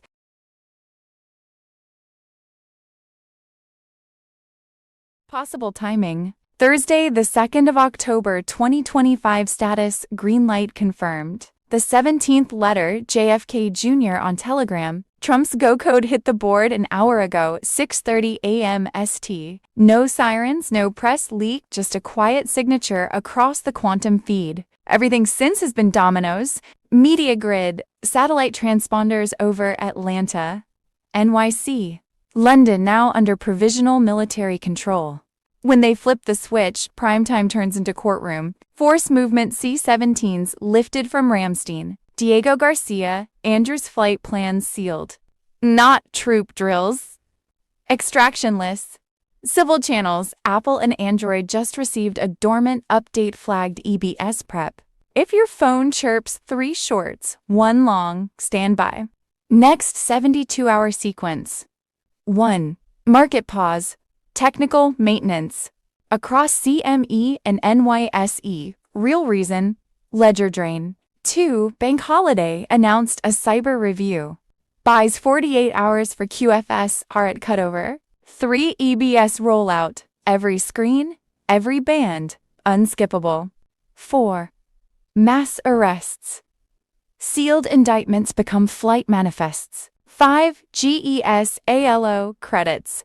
Debt slate wiped. Gold weight assigned to biometric wallets. When step 3 lands, the world you know archives itself in a single frame. After that, history restarts. Remember, there will be no second feed. No mainstream handholding. You're either watching from the inside or refreshing a... Stay ready. God wins. Possible timing. FBI Director Kash Patel. The Wednesday, the 1st of October 2025 government shutdown will be permanent for many offices. The Office of Management and Budget has been telling agencies to prepare elimination lists. On Wednesday, the 1st of October 2025, Nasara Gassara 30+1 protocols were released to erase debt, smash the IRS, dismantle the Fed, and rip globalist control out by the roots. This is not reform. This is a purge. Monday, the 13th of October, was expected to be the beginning of a banking and market crash. As the old fiat financial system goes down, there were 209 countries' banks already connected to the new gold, asset-backed quantum financial system. Out of those, 97 central banks have been covertly integrated, while 82 more were pending. Tuesday, the 14th of October, 2025, has been designated as World Quantum Day, when Nasara Gassara law will be official throughout the world. By that Tuesday, the 14th of October, Bitcoin would be gone. Servers and data centers obliterated. 99.5% of all crypto vanished. Only ISO 20022 coins, backed by gold, would survive. As this fiat system died, the stock market would crater. Such would signal the end of the cabal's swift global banking system. By the next day, on Wednesday, the 15th of October 2025, there was expected to be a full banking and market crash that would trigger activation of the Emergency Broadcast System, EBS. When the EBS began, communications would go dark worldwide. The lies would end, and the truth would explode with mass arrests, tribunals, and justice. Trump's global military alliance would be in charge. For the first 3 days, there was planned to be a full global lockdown, with borders closed and only essential services open. Days of communication darkness would ensue as the Mossad-run mainstream media machine collapsed and Trump's global military alliance took over to disclose proof of globalist treason, corruption, and crime on radio, TV, the internet, and cell phones worldwide. Implementation of the Nassara Law mandated closure of U.S. Inc. and automatically wiped out their privately owned by foreign bankers Federal Reserve and IRS. That corrupt system had been illegally taxing our income since 1918. Americans would now experience the installation of a 14% tax on new items only, none on food or medicine. Maritime law would be revoked while America returned to common law, sovereignty, and true justice under leaders loyal to the people, as 95% of government will be reduced through results of the October 1st government shutdown, Doge audits, and mass arrests. New and fair elections were ahead for a restored republic that would function under concepts of the original Constitution. As I said, this is breaking news. We've kept it quiet for the summer. Operation Summer Heat was a 3-month surge by the FBI with our state and local partners. We started at the end of June, and we just wrapped up at the end of September. And what we did was follow one theme: crushing violent crime, one of this administration's key priorities. And we went into every single field office. We have 55 field offices scattered across the country. And today, we're going to unveil the results of Operation Summer Heat and what law enforcement can do when you let good cops be cops. I think a quick historical analysis is important here. You have to recognize that there was an explosion in violent crime, and it didn't happen in a month or 6 months. It happened over the course of years due to the prior administration's lackadaisical approach against crime, and violent criminals took advantage of that. So the FBI, under my leadership, we came in and said, okay, you can't just walk into a city and say, okay, there's 150 law enforcement officers here, let's go arrest people. You have to build a ground game of intelligence that takes months. That's what we did in Memphis. That's what we did in Chicago. That's what we did in New Orleans. And that's why, at President Trump's direction, we went in quietly months ago into these cities to set phase 01. Now we're going in with the Guard to complete that project. And that's the beauty of operations like Summer Heat. Summer Heat had 8,700 arrests. In 3 months, Summer Heat had 2,281 firearms seized permanently off our streets. 3 months, fentanyl, 421 kilograms. By the way, I can't speak to that directly. George Soros. And because I can't comment on whether or not we have an actual investigation. Okay, but that's fair. Speaking to matters like Antifa, for example, right? And the new EO that the president signed and their designations giving us authorities that we never had. What we are able to do is the one thing I've done my entire career under investigations: follow the money. Serve legal process and follow the money. These groups just don't show up overnight. You don't have hundreds of people surround a courthouse overnight and then move down to LA and cause riots and then move halfway across the country and cause disruptions in Chicago and elsewhere. It is an organized effort that someone or some groups are paying for. And what I can tell the American people is we have open investigations on multiple groups and individuals funding these efforts. We have legal process that has already been executed. The search warrant results are coming in. You know, should the U.S. formally designate the domestic groups as terrorist organization? If not, what's, Mr. Director, the right to RICO, material support analogs, or case-by-case prosecutions that avoid criminalizing an ideology? Yes, I think Antifa, specifically speaking, as an example, we have to recognize these groups for what they are. If we as a society just allow these riots to continue, then we as a society are going to be engulfed by the criminal activity these people are doing. LA, you can't attack law enforcement. You can't throw rocks and boulders at law enforcement. You can't in DC assault law enforcement. In Portland, you can't set fire to a federal building and get away with it. How is that acceptable? And it's all being caused. It's not individual acts of violence. It is organized anarchy and chaos. And thanks to the president's initiatives, and when I was there in the Oval Office when he signed it, we are getting after the fight with more resources and tools that we've. Thursday, the 2nd of October, 2025, Q drop number 540. Are you following the news today? What a big news day. These people are really stupid. This will be the END of the D Party. This will be the path forward with public outrage. To jail many so-called untouchables. You, the people, have the power. Down she goes. Q.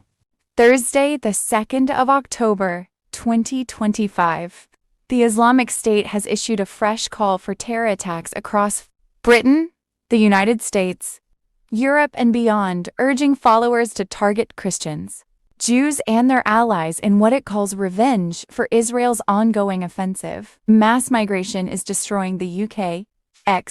Thursday, the 2nd of October, 2025. Common law.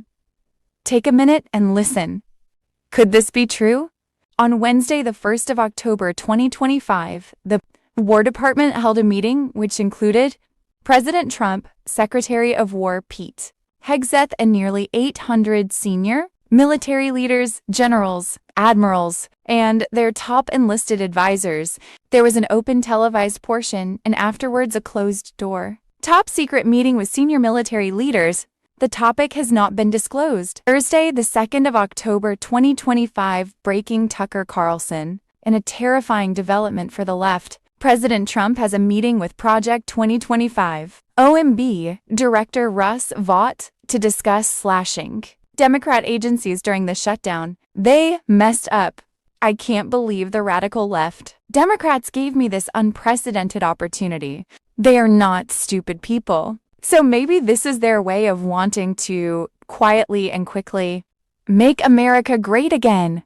Thursday, the 2nd of October, 2025, Nicole Shanahan exposes Camp Lejeune water contamination crisis.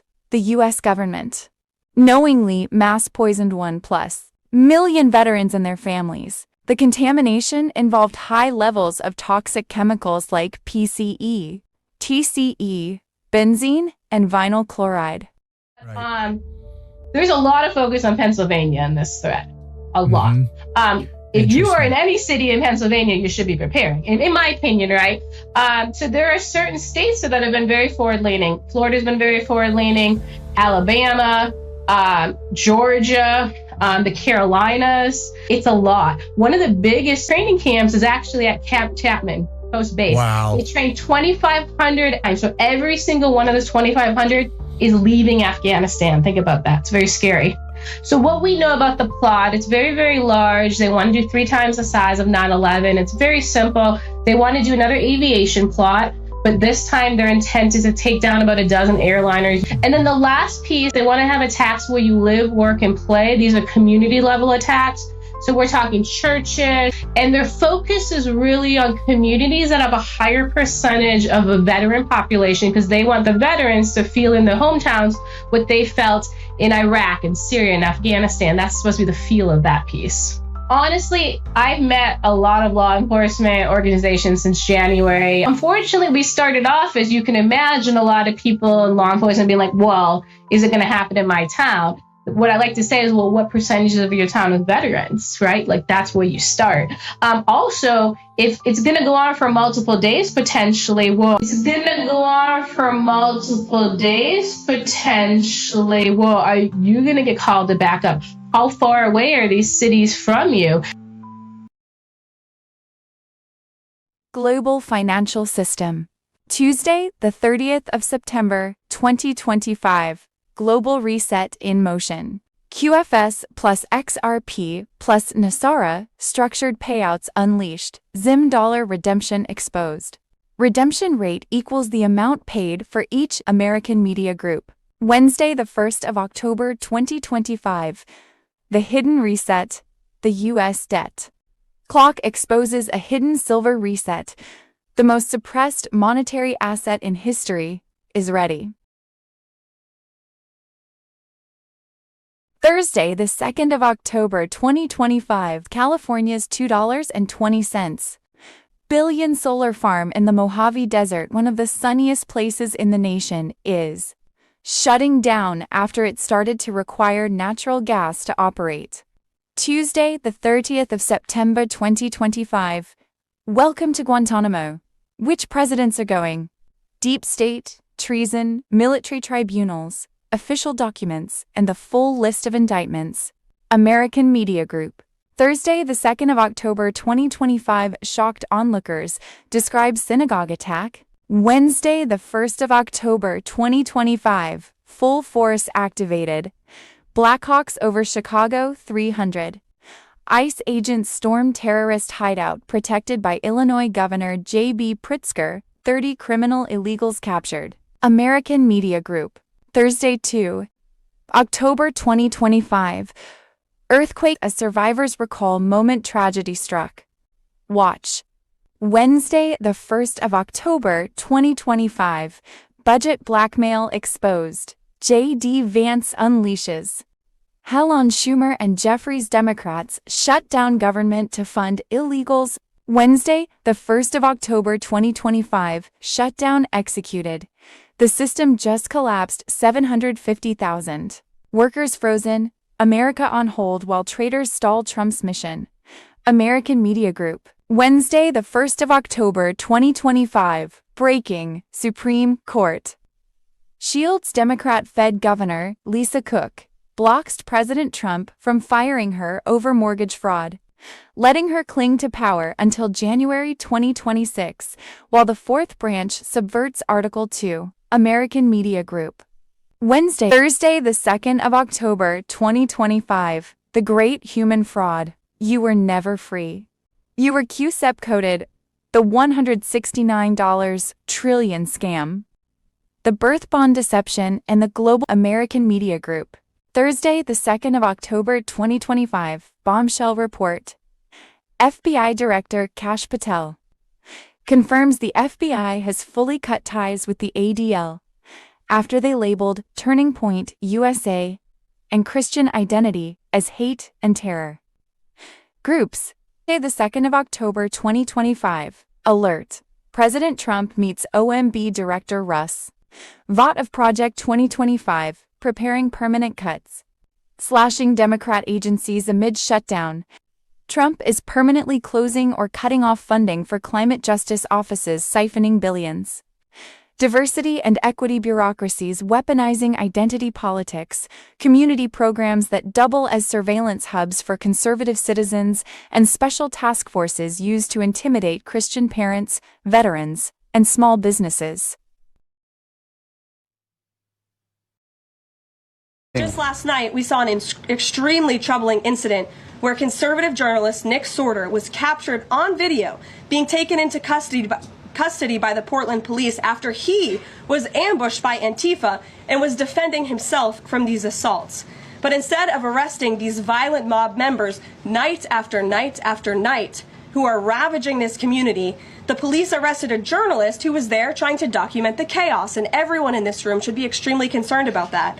The Department of Justice spoke with that journalist this morning, and they will be launching a full investigation into his arrest. This incident is part of a troubling trend in Portland where left-wing mobs believe they get to decide who can visit and live in their city. It is not their city. It is the American people's city, and President Trump is going to restore that. I just spoke with the president about this, and he has directed his team here at the White House to begin reviewing aid that can potentially be cut in Portland. We will not fund states that allow anarchy. There will also be an additional surge of federal resources to Portland immediately, including enhanced CBP and ICE resources. Law and order will prevail, and President Trump will make sure of it.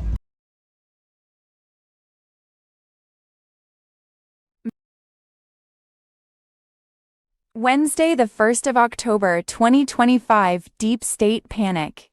White House releases full list of 29 Democrat agitators behind ICE attacks and border chaos. Deep state connections exposed. The globalist machine has overplayed its hand. This time, there are names. After years of psychological warfare against the American people, President Donald J. Trump's White House has named nearly 30 Democrat officials as political agitators responsible for inciting violence against federal agents. These are domestic operators of a coordinated takedown of national sovereignty, embedded inside government at the highest levels. They built the groundwork for violent insurrection while distracting with fake emergencies. Tim Walz called ICE modern-day Gestapo. Gov. Gavin Newsom likened ICE to secret police. Gov. JB. Pritzker compared ICE to Nazi Germany. Representative Rashida Tlaib accused ICE of terrorizing communities. Representative Ayanna Presley echoed that ICE is terrorizing our communities. Representative Ilhan Omar called ICE agents vile and pushed for abolition. Representative Eric Swalwell compared ICE to KGB. Representative Alexandria Ocasio-Cortez said, ICE should not exist. Sen. Bernie Sanders told the public to stop ICE ASAP. Sen. Elizabeth Warren accused ICE of stoking fear. Boston Mayor Michelle Wu compared ICE to neo-Nazis. Chicago Mayor Brandon Johnson called ICE secret police. Los Angeles Mayor Karen Bass spread a hoax claiming ICE kidnapped a woman going to work. These are ideological detonators designed to incite rebellion, destabilize America, and paralyze lawful enforcement while flooding the nation with illegal trafficking. ICE is the frontline force against child trafficking, drug cartels, and terror cells pouring across the southern border. Why do these leaders work so hard to destroy them? Because ICE is in the way of the globalist pipeline. Behind the facade of humanitarianism, the real agenda is replacing national identity with global control driven by UN migration compacts, WEF open border doctrines, and digital identity tracking disguised as refugee care. Whistleblowers confirm MS-13. Chinese paramilitary assets and Hezbollah operatives are slipping through open zones shielded by these Democrat agitators. Now it's President Trump reinstated in 2025 and back in control of the White House after the military tribunals of late 2024, the gloves are off. This list is the beginning of a reckoning. It signals a shift from passive defense to active prosecution. Sources confirm new executive orders mandating federal arrest and detention for domestic agitators involved in coordinated insurrectionary rhetoric. These names will not be forgotten. Some will flee. Some will bargain. Others may be handed off to unmarked tribunals operating through newly established JITMO extensions in South Carolina and Alaska. The corporate media blackout on this release is almost total. But the files are already in military hands. This is only the beginning. The enemy within has been exposed. Their methods documented. President Trump surrounded by loyal patriots within USMC, National Guard intel units, and Q-level clearance operatives, is moving swiftly. Names have been named. Next comes action. This is restoration, and nothing will stop what's coming.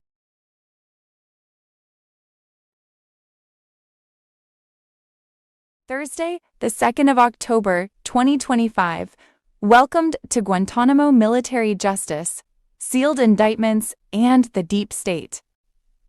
Ezra A. Cohen. Guantanamo Bay is no longer just a symbol of post-9/11's detention. For years it has been whispered about as the final stop for high-level actors accused of treason, trafficking, or covert crimes against humanity. The names that circulate online: Clinton, Obama, Biden, Bush, Brennan, Holder, make headlines because they strike at the heart of power. But what do we actually know?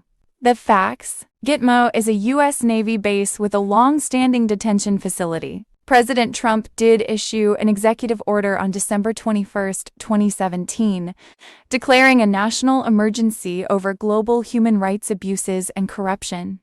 That order authorized the freezing of assets and empowered agencies to act. Secretary of Defense James Mattis visited Gitmo on the same day, the first Defense Secretary visit since 2002, and Attorney General Jeff Sessions had been there months earlier. The Department of Defense has allocated hundreds of millions of dollars to upgrade the facility, including new barracks and medical capacity for detainees. National Guard and Marine units have been rotated to Gitmo for security missions. The rumors: independent commentators David Tedeschini, Jerome Corsi, Benjamin Fulford, Corey Goode have claimed VIP detainees and sealed indictments are feeding a pipeline of deep state figures to Gitmo for military tribunals. Numbers like 10,000 sealed indictments or VIP extractions circulate on social media and alternative news sites, but have not been substantiated by verifiable court or government data. Flight tracking, anecdotal leaks, and Q-style posts are used as circumstantial evidence for this narrative. The legal mechanism often cited is that under a declared national emergency and certain executive orders, individuals could have assets frozen and be held by military authorities outside the continental U.S. This is legally possible, but would require signed warrants, orders, and a chain of custody that has not been made public. So far, there is no official list of precedents or VIPs detained at Gitmo. What we have is a mixture of real executive actions, asset freezes, expanded Gitmo budget, National Guard deployments, and an unverified story about mass arrests.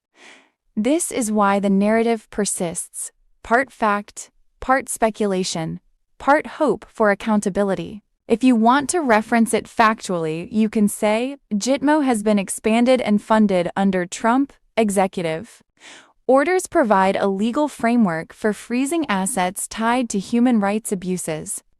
Claims of VIP detainees and sealed indictments exist but are unverified.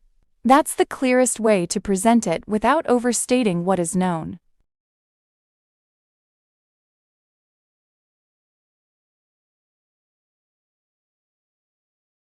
ICE battles zombie-like Tianda Arago gangsters in Chicago. By Michael Baxter.